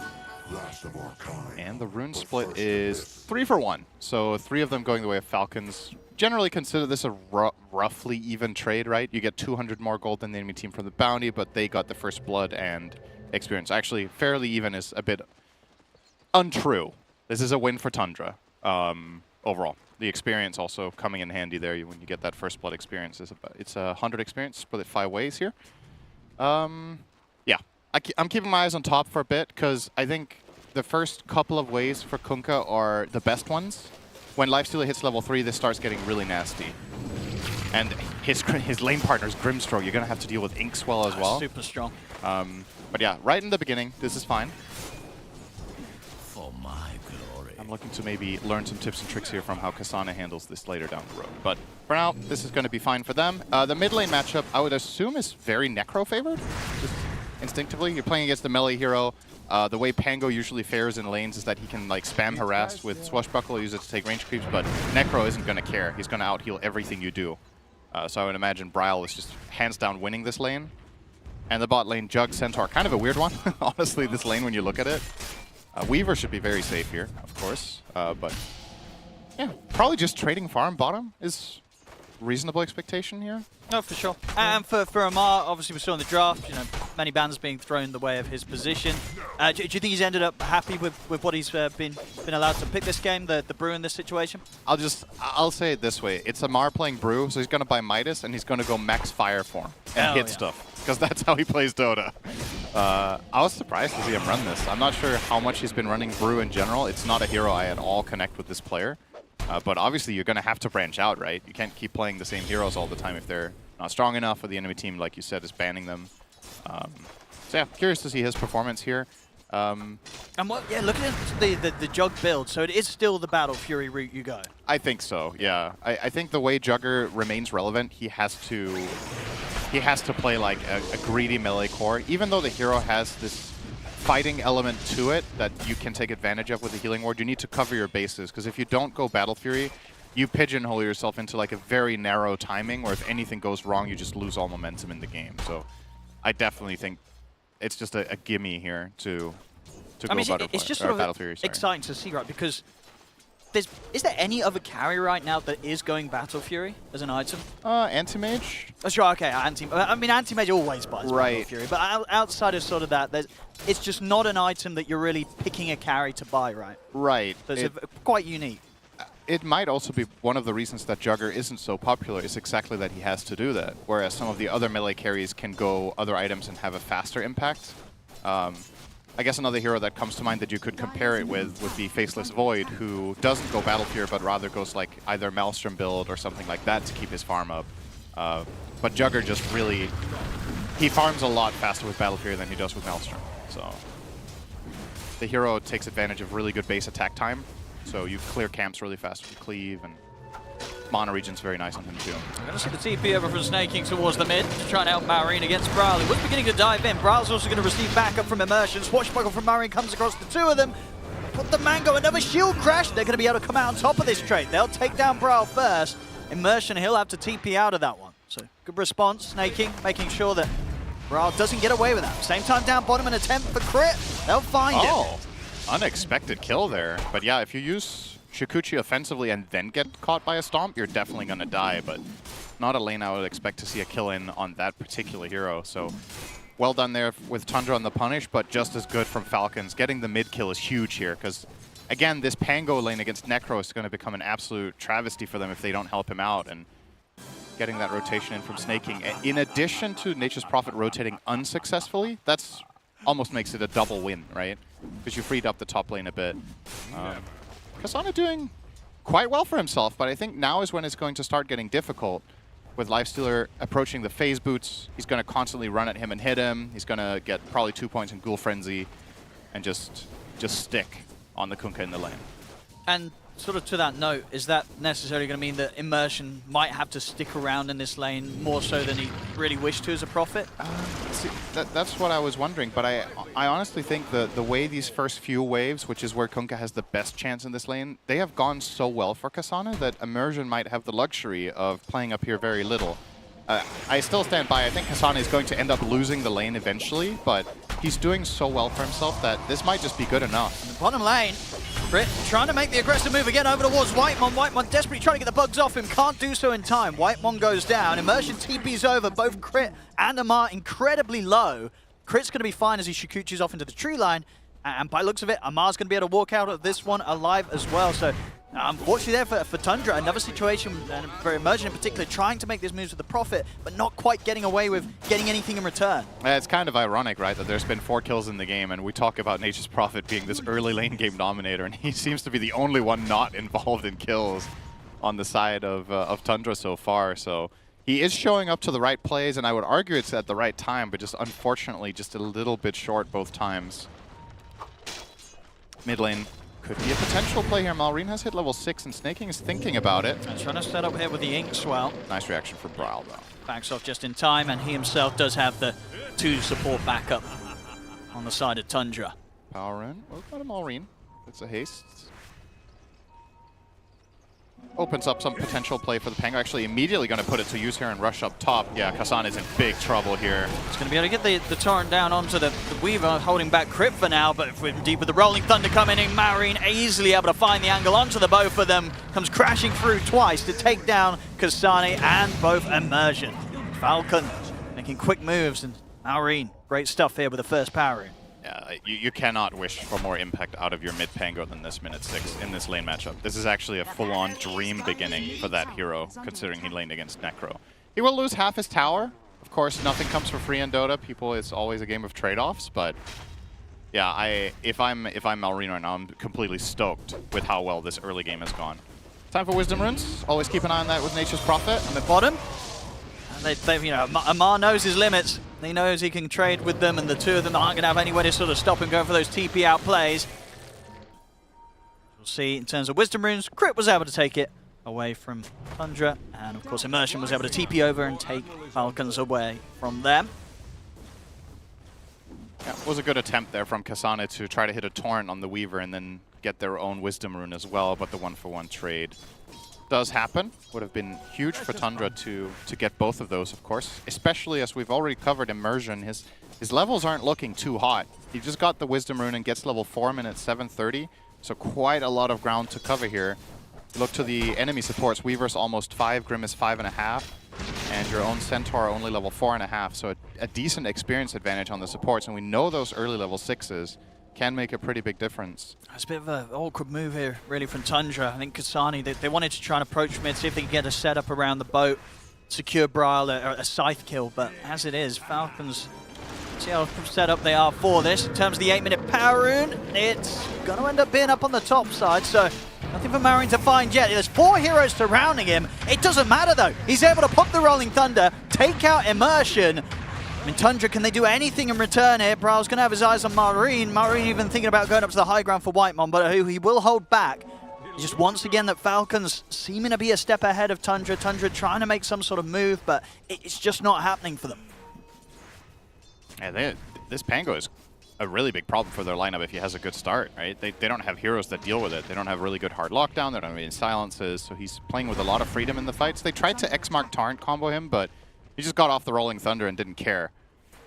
So yeah, another unsuccessful rotation there from the side of Tundra. I mean, they're really trying to find something mid, but as soon as that sort of comes to an end, they're straight back around this mid tower, looking to see if they can get some sort of catch against Falcons. And we'll get a ward kill, so some sort of kill. But yeah, not the best here. Really, I mean, they got the 4 heroes here, basically. Yeah, they're making some big rotations, and of course, the trade-off for this is that your supports end up being under-leveled. So Whitemon just cracked 5, Immersion still just barely level 4. Gonna have to find some sort of an entry into this eventually on both heroes. Like Stampede we've covered, it's a very important spell in this game. It's gonna come in very late. The Nature's Prophet ult can be the difference maker in these kills for the Necrophos to be able to get the scythe off. You're very far off on that, and as a result, Immersion's just going to start jungling here, right? Farming a big camp, it's going to take a little bit of time, not putting his Erd into any use right now. And to return to that top lane we covered earlier, Kazane is now losing heavily, and this is what is eventually going to bottom, they try from Mar, they'll get the scythe in, but he's hit the 6! Oh dear. He's got the split! And again, unfortunately for Tundra, just not finding the action. Amar even able to sort of throw the Brewlings in, get some damage done, and just scaring off the 4 of them single-handedly. They're even going to have a bit of setup. I mean, they are considering bringing more down here, but no, they'll just hold back from Braille. But again, it's just more time in which Tundra seemingly unable to make any sort of move against Falcons in this early game. And the biggest winner in the entirety of this time frame is going to be the Lifestealer, who just is playing completely uncontested. Kunkka can't do anything to him. So Skitter is farming every wave, every big camp, and every small camp, constantly. So building a really big net worth advantage over the Jug. Good sidestep here from Braille. Should keep him safe enough. Instant TPs. I mean, Tomato's also joining the action now around the mid. They should have the timing here to drag him back. They do. Straight into the Torrent, but the Swashbuckle's there. Marine, he's going to opt for the TP out, but the Omni Slash will come in clutch to make sure that the damage is done to this time allow them to finally kill that Pangolier. Takes a lot though. Yeah, that was a very major rotation, but well worth it. Especially getting the kill on the Jugger is very nice for them. He's starting to... I mean, he's not going to catch up to Lifestealer anytime soon, but at the very least progressing a little bit here from that kill bounty. And the mid tower too. So, you know. Whitemon. He went too deep. He certainly did. Chris just able to turn and take him out. Tomato and Immersion not able to do anything to stop that. It did look like they had some sort of catch and setup onto Crit, but of course once he turns and starts punching into you as a Centaur, you're not a hero that has a lot of armor. You go down pretty quickly, especially when you're on the support Centaur. Yeah, and Crit as a support Weaver is obviously... He's itemized quite right-click heavy, right? Yep. It's 2 Wraithbands and a Blightstone, and now he's going to go for the Solar Crest, so... He himself can pose a real threat, especially to enemy supports. Weaver is actually a terrifying matchup for Nature's Prophet to play support versus support. I mean, for both of the supports, right? Yeah. Centaur low armor and Prophet for the reasons you're saying. Yeah, Centaur at the very least has the Stampede option, right, for himself. And I guess you could argue he could use it for the Prophet as well, but you don't really want to use Stampede to escape a Weaver for either of them, right? Back in the river. Marine is going to get put to a stop there. Doesn't initially get the Rolling Thunder off because of the Hoot Stomp, but it doesn't matter. He'll still find it the second time round. Tomato's in with the Blade Fury. They'll drop the Scythe onto Crit. They'll settle for the Weaver kill. See if they can get anything more. They're going to continue to try and chase down Snaking. Did I see that right? Was that a 5-man fight from Tundra minute 12? I think it was. They have pretty much everyone in the mid. They might get Snaking on top of this. They do. Hoot Stomp's there, but the Primal splits out from Amar. Get the pull back onto Whitemon. Look to try and chase down the Centaur. Brawl turns up the heels, attempting to keep Whitemon alive, but Amar will still manage to get the kill. See if they can find Amar as the split comes to an end. Tomato trying to get into position. Amar, he's going to be perfectly fine. He's under the tower, holds back Braille. He'll get the kill. He'll get away. 7-5, 2K lead continues, and Skeeter just having a beautiful PvE time on that top lane. Completely uncontested. It's going to be an extremely quick armlet into Nullify rush this game for this Lifestealer. Yep. And that poses some serious trouble for the Necrophos, right? Because I think Lifestealer can actually kill you with an Inkswell and nothing else. And you can't really do much about it. I guess a clean Stampede maybe can help Necrophos get out. But a really big part of picking this hero and obviously running it the way Tundra are trying to in this game is being able to play Fearless, right? And that is just not going to be the case in this game. Immersion will get caught out. I mean, maybe they can get something in return here. Braille and Tomato heading over to try and chase out the supports of Falcons. The soul point on the two of them, but Marion's in with the backup. They jump forward with the Omni Slash, but at this point, not an incredible amount of damage coming out from the Jug. Snaking still falling low to damage to the Blade Fury. Stick charges are there. The Stunner holds them back, but the Stampede will be popped to make sure they at least get Snaking. Marion and Crit, on the other hand, though, they'll be perfectly fine. Oh, this is a really big find here from Skitter. He will get X, no, but they're going to be able to drag him back with the X. The Rage is going to come to an end. The drag back is there. They'll have the boat coming in. Skeeter, he'll toggle the armlet on. I don't think there's any way out of this for him. Unless he gets some sort of backup, but there's no backup coming. Ooh, wait, what? Is he actually going to live? He is good for now. He's going to live. All right. Oh, boy. Okay, that's got to hurt. That's got to hurt. He turns up, he gets your Wisdom, but they've got another X-Mark, but he's got Infest. Oh, that's clean, though. Oh, they'll get him. Wow, really well They played needed by that Kasane. kill. If that kill slipped away from them, that would have been pretty brutal for Tundra. Such a nice X pullback there before he got the Infest off. That was very close, like less than half a second away from escaping through a creep there, but okay. At the very least for Tundra there, they needed this that. massive rotation. They chased him for like half a minute and lost both Wisdom Runes, but they do get the big kill. And they get it on Braille as well, which is really nice for him. He got it with the Heartstop Aurora. And probably getting the tower too, so I mean, not all that bad. Losing the second Wisdom Rune like this obviously hurts a lot, but the Lifestealer kill is very big. All right, Amar looking to put some pressure bot. Actually, Whitemon's just super toast They've got TPs up, so TP backup will be on its way here for Tundra, but not before Whitemon gets taken down. They'll get the drag back onto Marine into the Torrent. Tomato's in with the Blade Fury. Marine tries to swashbuckle into the Rolling Thunder, but the damage is done. They take out Marine. See if they can find more from this. Amar having to use the split to retreat. But another good kill here from Tundra. Getting down to the bottom lane, punishing the Pangolier. Close the gap onto Snaking. Prowl trying his best. They've got the TP forward from Emerge. They should be able to get this one, and in fact, they'll get a side stack as well. Bryle puts an end to Snaking's life. Tundra starting to get the moves that they've been hunting for in this early game. Exactly. It's starting to really make a big difference because these early 4 or 5-man rotations that they made that failed and didn't bear any fruit, these previous couple ones, they're finding big kills every time right now. And sure, you're bringing 4 or 5 heroes, but as long as you kill at least one core and don't really lose any ground in the process around the map, it's probably worth it at this point, right? Because effectively, you've brought Bryle up to top net worth with these moves, with 4 of the kills on him. And I think, as we covered with the Lifestealer doing this well, it's very important that Necrophos keeps a very high net worth here, or he can just become food. Bottom lane, they know that Amar, he's got the split on cooldown. This is the time to punish him. Immersion turns up with that newly picked up Spirit Vessel, lays down a charge onto Amar. Tomato comes in for the finishing blow. Another big kill here for Tundra, really starting to get some momentum back under their wings and leveling up the scoreboard pretty much 10-9. Very close to starting to get the net worth lead in their favor. Battle Fury, it's done.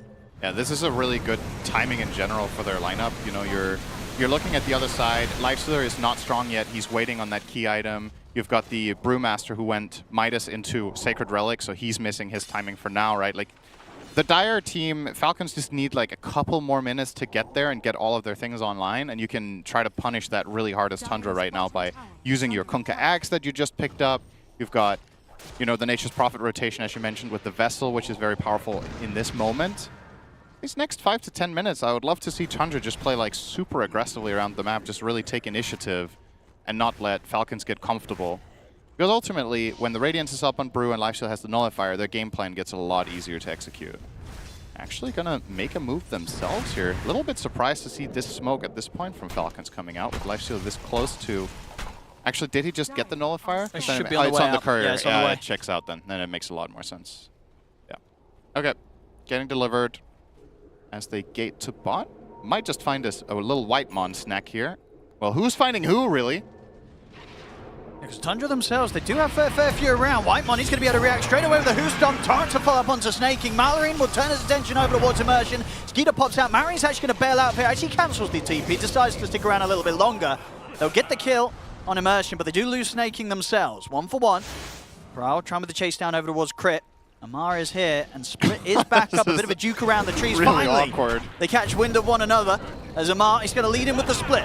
Going to try for Bryle. He's got backup. He's able to jump up to the high ground. Skeeter is in with the Rage and the Nullify down on a Bryle. Bryle will fall. The sight not enough to kill off Crit. Skeeter, he'll get Whitemon on top of it. The Blade Fury, so the Omni Slash is there, but it's pretty split the damage. Still, Skeeter, he'll be the one to find a second, as that was the fight they were hoping for. Turning up with the Lifestealer with his newly found Nullifier.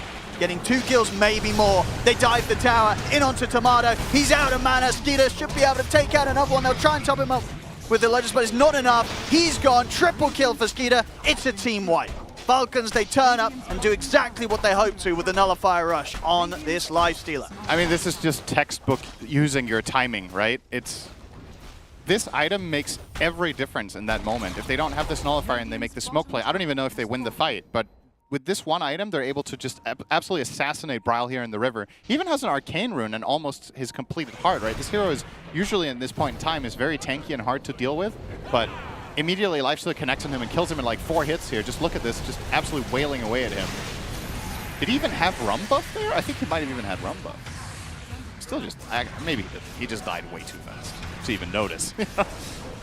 And unfortunately for Tomato at this point, on his side of things, you know, he's got the Battle Fury, but still going to take a fair few items on top of that until his Omni Slashes are really going to threaten the lineup of Falcons. Takes time here with the Juggernaut, and time that Falcons are not going to want to give Tundra. Oh, and yeah, well, we talked about this pre-game about Jug and this hero being momentum-based. What do you do now, right? You're 6th on net worth as carry Jug.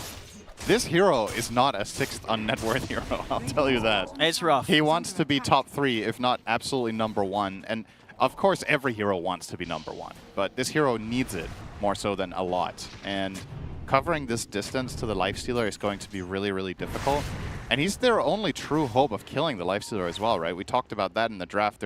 They're kind of grasping at straws for, okay, what carries left in the pool that we can deal with this Lifestealer with? Jug was the choice, but just really not getting there right now. This is a very dead Sonnet, by the way. Yeah, it's just go, go, go from Falcons. Straight in onto the Kunkka. Not a chance. As Falcons, they can absolutely kill whoever they want to go for at this point. The map is actually just completely falling apart. I think Grimstroke plus Lifestealer infested into any hero can just run around the map as they please and kill anyone they see. Skitter! They got the stun. They do indeed. The stun's there just in time. Browl's escape put to a stop. This is all happening very, very fast now. Tundra losing control. And it's going to be so, so difficult to regain it. It's just, as you say, sort of with Jug in the position that he is. You know, when was the last time we saw a Jug from behind be able to turn around and carry a game? When was the last time we saw a Jug? Yeah, it's tough. It's not an easy life here for Tomato. Yeah, I do think this build that he has planned now is probably the best one he can get. Going Manta, he needs some sort of way of creating some space in the fight for himself and dispelling. And then going straight for Butterfly, probably the best 1v1 item against Lifestealer, which again is his job in this game, is to try to deal with him. The problem is Skitter is just going to itemize like this, right? He's queuing up an Axe, and whenever he feels in trouble, he can just infest the Jugger. So, yeah, tough times for Tundra. BKB completed on the Lifestealer as well. Skitter understands that he can, as long as he's magic immune, he's actually invincible in this game right now. So he's just going to pop his Rage, go in, and then when he wants his next target, he can just pop the BKB, and then his Rage is almost going to be up again. So, very, very difficult. It's crazy sometimes how fast a Dota game can change, right? Like 5 minutes ago, this looked quite decent for Tundra. It's just, those 5 minutes almost went from quite close to borderline hopeless. Like, it's quite incredible. Yeah, I mean, the game just exploded. This one sequence just really changed things. When you have the Radiance Brew, the Nullifier Lifestealer, that's all that Falcons were waiting for. Now they're well and truly online. Something that Tundra are really going to struggle to get to themselves this game. Amar has 2 Midas charges. Oh. That's not an Amar thing, man. Get out of that pit. Ew. Go and eat a creep right now. What is happening? He's chilling, you know, he's giving a bit of mercy to the opponents. He's like, you know what, this game's in the bag. I don't want to be too farmed. He's merciful. Let's see how fast he burns these. Okay. He's like, oh man, got 2. Instantly uses them both. And closes in on what seems to be an Octarine build. Not a game where Brewmaster necessarily needs a defensive item, which is quite the luxury to have, not having to buy like a Lotus or a BKB to guarantee that you get your stuff off. Can just straight up maximize the impact of his Midas and of his Primal Split cooldown. And keep the ball rolling. I think if you're Tundra right now, you're in this awkward position where you kind of need to wait for Jugger to maybe get this Butterfly, but at the same time, any move around the map is very difficult because nobody in your team is safe. The big boys that you picked, this tanky lineup, really getting just chewed through by the Lifestealer. And if he's missing on the map, you don't feel safe. He could be infested in a Weaver, that's all of a sudden on top of you. He could be infested in a Pango, and of course, Inkswell will be that X factor. This bot tier 2 towers is gone. I don't think you can even think of contesting this as Radiant. You just have to let Lifestealer solo it. Whitemon is dead. They're going to try and make this move top on towards Crit, but it is just a support Weaver.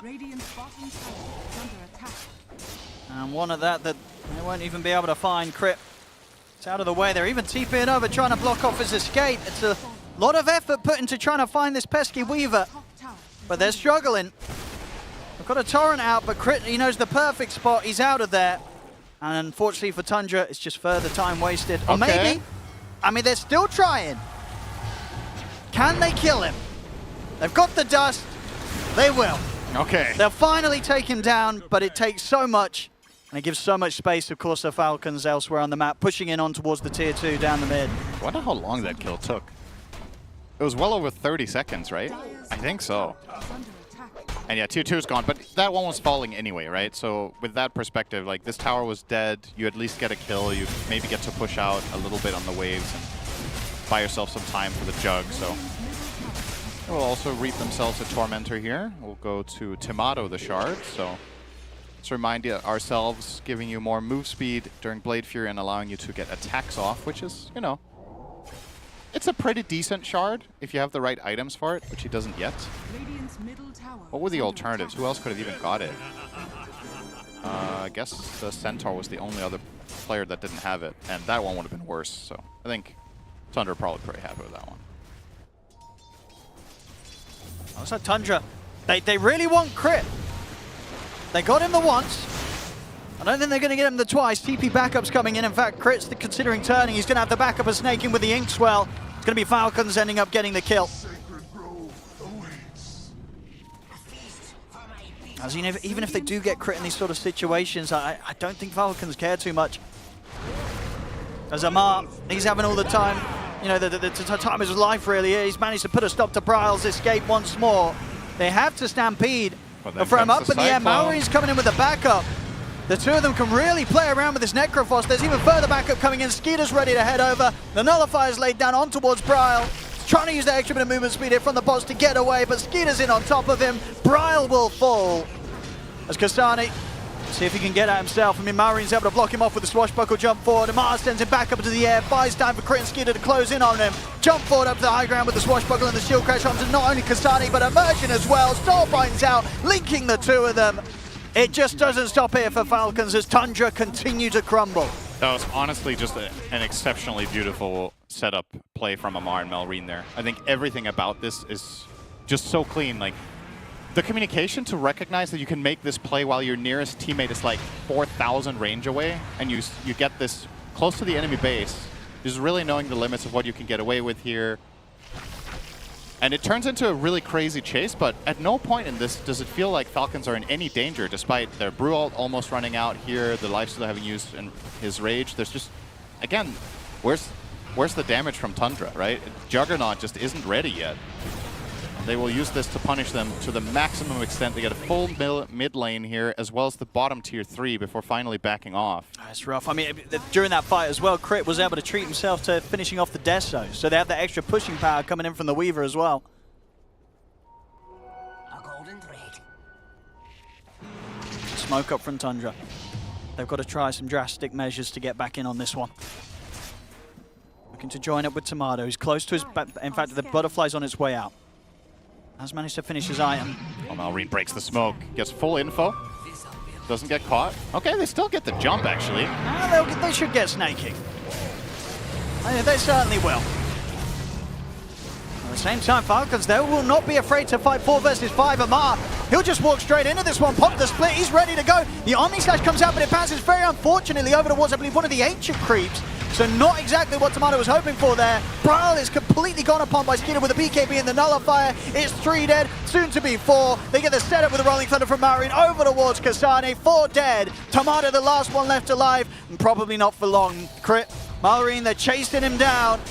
There's not much left for Tomato to do here, as this is going to be Falcons getting the team wipe against Tundra. This one may be over pretty soon, Sind, if it's not already. Yeah, and that honestly, that was going to be the fight that if anything brings Tundra back in the game, it's that one. That was the Juggernaut Butterfly reveal. They make the smoke, they get the first pick onto Grim, but the disadvantage is just too big right now. Just raw numbers, Lifestealer just stands his ground. If they get Brew split off, Tundra can't really deal with this. They don't have enough in the tank to kill these heroes off. The Lifestealer pick just proved to be absolutely perfect. I think there was no better hero in the pool that Falcons could have possibly taken at the time they did. And Tundra, with the adjustments that they tried to find in the draft, just haven't really worked. And at this point, this top tier 2 is definitely falling. I don't think you're contesting that one whatsoever. Your Jugger doesn't have Omni Slash when he respawns, so he's going to be hitting like a wet noodle to just give away this one. And really, if you rewind this a little bit and you think back on the draft, how early the Necrophos got picked, the Lifestealer even served the purpose of countering this guy heavily too. So he was a great pick defensively and offensively at the same time, being able to kill these tanky heroes in the Centaur, Kunkka, as well as the Necrophos, and having an amazing defensive rage game against Kunkka, against the Necro, and against the Centaur. Funnily enough, against the same 3 heroes. So, just really want to commend Falcons on the way they built this lineup and the order they picked it in. And the curveball with the Amar Brewmaster has been working really, really well this game. So, great stuff from them. Tundra. Oh, the bash. It's there. Puts the stop to Kastane's escape. Tomato will manage to play Fury and TP out himself. Kasani's going down. Malrine was hoping to get a secondary bash over there on the Jug. If he would have got that right after proccing bash and then fighting into a butterfly, honestly, they might have called GG. If the Jug They're going to try and see if they can burst through the Lifestealer with the side. Okay. They can. A big catch here for Tundra.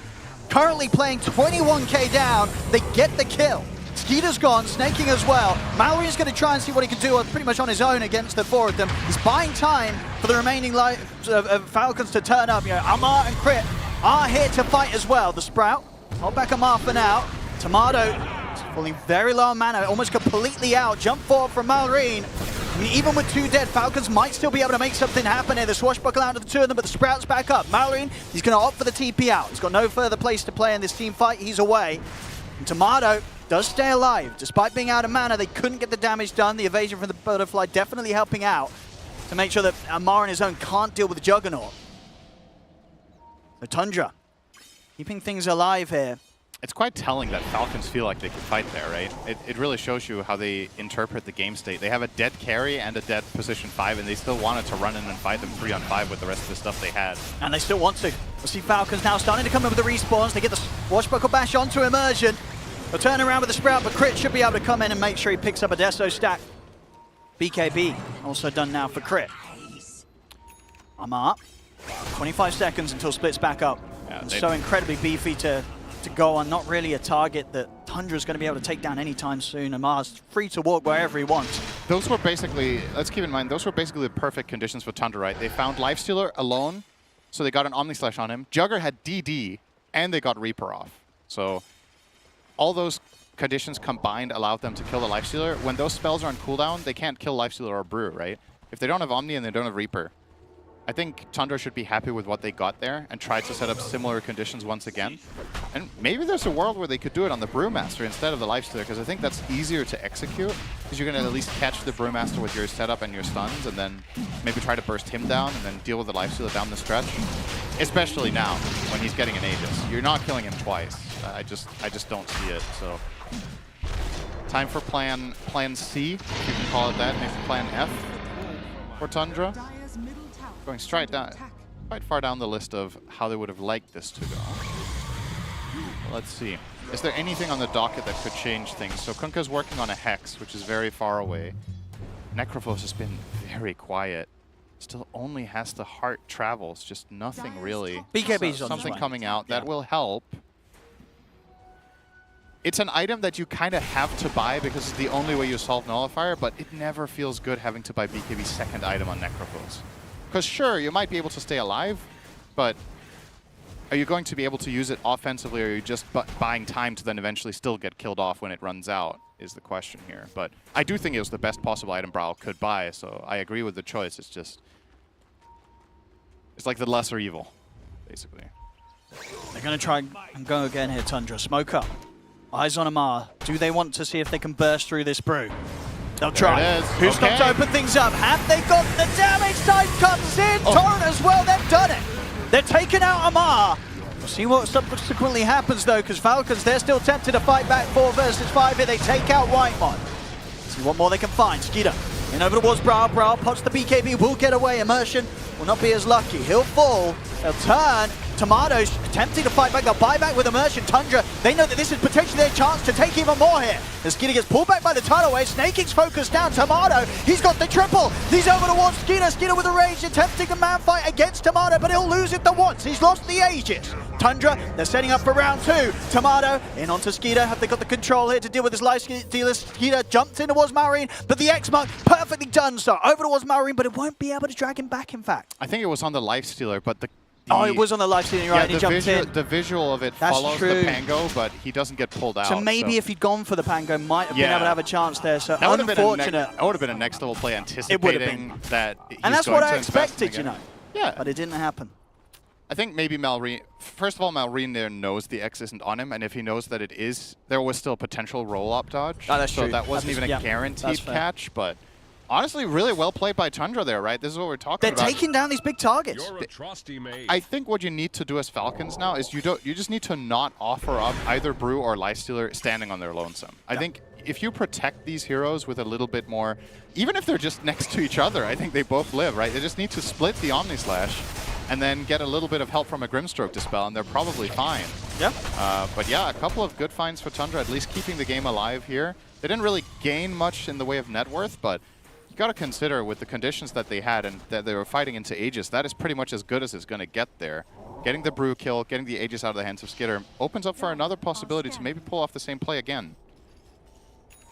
Yeah, Skitter, it's going to be a little harder to control now. He's got the, you know, something you don't see all the time, but obviously against what the Prophet, reason to get the Hurricane Pike on yourself, so you have a way to deal with the Sprout in the later stages. It's one of those Reddit threads, you know, with guess the hero, and then you post this item build.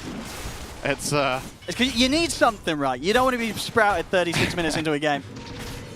And whether it's going to be sort of that or the Battle Fury, it's the Hurricane Pike. Oh, boy. Now, straight in onto Bryle. This time it's Falcon's turn to try and burst through someone. Bryle, he's able to get the BKB up though. He'll actually manage to back off for now. Marine dealing with both Whitemon and Tomato, comes crashing across with the Rolling Thunder. Bryle, he's going to head back over to see if he can help out Tomato. Tomato, see if he can get a chance to stand here. There's the Tornado coming out over towards the split. Tomato, he'll deal with some of the split from Amar, but the split now comes to an end. Amar and Skeeter, they're trying for Kasani, but Kasani Ogre Seals over to the side, continues to kite out Skeeter, pushing him back with the tidal wave. Kasani's able to TP out of this one. Tomato, he's been caught by the Phantom's Embrace, and now left on his own. Tomato, no hope for him this time round as he goes down. Falcons will take the fight. Buybacks. 1700 gold short on it here for Tomato. 1k gold short on it here for Bryle. They did spend up. And they'll call it. GG is called. Falcons will take game one. And for the most part, pretty convincingly. A couple of moments where Tundra were able to punch back, but at the end of the day, they were playing from very, very far behind Sin. Yeah, it's kind of an interesting one to run back when you think about it, because we were talking about Tundra and the Nature's Prophet needing to get stuff done early, didn't really successfully do it for the first 10 minutes, then starting to show some signs of life with a couple of successful moves to kind of equalize the game. But the question is, in this draft versus draft scenario, is even minute 20, is that good enough?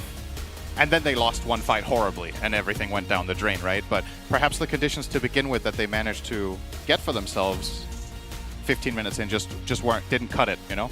It's hard. It's hard to get far ahead in Dota in the laning stage. You need to play really crisp, you need to have perfect execution, maybe even rely a little bit on mistakes or slip-ups from the enemy side, and Falcons just stood very firm. I think they played a very good laning stage on the Dire. They certainly did. So. They really did. They got away with a lot, right? The free farm pretty much for Amar, free farm for Skeeter. Both of these cores insane. And Malrine in mid. Pango against Necro ended up doing really well. And the moves that Malrine was able to make early on, very, very impressive stuff. And just a bit too much for Tundra to deal with, as Team Falcons will take this game one.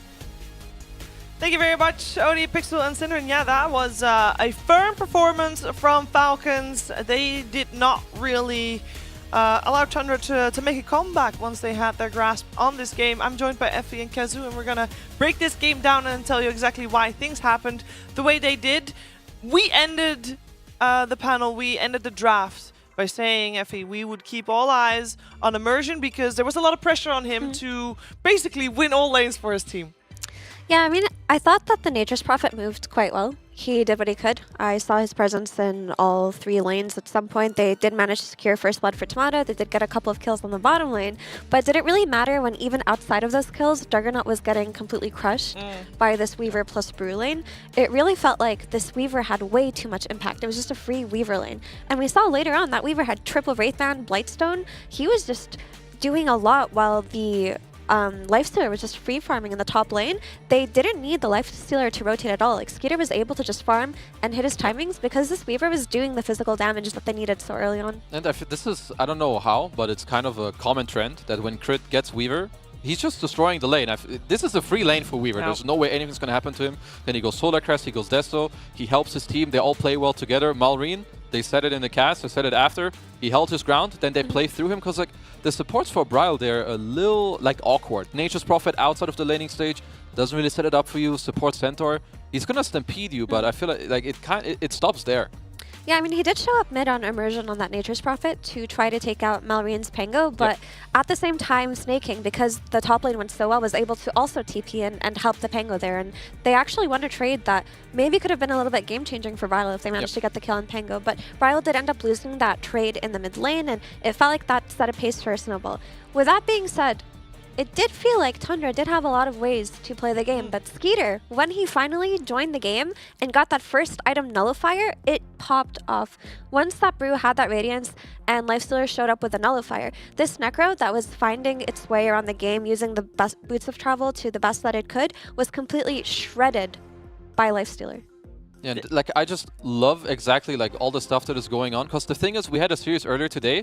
At some point when you play against these tanky heroes, you need to cut through them. Yep. And I think they understood that so well. You have the Solar Crest and the Desto on crit with the minus armor of the box. Skeeter, as Effie said, rushing the nullifier, then the BKB, because all he has to do is stay in this fight and slap them. You know, get one Conker out, get one Necro out, and the entire lineup and draft of Tundra, it will fall apart on the spot. Yeah, they might survive a little longer than average, but they don't have the damage to deal out anyway to kill you off as well. So overall, it was a solid performance by Falcons, who with this win, they do very well. They get an extra point. They're now 6-3.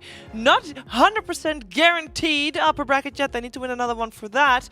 And the only one that can stop them from getting upper bracket now is Tundra on the other side, who obviously will try to do their best to win the next game. I do have to focus our attention a little bit more towards the carry matchup, because we don't see Juggernaut that often. And Skeeter obviously had a great time on his Lifestealer at the end, and that's why we chose those two for our Acer Predator head-to-head matchup, because it is a very old school matchup here, Kazu.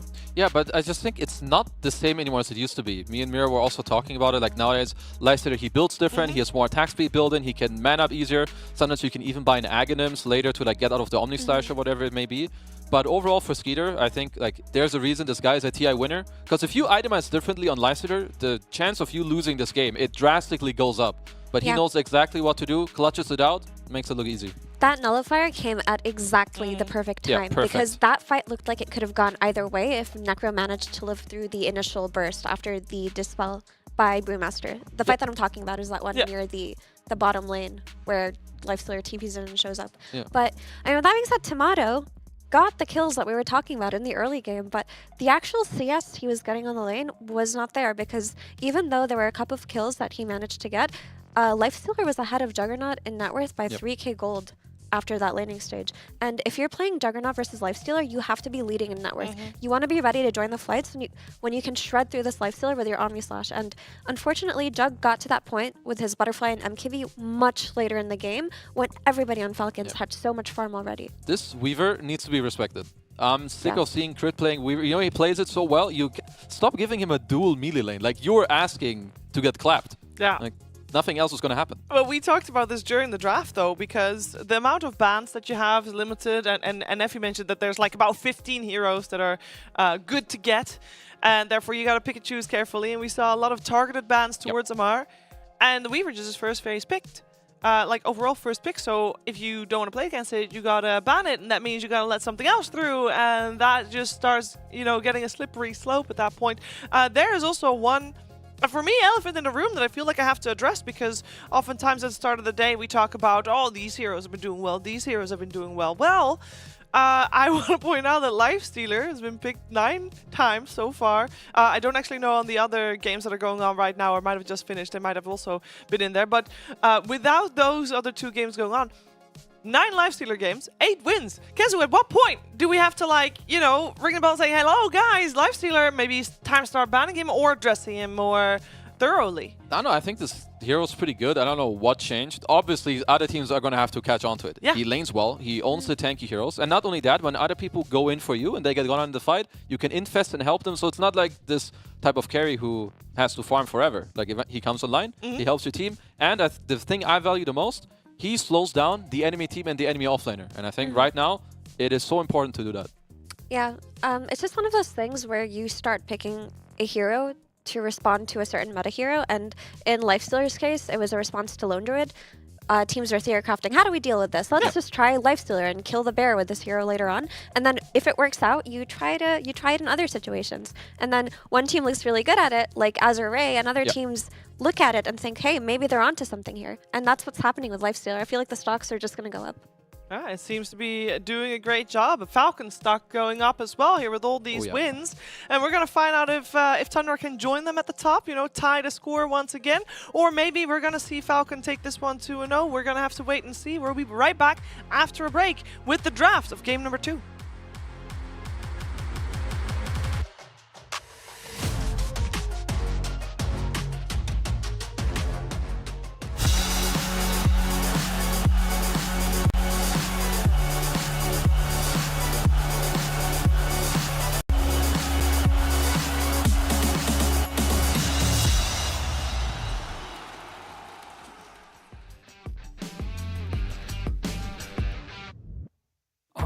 Time I wasted on something. Growing up, I dreamed just nothing. Ooh, what are you? People talk loud, I get what they're telling me. I fucked up, I didn't give it. Ooh, what a true. Hey, I gotta say, something's going wrong.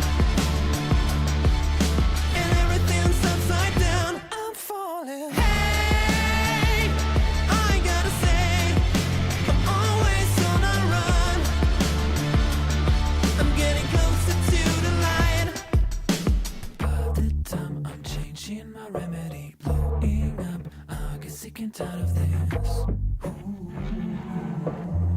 what a truth. No one talk now. I'm feeling lost on it. Silence is loud. I get it safe from it. Ooh, what a truth. Hey, I gotta say, something's going wrong, and everything's upside down. I'm falling.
Falcons and Tundra yesterday had a pretty rough day. They both went 1-3.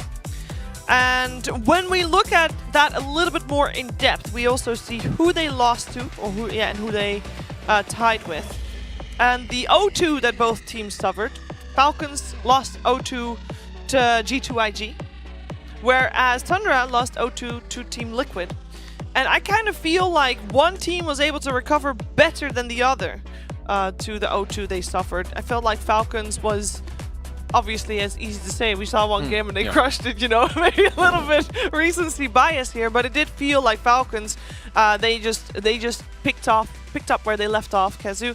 Whereas Tundra, maybe a little shaky, because they also had a draft that maybe wasn't really their full comfort zone here either. I think they still played okay in the mid game, but perhaps they made it a little harder than maybe it should be a little bit in the draft. I mean, I don't want to overharp, but I'll just use one example with the Weaver. I think if you let it through again, let's just have heroes that when this guy Shikuchi's around, like, we just kill him. Yep. Like, have a Spirit Breaker or have a Dark Willow, like just some semi-threat, so it's not just... You can't give the best players in the world in their best roles like a free game on their heroes, even if it's a support. Like, it will spill into the entire game and into other lanes. Yeah, and I like that you bring up the Spirit Breaker, because that was wide open for either team in the last game. And I feel like if they had that Spirit Breaker, they potentially could have made more happen in terms of shutting down the Weaver, maybe being able to play with their Nature's Prophet, rotate on the mid lane when they tried to. It could have simplified the game for them. But let's see what they're cooking for this game too. Another thing that I want to point out is you really can't give this TI winning Tundra, former Tundra safe lane, and Skeeter and Snake King a free lane also. Because it's not just crit on the Weaver who had a free lane, it was the Lifestealer. Lifestealer was 3k net worth almost ahead of that Juggernaut after the laning stage. Like, it was absurd. Like, I think that's also another thing. Like, when you think about a carry, I mean, giving any carry free farm obviously is very scary. Like Yotoro, whatever other carries you want to throw out there.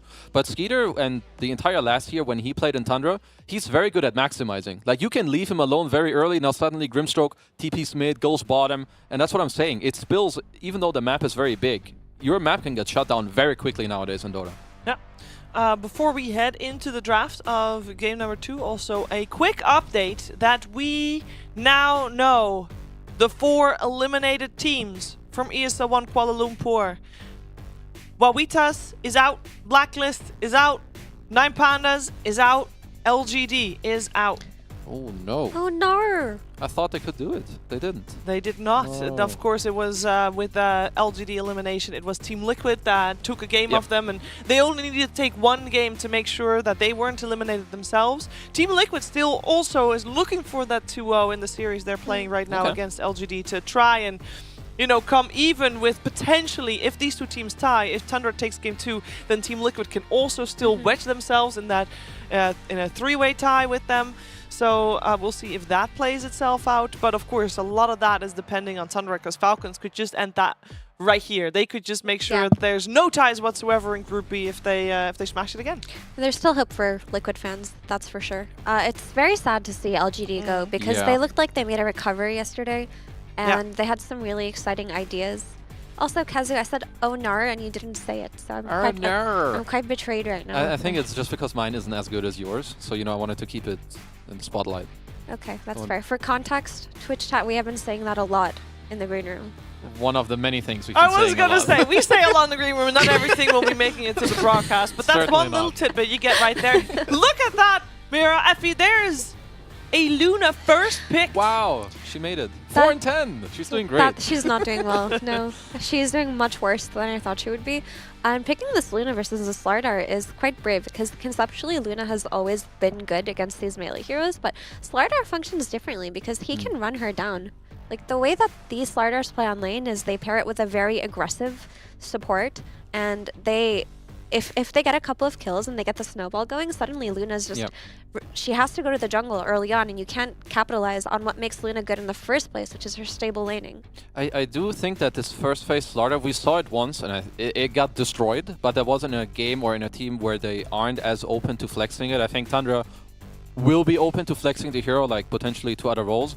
And like you said, it's not like some be-all, end-all matchup against the Luna. But I think Falcon should be pretty happy. You can try to build some good dual lanes. Again, Slardar is a hero you need to try and slow down at least a little bit. You buy the Manta later. So I would say both teams, you know, probably chilling right now.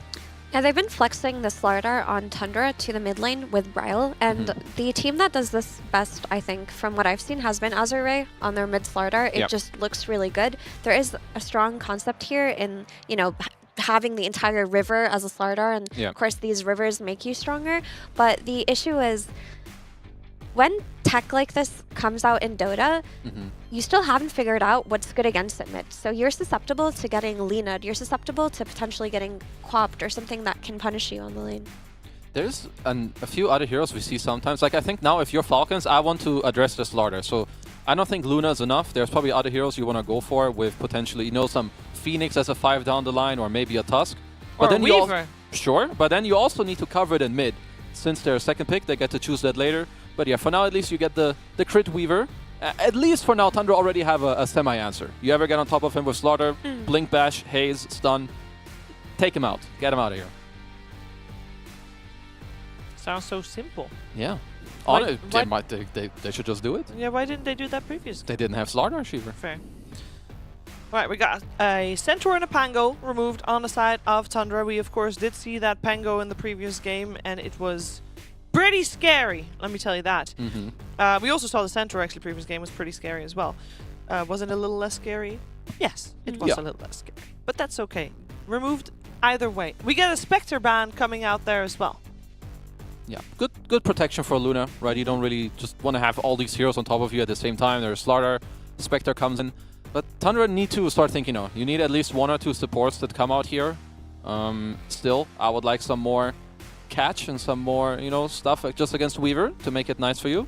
And just some solid laners. You know, Dark Willow comes to mind. I know they like some flexing of Rubiks and Wind Rangers or whatever. I like the idea of Dark Willow a lot. Oh, this is interesting. Phoenix plus Tusk. So I feel that Tusk is one of the heroes who is incredibly undervalued when it comes to pairing him with Slardar, because you eat those Roshans so quickly, and you can very, very quickly burst any kind of melee or tanky target, but Falcons doesn't really seem to have that. With that being said, you can't really underestimate the damage output coming out of these 2 heroes. I'm kind of surprised that they actually took both. I think they're both fine. I really like your point about the Roche too, because Luna loves to play with that later, so being able to also take that away and kind of contest it is great. Because I feel like Falcons would have loved to have at least one of these 2 heroes. Wait, what's the other one? I love this 3rd pick. No! This 4th pick. I need to know the 3rd pick. We'll come back to it. We'll figure this out. New hero. But which one could it be if you know there's a Lich? You want to do some bold predictions? Wait, Who's, what is this, 7 and 4? Did it say? Yeah, I guess I thought it said 2-0, but that was Lich's stat. It was a mid pick? It's a Dragon Knight. It's a Dragon Knight. I want to talk about this Lich. That's a Dragon Knight. Yeah. Interesting. Okay. I go for the Lich. That's why they Necro. That makes sense. But I like this Lich a lot because something that Liquid, I believe, did yesterday versus Slardar was they played Monkey King plus Lich on the safe lane, and they fought into the Slardar. So I was talking about how this Luna can be exploited by Slardar +1 with a heavy kill lane, like this Tusk, for example. Lich naturally offsets that because the Frost armor is just so good at offsetting Slardar's damage in the early game. Now that you have this Lich to protect this Luna, it seems like they're going to run over the Slardar actually in the offlane. I don't see the Slardar having a good game anymore. No, I think that's what we saw yesterday. So Liquid ran the Lich. I saw LGD do it too. We saw Secret address it with some Troll Veno. Like, 1 Luna isn't enough, but you double down. You now have the Lich. It's great in the lane. If Slardar were to go mid against DK, which obviously now he isn't anymore, but that's another reason why they did pick DK. He doesn't really care about it. So I think Falcons have some very good answers. I would say the Necro pick is pretty good. He doesn't have the most, I would say, like pressure or burst yet, and I don't think you really own a DK. Perhaps with the added supports coming in later, it will help a lot more. But if I'm Falcons and I can put my eyes on an offlaner who's gonna build pipe or give me more team fight, I will be very happy. Maybe I make it sound too simple, but you have 2 heroes with high armor, you have Lich against Slardar. If there's no magic burst coming through anywhere, I don't see any of these heroes dying.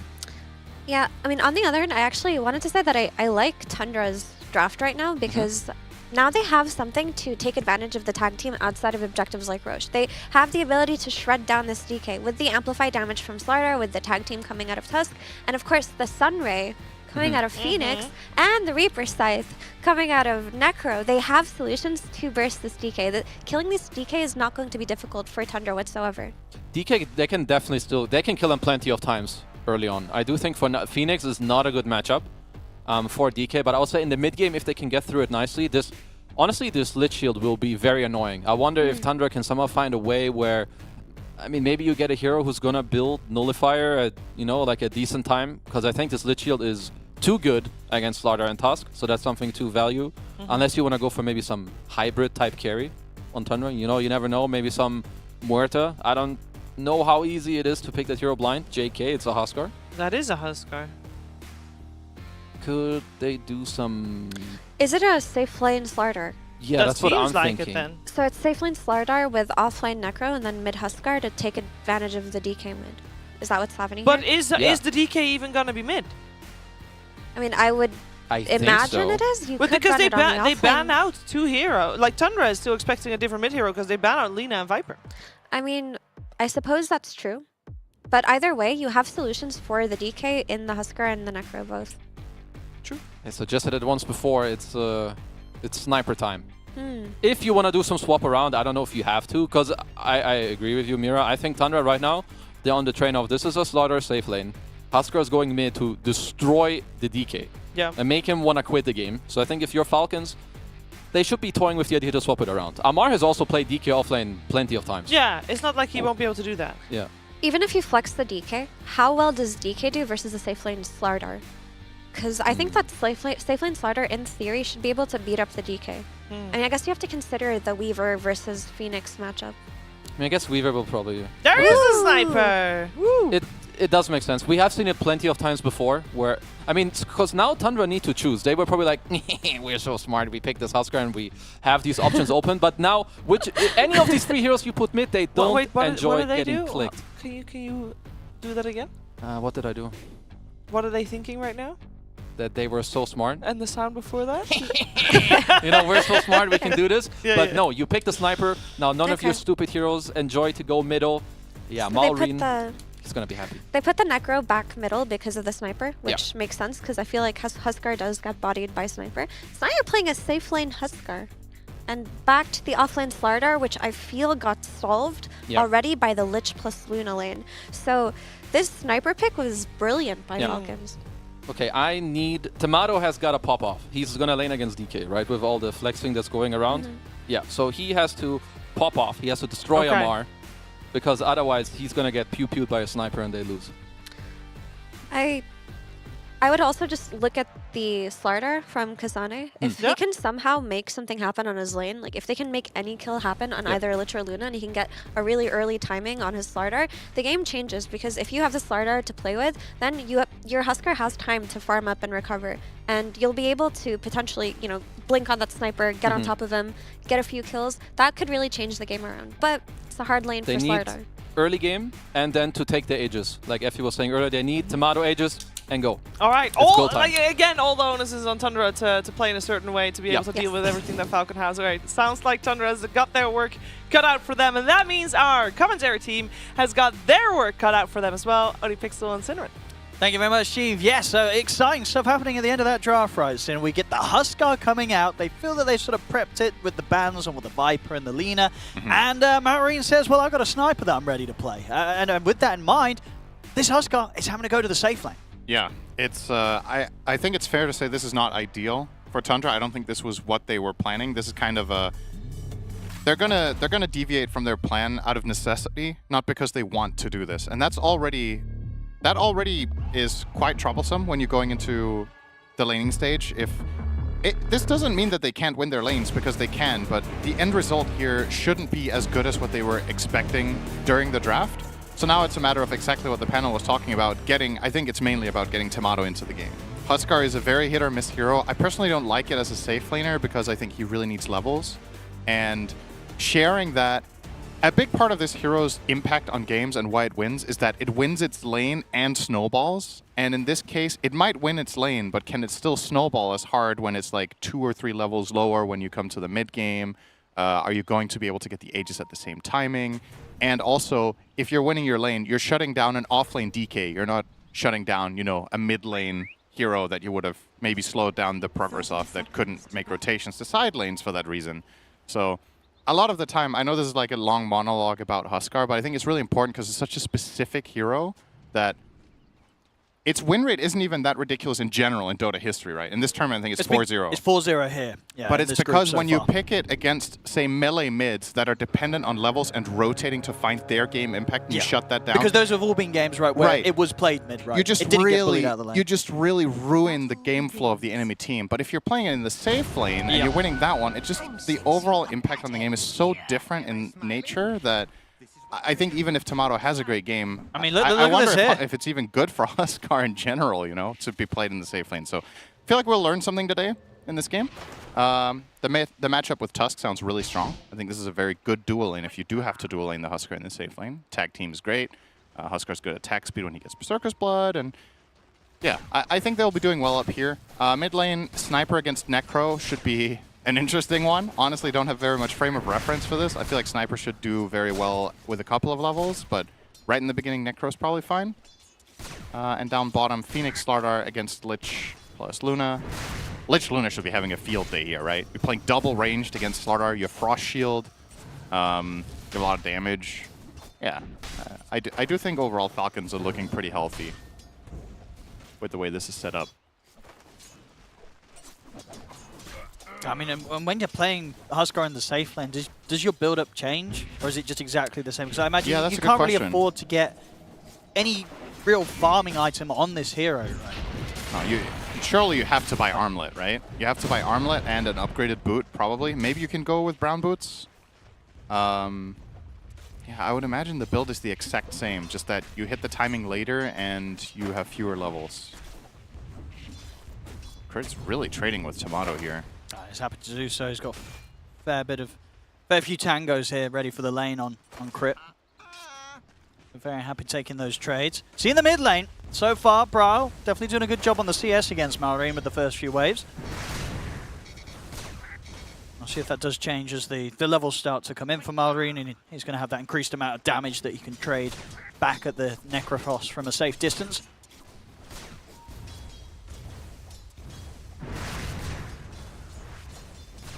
Do you like the sniper gun? Nice, it's the fancy one, right? Yeah. Well, bottom might have a first blood here. We do indeed. Skeet up. Yeah. It's taking him down. The one thing though about that sniper, it is a bit pay to lose. How come? Because the animation, the attack animation, right? You imagine Sniper's normal attack animation. Oh, you barely see it. It's this visible one, where it's he like, is. this is where my bullets are coming from. Right, I see. But it looks very cool, so it's always worth to do it. In my sense, it's just pay to lose because to use it, I have to pick Sniper. And then I'm That is definitely actually losing a it. really good point. Yeah. I think people are not particularly good at picking this hero in the right conditions in pub games. No. I mean, do you think this pick actually was something that Tundra had on their minds at all, that Falcons could have done? When they were banning out the Lina and the Viper, if they were thinking more about Sniper and they could have gone back, would you have banned Sniper over either of those heroes if you're trying to make this mid-Huskar?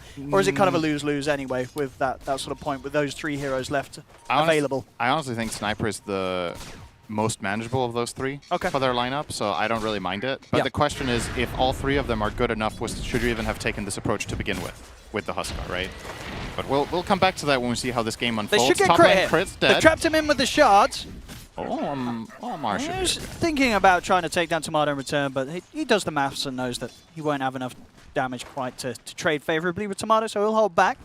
Yeah, DK against Huskar is kind of a fun matchup in the sense that Dragon Knight is very tanky against every aspect of Huskar, except when the Burning Spears stack up to like a massive amount. So Tomato isn't actually just shutting down Amar in this lane as much as he would probably like to. It's going to get a lot easier when more points come up in the Burning Spears, but for now Amar has more or less the same CS as that Huskar. Actually, he's a little bit ahead even.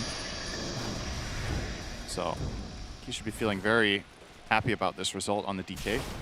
This bottom lane, man, I don't want to play Slardar in this lane. Let me tell you, this is going to get worse and worse. With Lich and Luna getting more levels, you're going to get spammed. Look how low they're getting, both of them. Yeah, it's just, there's no winning here because the way Phoenix will usually play lanes together with a hero like Slardar is very much in an aggressive way. And when the enemy team can stand their ground against your Slardar, the hero loses its purpose in lane. That's why we've even seen in this tournament a team first pick respawn Lich into Slardar, right? It's like literally #1 first response. Tundra let it through, and so far in this bottom lane, I'm maybe saying paying the price is a bit of an exaggeration because like Kasana is doing fine, but maybe it's kind of a repetition of the top lane. It's like, well, if your Slardar is drawing, is that good enough, right? Like are you happy to do okay on a hero like Slardar and Huskar? I don't know. Tomato, as well as Whitemon, taking some big damage here. The Swarm landed on both of them, so definitely trying to put on some pressure here. Giving crit his Weaver again is a bold choice, to say the least. I think as well now, looking over towards the mid, it's getting to the point where... the double headshot! It's not easy for Brawl to lane against this sniper anymore. No, and now the levels are there. You got this sort of the 3 points in the passive here from Malrine. It's not fun to stand in lane now as Necrophos. Malrine's got to bully you out pretty much every single time. 28-12 against the 24-3. That difference is only going to increase by quite a bit. This is not... I mean, what do? You obviously have to come back to the mid. Are you calling for some sort of support backup? Is there anyone that can come mid to try and punish the sniper? Yeah, honestly, this is a really tricky situation for Tundra, because the hero that can rotate and maybe kill mid would probably be the Tusk, right? But if he leaves Huskar alone, Huskar is not a strong laner in a 2v1 situation. He's very vulnerable. Even against DK Weaver, I think you can die or at least get bullied away. So if Tusk rotates toward mid to help the Necrophos, you're opening up that window top. And do you even kill the sniper until Necro is 6? Is the other question, because what if the rotation is in vain? Bottom. This time round, surprising they'll be able to get Skeeter. They've got enough to take him out. Crit's going to be there with the response. So Kasane will fall in return. Same time top, they abused the fact that Amar was left on his own. Tomato able to push forward for the kill. That's honestly so important that they killed the Luna there, because that whole thing snowballed all of this, right? First of all, they're getting the kill there, which is unexpected to me that they would be able to find that.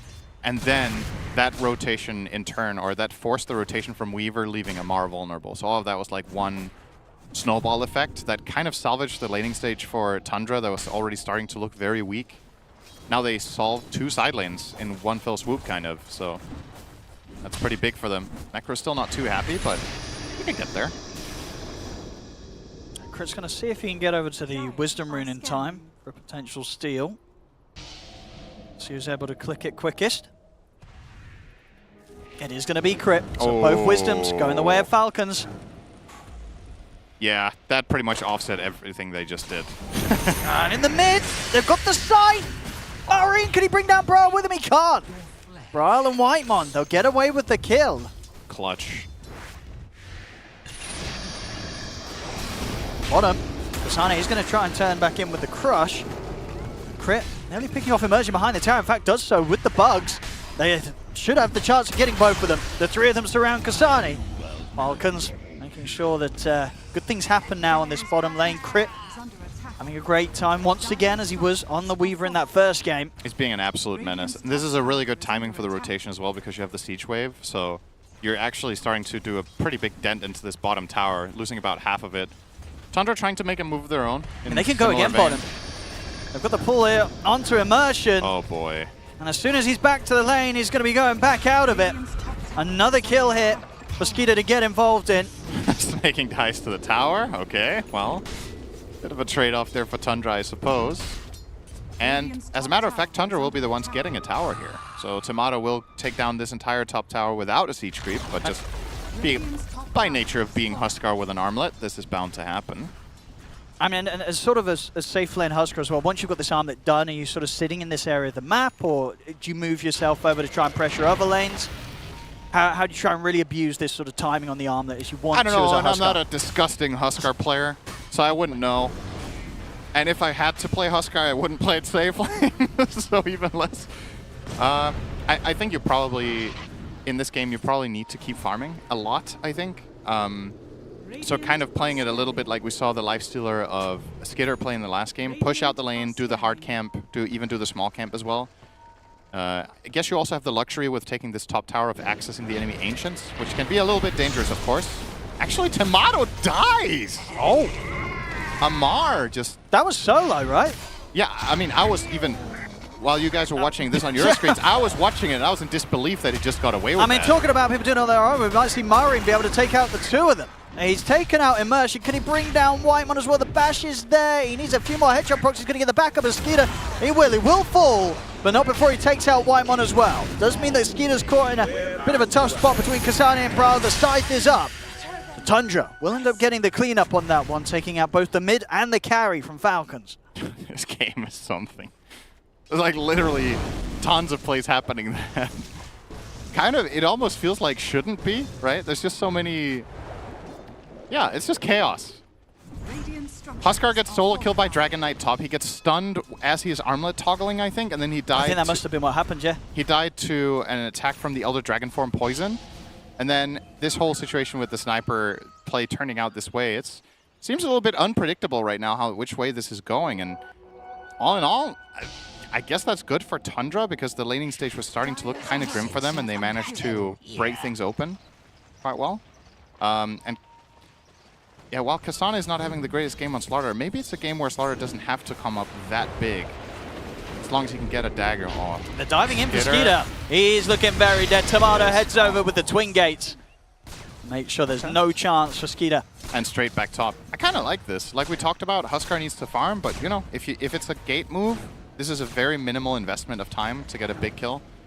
Straight back up to top again to continue that farming pattern that he's got going. Crit deep behind the tower. They're getting some good info for Falcons. They know that the three of Tundra are trying to set up some sort of defense. And they will respect it. Further backup also to be coming in. Actually, gets cancelled upon top lane. Not again, surely. Oh boy. Ooh. It was close.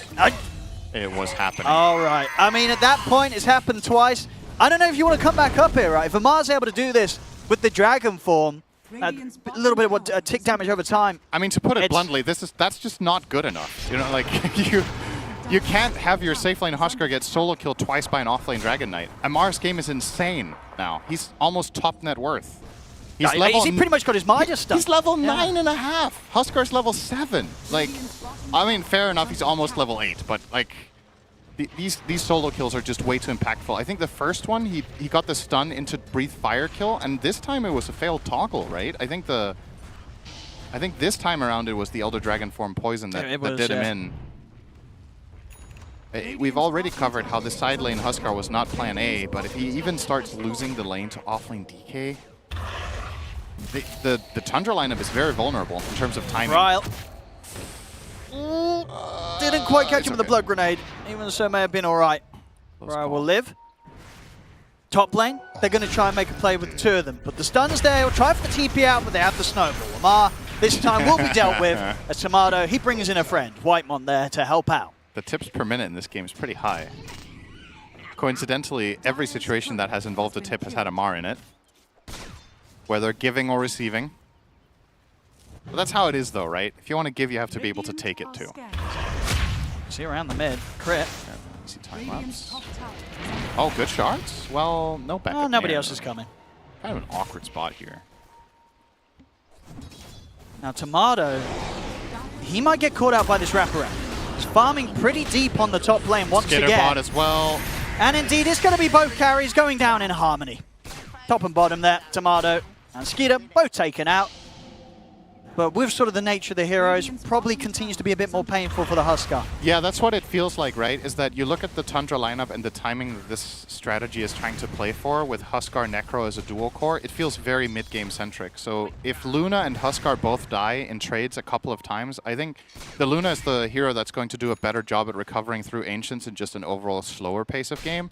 And also, she has so much other right-click physical damage in her team that she doesn't even necessarily need to do that much. Just being in the fight, having an aura and staying alive. You've got Weaver, you've got the mid-sniper, plenty of right-click where that came from. And the Dragon Knight, as we've established, is having a way too good game for what he should have in theory, running that Midas. Amar is going to become big in this game on the Dragon Knight, unless Tundra really kick up the speed here and start taking a Roshan in some towers. So... Crit once again proving to be rather annoying here for Tundra, just getting good information with these moves he's making for Falcons. Now also by the side of Amar, do they want to try something here? Asane, he has got backup.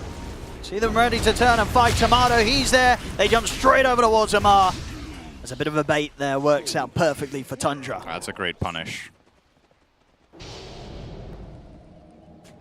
The Dragon Knight's not tanky, right? Like, he's Midas. So if he gets jumped on with Corrosive Haze and a Huskar, that's a kill. And the beautiful thing about this rotation as well is just such a natural transition into Roche, right? So This is exactly what Tundra needed to do. Find a moment of weakness, exploit it, get the Roche, and now it's going to be very telling how they play this Aegis. Because I think you have to use it. You know, you can't just be like, okay, the enemy team isn't getting their Aegis, now we're just going to chill and farm up. It feels like this is the kind of Aegis where you're looking to at least get a couple of towers and ideally perhaps shut off the enemy triangle if you can. This twin gate move might give them a chance to find Amar. He'll see Tomato down the wave, so Amar will play it safe enough. The three of them. Plenty of smokes available for Tundra if they want to, if they're feeling it. But one on each support, and the rotation coming over from Necro, who also has the Boots of Travel, and Blade Mill, interestingly, here. Yeah, they've got some of these early timings now. Blade Mill on the Necrophos, Halberd done on Huskar. They're ready to fight. A little too deep here, though, under the tier 2, and move that Whitemon should pay for here. Gets caught under the tower, they burn through immersion. Boy, this is bad. They'll even be able to look to chase out Pral as well. That's real bad. As there's no escape for him either. As soon as they get that Aegis, they really wanted to try and force for a move, but it cost them 3 heroes. They get nothing. I think that was a full-on bait from Malrine, too. I actually think Whitemon might not have clicked the sniper in that situation and identified that there was a pike, because he willingly got snowballed and then just piked into tower. And Tundra got caught in this really awkward limbo where they're better off just completely selling their Tusk instantly and trying to get out. It's kind of what they did. They just couldn't get back, so losing 3 heroes there, losing some valuable time on their Aegis. At the very least, that one's still in the hands of Tomato, but... In the mid. Is he going to be able to get out of this one? Supernova this. He will. Make sure that he doesn't dodge the Assassinate. Having to defensively Supernova. Doesn't feel that great. You stay alive, but now there's another part of this Aegis timing that will essentially be wasted, because you're not likely to look for a flat-out just balling down for a tower with Supernova on cooldown. It's kind of an integral ability. This dagger now on Amar will be safe, too. Keep ramping up, building toward BKB. I reckon this is just the kind of game where you just go for this, like, flat-out just stand your ground kind of Dragon Knight with BKB AC. You could maybe go the Ags route if you want. But I think looking at the rest of his lineup, him having the AC aura is incredible for his team. It's Weaver, Sniper, Luna as 3 of his allies, so probably the way to go. But does need the BKB because there's just too much percentage-based damage, right? There's Reaper, there's Sunray, Huskar ult. There's a lot of value to having a BKB to block some of that and not get in kill range. Really do want to try and find this Aegis fight. Smoke up from Whitemon, Kansane, Ryle. They're going to jump for crit. Time lapse is there though. Initial burst, not enough, and now the turnaround comes in. Whitemon, once again dying for his efforts at trying to initiate something around the mid. Falcons are so ready. They're just reading the moves really well. I think only losing the Tusk there is actually a pretty decent result. That looked like it could have been a scary Chain Frost, but they did a good split up. Okay, they're going to lose more potentially here. Amar breaks on the smoke, so they know they're here. Yeah, Immersion's gone here. It's going to be the jump with the crush in return. They get the jump over towards Crit, as Crit will die. But it is meaning that the Aegis will fall out of the hands of Tomato. Falcons ready to set up for round 2. Is there anything to help him out? They're trying to heal him here with the Sunray. But Tomato cannot withstand the immense amount of damage that Falcons are able to throw out. They'll get him with the Supernova, but Falcons can easily turn, take it out. They have still lost a couple of casualties here with the supports. The buyback will come out from Snaking to try and make sure that Mallory and Skeeter continue to stand on top in this team fight. They'll head in, take out Whitemon. So Tundra, they get something, but if anything, just ends up as nothing more than an even trade. It's not what they need. They needed more around that Aegis. That did not play out the way I thought it was going to. I actually thought they were just going to kill the Phoenix and that was going to be the end of it. But Tomato came in and took the fire for his Phoenix and used the Aegis. So you see this moment here. It looks like Immersion could become in trouble, but Tomato really gets in there and gets the crit kill, but ends up completely sacrificing his positioning, and the formation of the Dire Heroes is just super awkward now. And he cannot withstand this amount of physical damage on the Huskar, even with a Sunray trying to heal him up. As you said, the trade-offs do happen. We get the Reaper on the Dragon Knight, and they lose the Supernova, but ultimately, an even trade for Tundra just isn't really good enough, right? Keep coming back to the way these lineups inherently work, and this is the time of the game that Tundra's lineup is supposed to be winning the game. And as it stands, they're staying afloat in it, so that is not particularly good news. Falcons, I very much know they have the strength to look for kills themselves. Whitemon, it's going to be found in the mid. Buys a little bit of time with the snowball, but will not be living through this. Another kill. But now Marine at this stage, he can aggressively get set up into stepping onto Tundra's half of the map. I think something I noticed in the previous fight, I think we're okay for now in terms of, yeah, they got away. So something I noticed in the previous fight that I think is kind of interesting about the sniper pick as well is this hero obviously thrives off playing with vision, right? It's kind of like when you play Tinker Bounty Hunter, where you want to track heroes so you can constantly hit your spells on them. Sniper is playing with a Luna and a Weaver. So at nighttime, he has the Luna night vision in the middle of the fight, so you can easily isolate targets and stick on them. And with Weaver, you hit the swarm, Sniper can just keep sticking on them. So it's actually really impactful the way that they have built this lineup around the Sniper. We were mainly focusing on the laning aspect of, you know, the matchup that he had in mid, but this is like a beautiful additional benefit that they took advantage of in the previous fight. But Sniper was just hitting someone that he would not, I feel like, would not normally be able to stick on in terms of vision. And that is going to remain a problem for the rest of the game. This is something you can't itemize your way out of as Tundra. You just need to be able to fight him head on and ideally jump him. Crit. He was trying for it, but they were set up. Done. They make sure he doesn't get away with that one. That's such a clean play from Tundra. Very nice. They very much knew he was going to be going for that. Falcons will get the other one, though. Goes the way of Skitter. Tormentors are available. I wonder if either team is really particularly interested in them. There's obviously the Sunray Shard is incredible for the side of Tundra. That one you would love to have. Huskar Shard is actually pretty good too. Wamar into a bit of a dangerous area here. He's going to try for the TP out. They have got the snowball to stop it. Zamar slowly but surely fall. Yeah, Tundra are finding a couple of pretty good moves here. Question is if you can get any collateral out of this, as you would love to with their strategy. They would like to, you know, it's one thing to kill cores, but ideally you really want to constrict the enemy team from finding space on the map. And now they will not be able to steal this shard, so well done by Falcons to grab this before the move was actually coming down from Tundra here to potentially steal it with the Slardar. Shard will be going over to Crit, so really nice both for farming and teamfight damage. The Weaver Shard, I think, is incredibly powerful.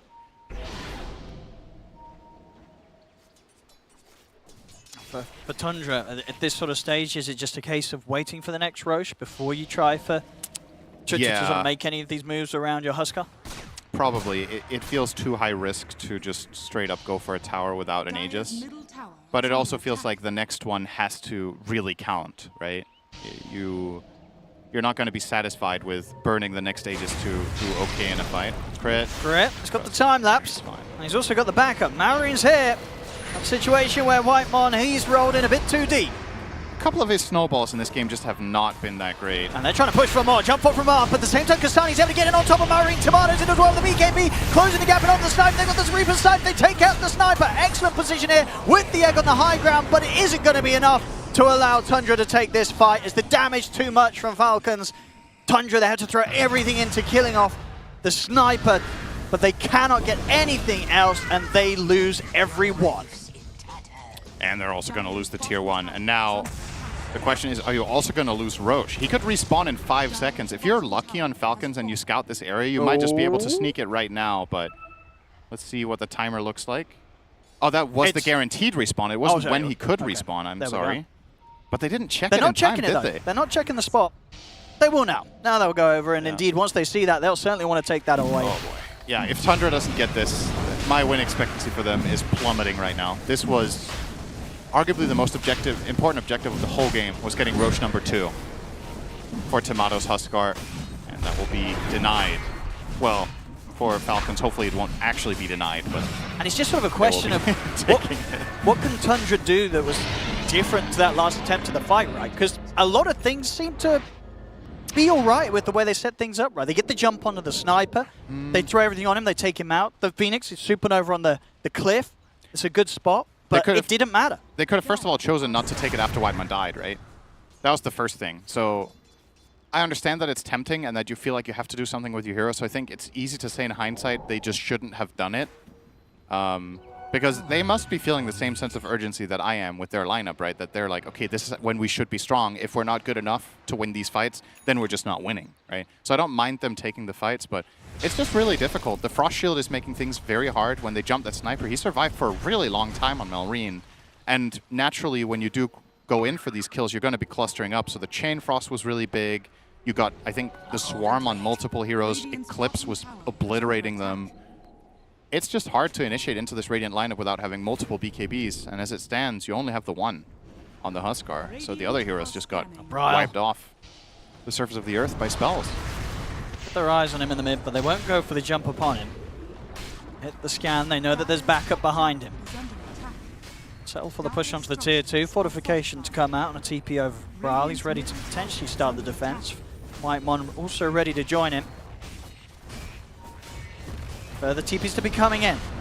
Brawl, he's considering very aggressive here as he looks towards Skeeter. Still there are Mar and Crit watching from the sidelines.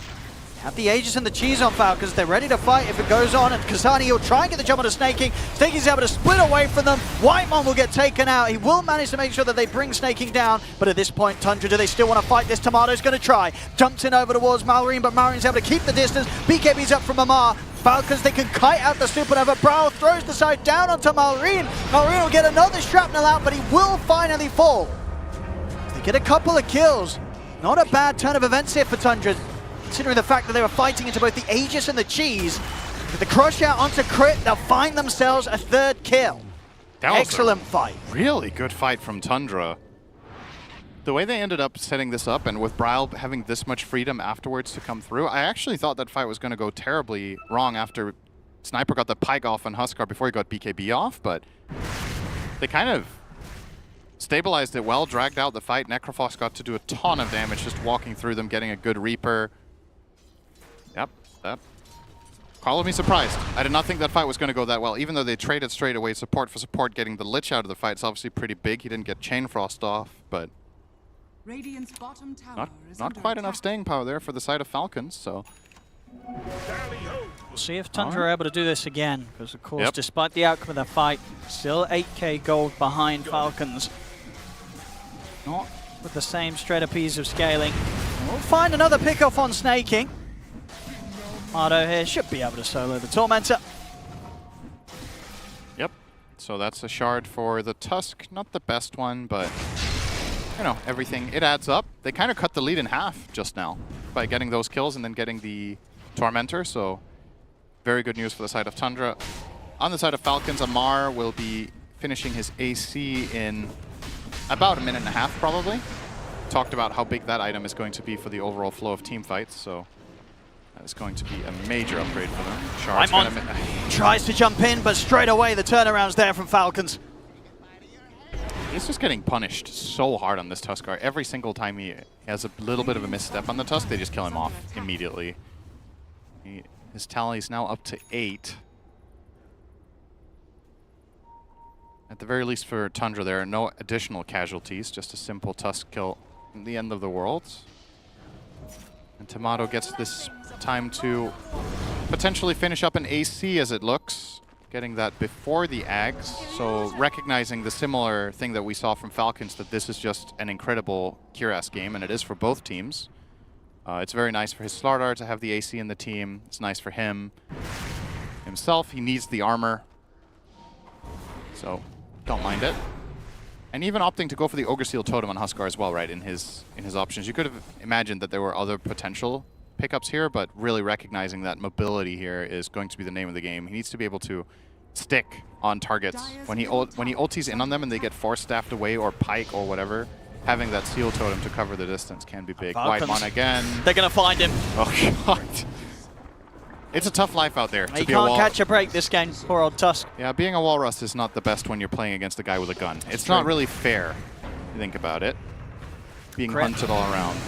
He's getting them further info. He's able to get the bugs out to both Brawl and Kasani. Amar jumps forward. They'll throw down the Dragon Tail stun on towards Brawl.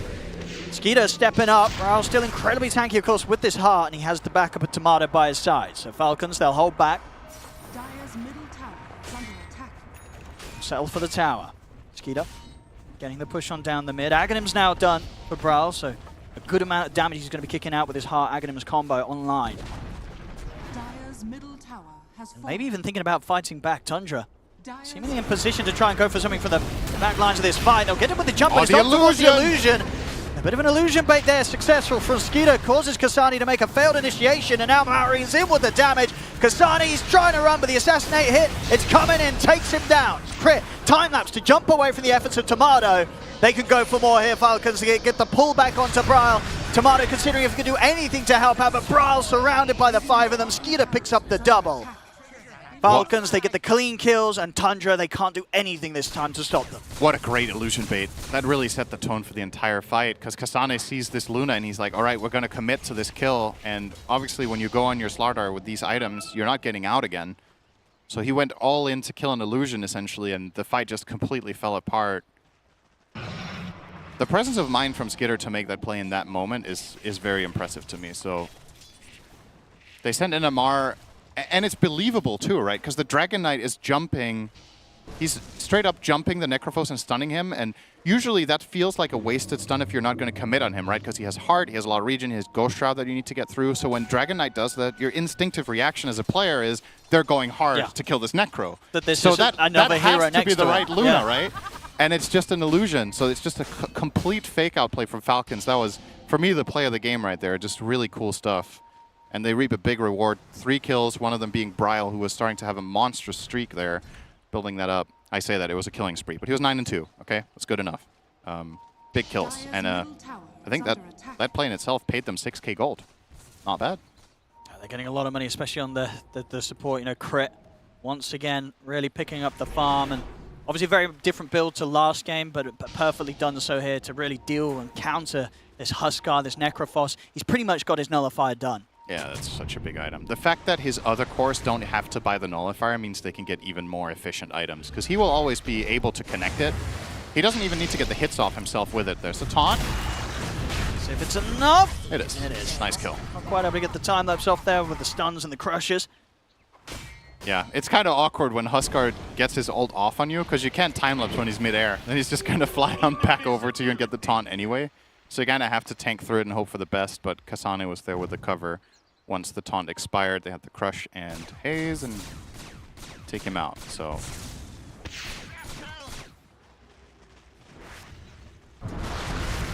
but yeah, as I was saying about the Nullifier on the Weaver, I think it's a nice luxury for his teammates that you have this support that is able to run around and connect it. As well, this could happen to any team really. When your support can apply the Nullifier and has this high level of mobility, you can trust that it's going to connect when it matters, and therefore you as a carry, or mid in this case on the Sniper as well, don't have to buy this item, and you can get way higher stat-efficient items. The Sniper's going for an MKB, Luna will be going for the Pike, and also neither of these heroes even want to buy it to begin with, right? That's the other thing. They're not really Nullifier carriers, so the support... Sonic, it's going to show in the mid. It's going to have the snowball save coming in from Whitemon. This is going to get real awkward, Owen. But I don't know if there's any way out of this one. They're surrounded, and there is indeed no escape this time. Not only Whitemon dying off the back of that, both the two of them, him and Kasani, down in the mid. Just a straight slip-up, though, right? The other teammates were not even remotely close. You're in the middle of the map, 33 minutes in, as Tusk Slardar showing on the wave. That's just such an easy choice for Falcons to make there, to get that big punish on them.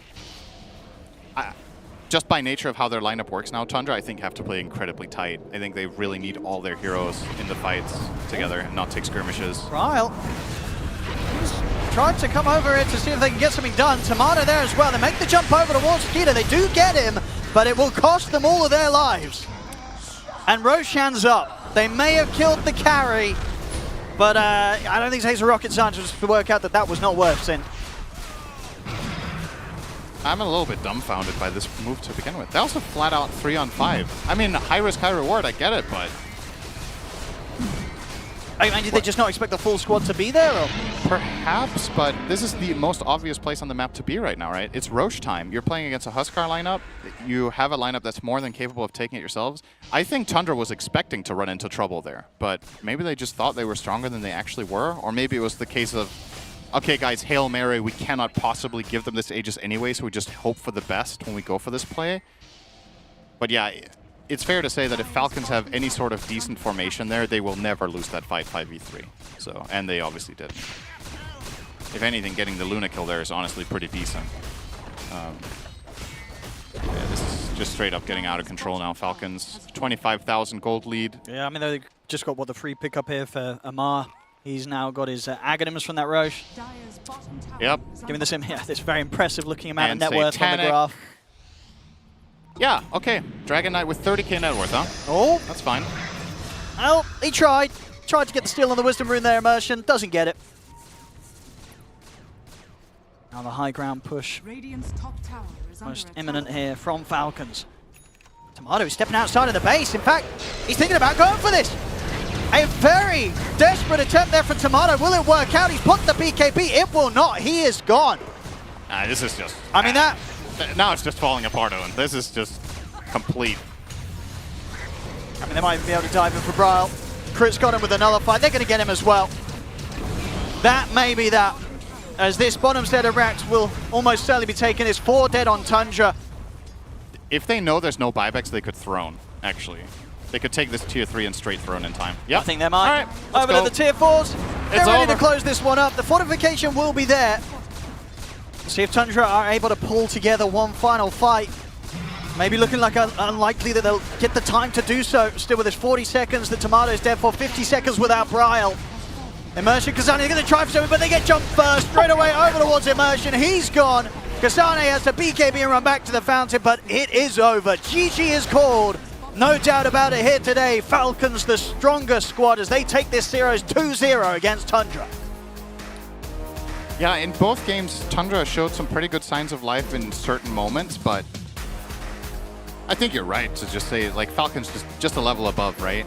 I really love the way that they did this from a drafting perspective, last picking the sniper. Kezo called it on panel that it was going to be a cool pick. They run for it. But you kind of wish when you see this game play out, you wish for some individual mistakes to not have happened to really see how it would have gone, quote unquote, in theory, right? Sure, well, things went a little bit better for Tomato at the start, didn't have those deaths in the lane, the two Huskar deaths against Dragon Knight are instrumental to this becoming as one-sided as it did, because, you know, you're playing this lineup that's very timing-oriented, that's very fragile, where certain things just cannot really afford to happen. And despite them happening, Tundra actually put up a pretty good fight in a couple of team fights after disaster had already struck, right? So what if that disaster doesn't happen? Do we get to see the genius of how this was going to run out or not?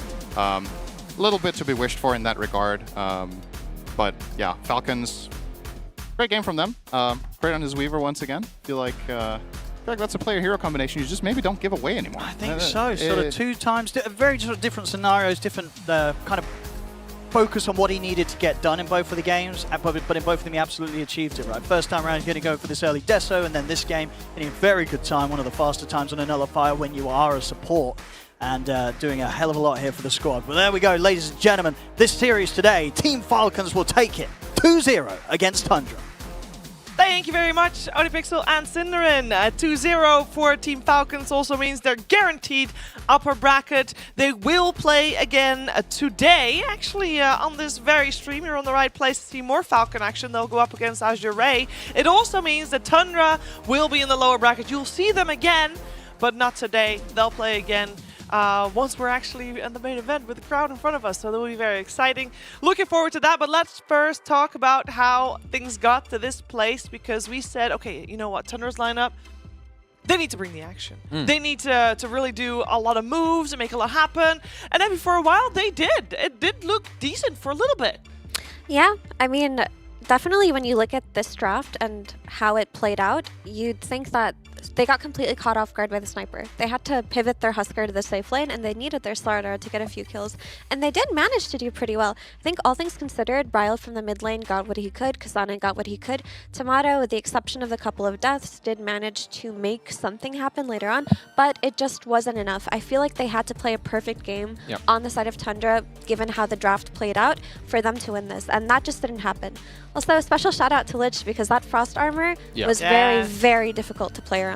And I think that's just one of the things, I've said it before, like that what makes Dota so beautiful. There's just these heroes you don't think about, but then other heroes creep up, and then suddenly now they have purpose, so you can pick them. So Lich pick, phenomenal. I think Tundra, they did more than I even thought. Slardar doing well bottom, it goes into mid, Bryle doing stuff there.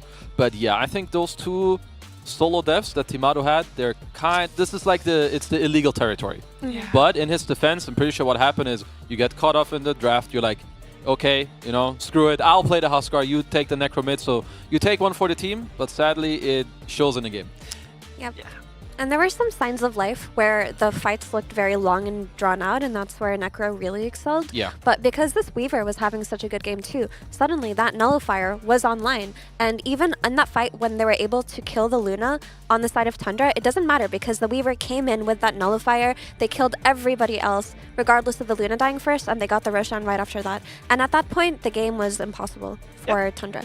Yeah, and there were a couple of back and forths, but then indeed, once Falcons started winning the fights, it just ends very quickly because they got the Dragon Knight, they got the Luna. Buildings will just basically be washed away in no time, and the game is just done, Kezu. I think also like DK Luna has always been, it doesn't really show very often, but DK is a hero. He doesn't hit hard, but he hits many times in like a team fight. Yeah. And when you have the Luna aura, there's some random Solar Crest, some random bug that's on you. Like that damage, it starts compiling pretty damn quickly. And yeah, I mean, once they just get to hit and have free reign with Sniper, Luna, DK, yeah, you're just gonna die. It's just simple. I mean, the death numbers here don't lie as well. I mean, the numbers we're in the double digits coming out here, Effie. That's not something we see every day. Yeah, it's just how it goes. Sometimes the games are really hard, and you're just a Tusk, and you want to snowball in and do something, and you have to give up your life, and yeah, it's just nature of playing from behind. Yeah, well, tough time for Tundra, but on the bright side, they're still, of course, moving forward. And we hear this a lot, where teams generally learn more from losses than from wins. So a lot to learn here for Tundra before they move forward into the playoffs. For Falcons, they don't get a lot of time to learn from these games they just played, because they have to play again pretty soon after this. They play against Azure, and it also means that Group B, no tiebreakers whatsoever. The only tie that we have that's going to get solved is the tie in Group A, which once again, I'll reiterate. One more time. The Storm Stream, 9 Pandas versus G2IG, finished. And that means you really have to go to that stream right now, because I don't know exactly what the exact start time is, but it will be on that stream, and it could be any moment now. So there's probably a countdown on that stream, and that is for a 1v1 mid between Mid 1 and Quinn. Team Secret, Gaming Gladiators. One team's going to go upper bracket, the other team's going to go lower bracket, and the team that's going to go upper bracket will again play today against G2IG, who is at the top of Group B, and they'll go up against the second place of Group A. So that's going to get decided there. So open that tab. I mean, I'm giving you some time here to open that tab. I hope you would make it in time to see that 1v1. We don't get to see 1v1s enough, Kezu, I feel. No, we really don't. I'm happy that this was implemented. You know, I don't know who the big brain is, but whoever did it, good job to you, because it's entertainment. It's entertainment. Yeah. I mean, I know that there will be a lot of people saying, oh, but this is really a good way to decide who is going to be first and who's going to be better. No, well, I don't care. I'm here for the entertainment. Guess what? This is an entertainment show. Esports is, I think, for entertainment, and this is prime entertainment style, Effie.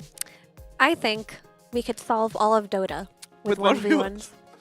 Some people do that already in their pubs. 1v1 me. Come on, dude. Exactly. You get into a fight with somebody, 1v1. Go 1v1 now. And they never do it because they know that it's the solution to everything. Exactly. They're scared. But ESL knows. They know how to entertain you. We know how to entertain you.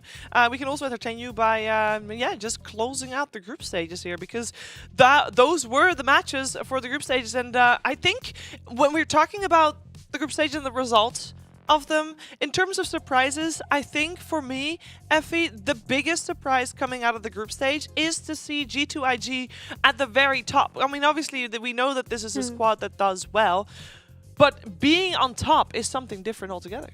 Yeah, I mean, I wouldn't call it the biggest surprise per se, because I expected a lot out of this team when I saw the roster. But beating Liquid and Falcons and getting that first place, that was incredibly impressive. I thought that they'd maybe get second, maybe get third. But, I mean, this team has some superstar names, and especially fans of the prior LGD roster, the one that was very dominant, everybody knows what Nothing to Say brings to a team. He brings experience, he brings stability, and I'm not shocked to see him doing this well on a new roster. So what would your most... Because if it's not G2 making it first, what is your most surprising result? Don't steal mine. Okay, I'll just tell you what my biggest surprise is Secret completely won me over. I did not come into this group stage thinking that Secret would excel in the way that they did.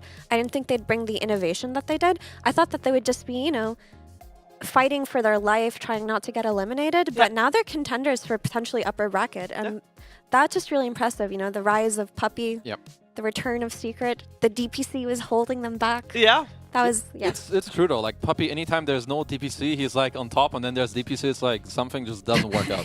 I don't know what the biggest surprise for me, and might because I'm biased towards LGD, but them not showing up is, well, it's disappointing to me. I'm a big fan of Jawed. I feel like he's done it before where they lose some players, but he makes it work. You know, maybe nothing to say was too important to the team. You never know. Give them some more time. I think so. I mean, I'm a huge fan of LGD, even without the giants. The giant names that kind of brought them to their peak. Still, Zhao is such an innovator and such an entertaining captain to watch. But I think that the trio of Nothing to Say, Faithbian and Ame as anchors to LGD were way too important. And slowly, they've lost every single one of these anchors over the year. The final anchor, the final core player, keeping them steady, digging their feet into the ground was Nothing to Say, and he's no longer there. So I'm not surprised that there's going to be an adjustment period now. Yeah, they definitely need to work on some things, but it won't be for this ESL one anymore. And there's only a couple teams that get time to work on some things. So those are the teams that are still in the competition. One of those teams still in the competition, and a team that we're going to see later today is Falcons. And speaking of Falcons, we have here BSJ and Snaking standing by. Thank you, Shiver. So, pretty high stakes match you just played there. What was the atmosphere of the team like during the match compared to after winning 2-0? I mean, the match was very intense, especially with how high tempo Tundra was playing. They just kept running at us, and they were looking for pickoffs, and a lot of times we were kind of bleeding a little bit here and there, getting picked off. And obviously, it's a lot at stake, so the tension is very high between both teams. And we ended up being able to capitalize on a few of their overextensions and mistakes, and we have the better scaling, so I think they felt very pressured to kind of keep running at us and keep getting kills. Otherwise, like, we'll outscale them. Okay, so you're pretty well known for having a strong voice in the team. So going into a series like this with the new squad, like, how do you feel it's coming together, the communication, the leadership, all the roles being in-game in such a stressful environment? I think a lot of things are still a work in progress. The biggest part is, I think, communication with very young players. We have Amar and Malrine, who are like 19 years old players, and they're very talented, but like they're still very immature and they have a lot to learn. But I think they're amazing players, and we'll be growing a lot as a team in the future.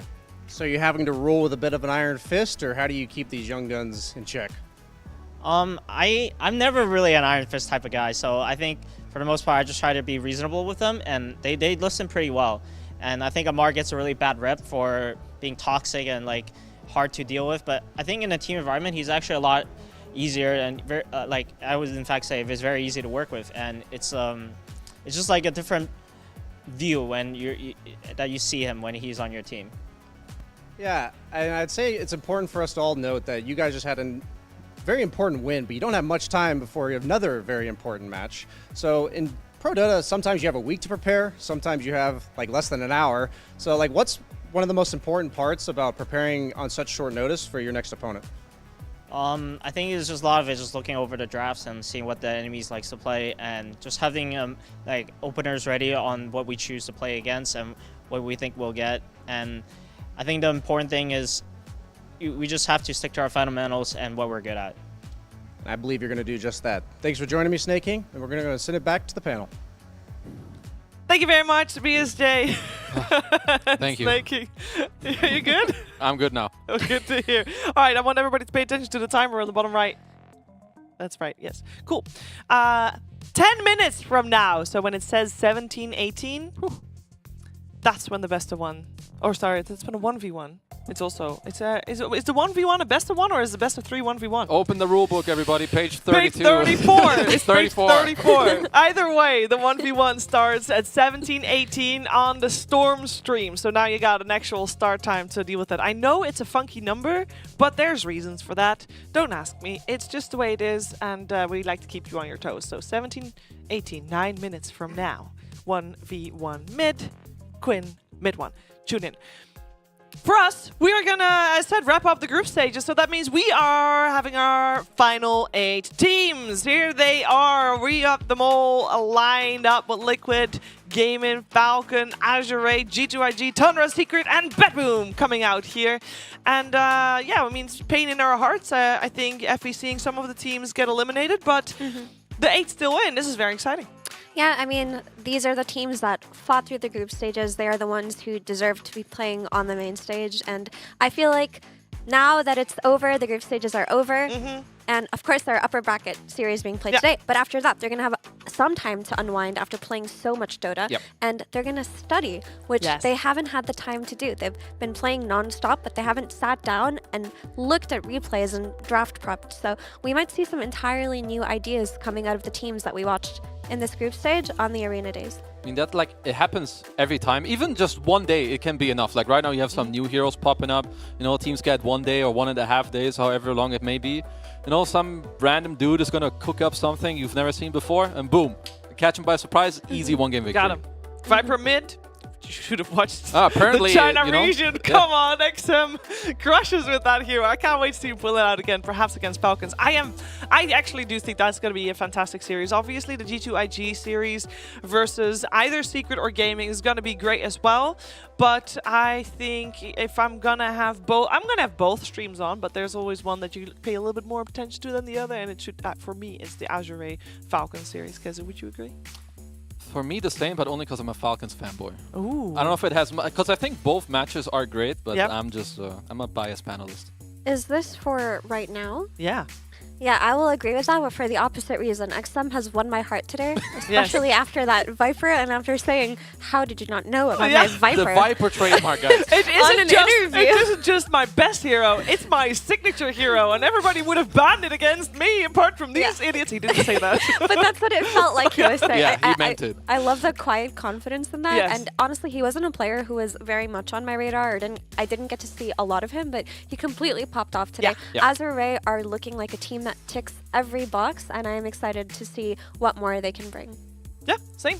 Also curious, I mean, this lower bracket later on, but one thing that I'm curious about is BetBoom, because I feel like I know it's maybe a bit random to bring it up because, you know, they have not been popping off, but they've also not done bad. They're in a lower bracket, they're doing fine. They've tied every single series they've played, and I think that's very interesting, and it means that once we get to the best of threes, we're gonna really see BetBoom, I mean, hopefully stepping into their own. We'll see how that goes, but it's pretty cool to see a team go full ties and see how they do in the plays. But again, for the low bracket, we'll have to wait in front of a crowd. Anything can happen as well. But for us, for now, we're gonna take a little bit of a break. Now, this leaves you with 6 minutes to get to the Storm stream. Head over there now.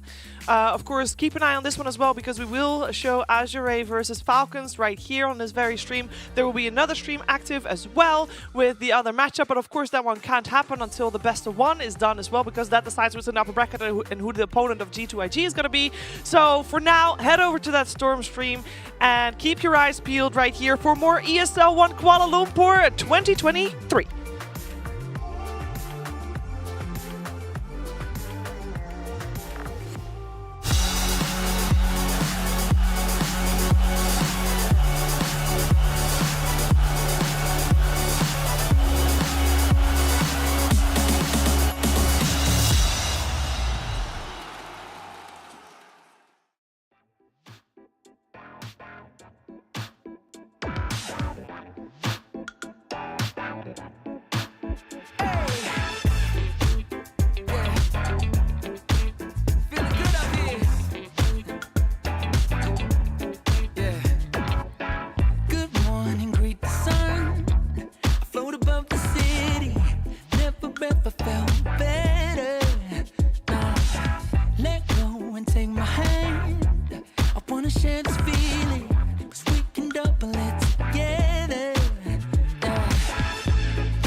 can live twice if we live it up. We'll sip from golden cups.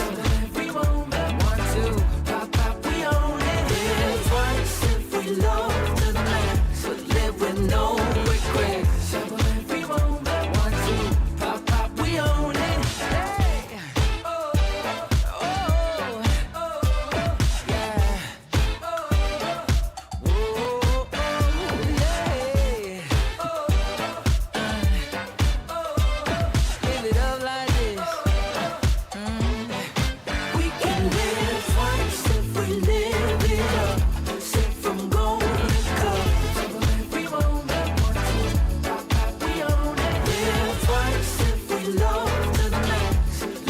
No regrets. Every moment, 1, 2, pop, pop, we own it.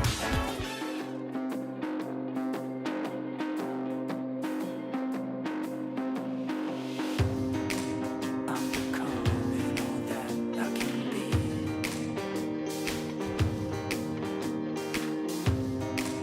Let me show you something you've never seen.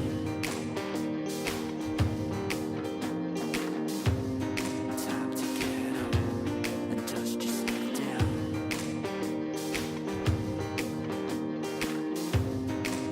Not every king wears a crown.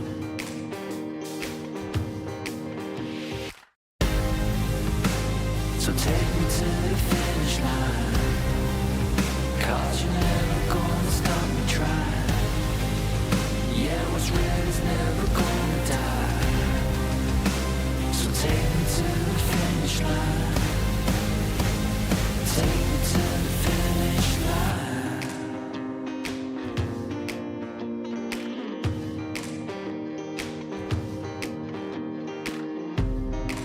Keep on running till I get to the top. I'll never back down. I won't never stop.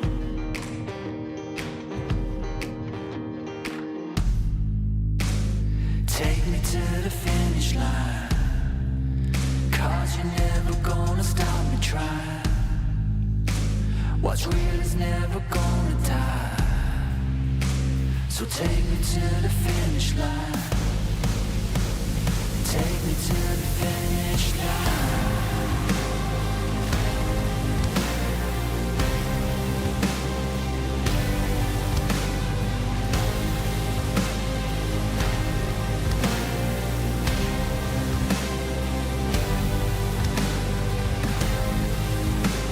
So take me to the finish line, 'cause what's real is never gonna die.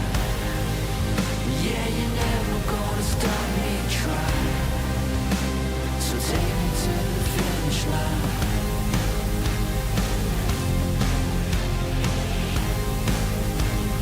Take me to the finish line. Take me home.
20 always driving me crazy. She like spending money just as soon as I make it. Even with the drama, Lil' Mama my favorite. She come with finesse and the stutter steps, everything fresh to the death. She ain't got a flex, she just say less. Come correct her, don't come at all. That girl done it all, run it all, window to the wall. Every time she call, it's a mission. It gon' be a trip, pay attention. I ain't even mad, she different. Just like sunlight in the distance, a little out of reach, ready made for the way. Cause the life is a beach, at least it's a mutual arrangement. If I'm being honest with myself, I wouldn't change it. Every time I'm with her, it's a mini vacation. Lose track of time like daylight savings. She be in the right place, always at the right time.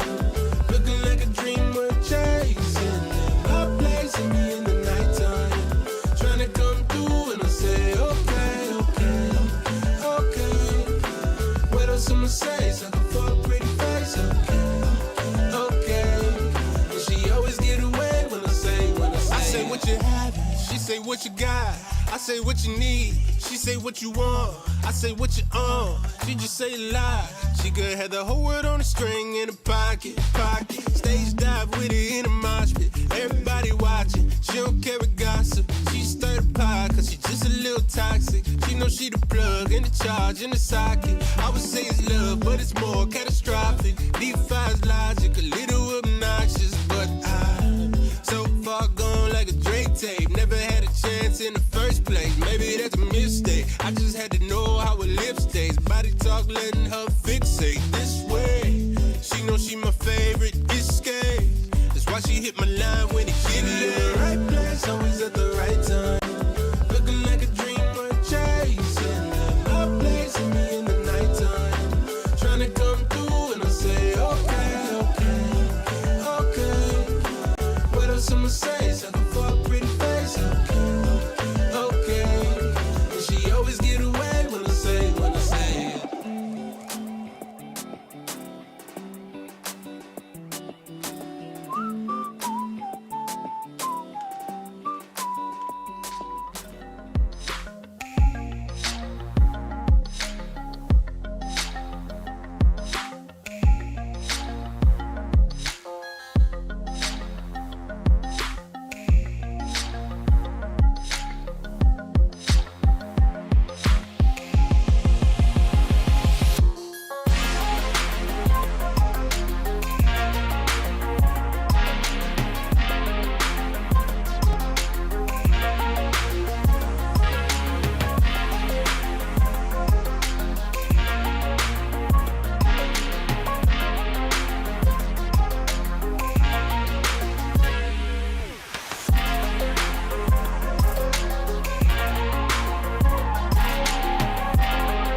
just nothing.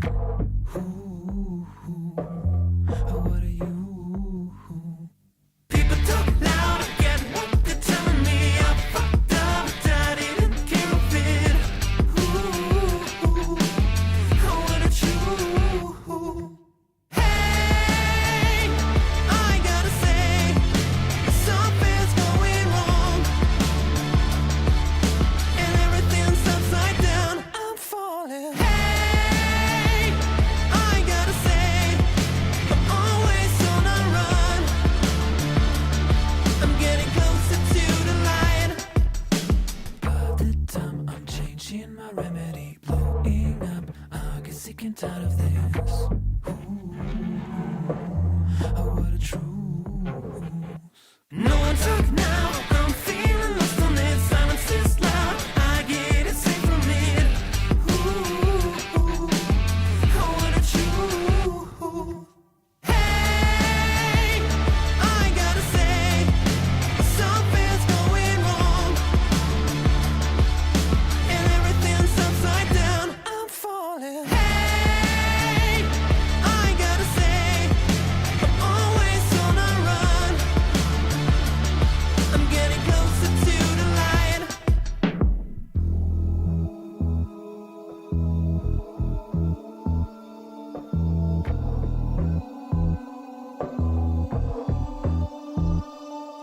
And everything's going down.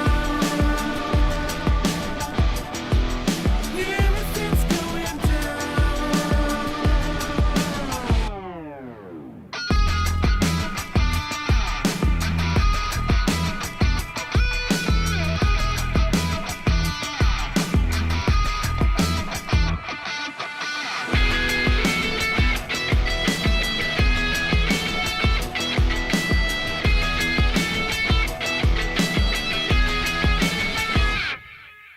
Hey, I gotta say, something's going wrong,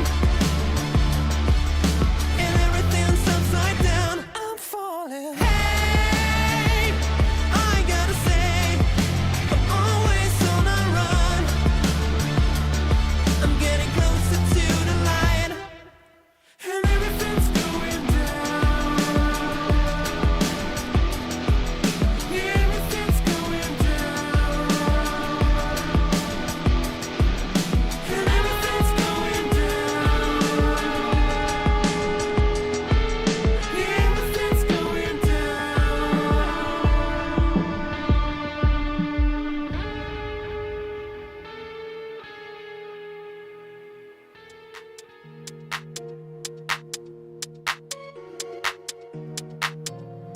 Ich sitz auf meiner Fensterbank, die Nacht zieht vorbei.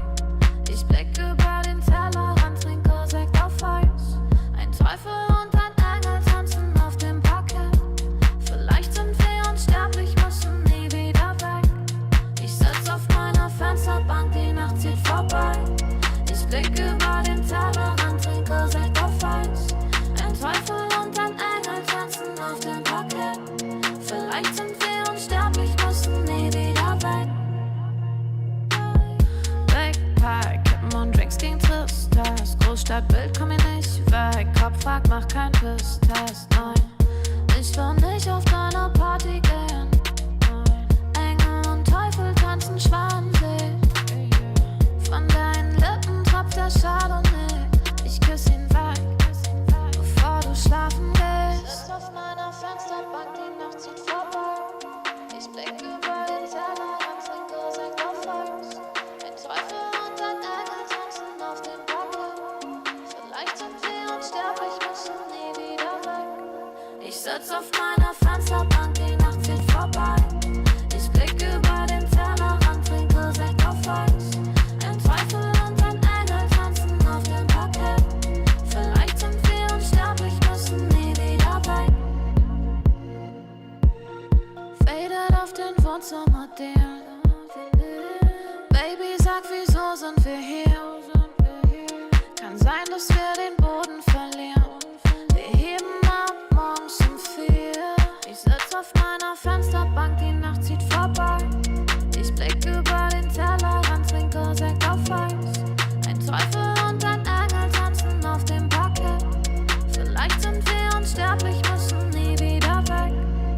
Sitz auf meiner Fensterbank, die Nacht zieht vorbei. Ich blick über den Tellerrand, trinke Sekt auf Eis. Ein Teufel und ein Engel tanzen auf dem Parkett.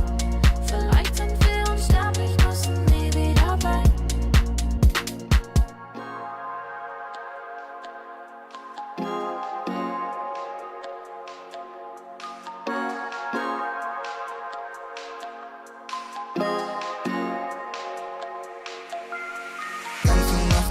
Unterwegs, Sportcoupé angehen mit den Brüdern und Rosé, Späti gehen, Shorty schläft, wenn die Sonne untergeht, Runden drehen, die erlebt, ich will nicht mehr gerade sehen, der Verstand ist lahmgelegt.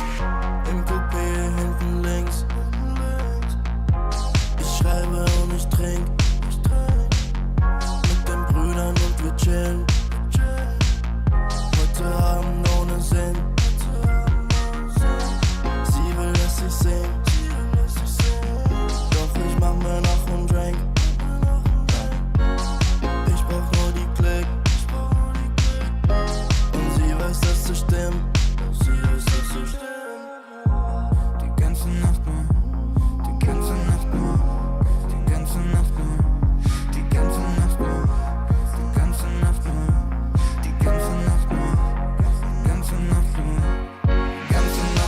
Unterwegs, Sportcoupé angehen mit den Brüdern und Rosé, Späti gehen, Shorty schläft, wenn die Sonne untergeht, Runden drehen, die erlebt, ich will nicht mehr gerade sehen, der Verstand ist lahmgelegt.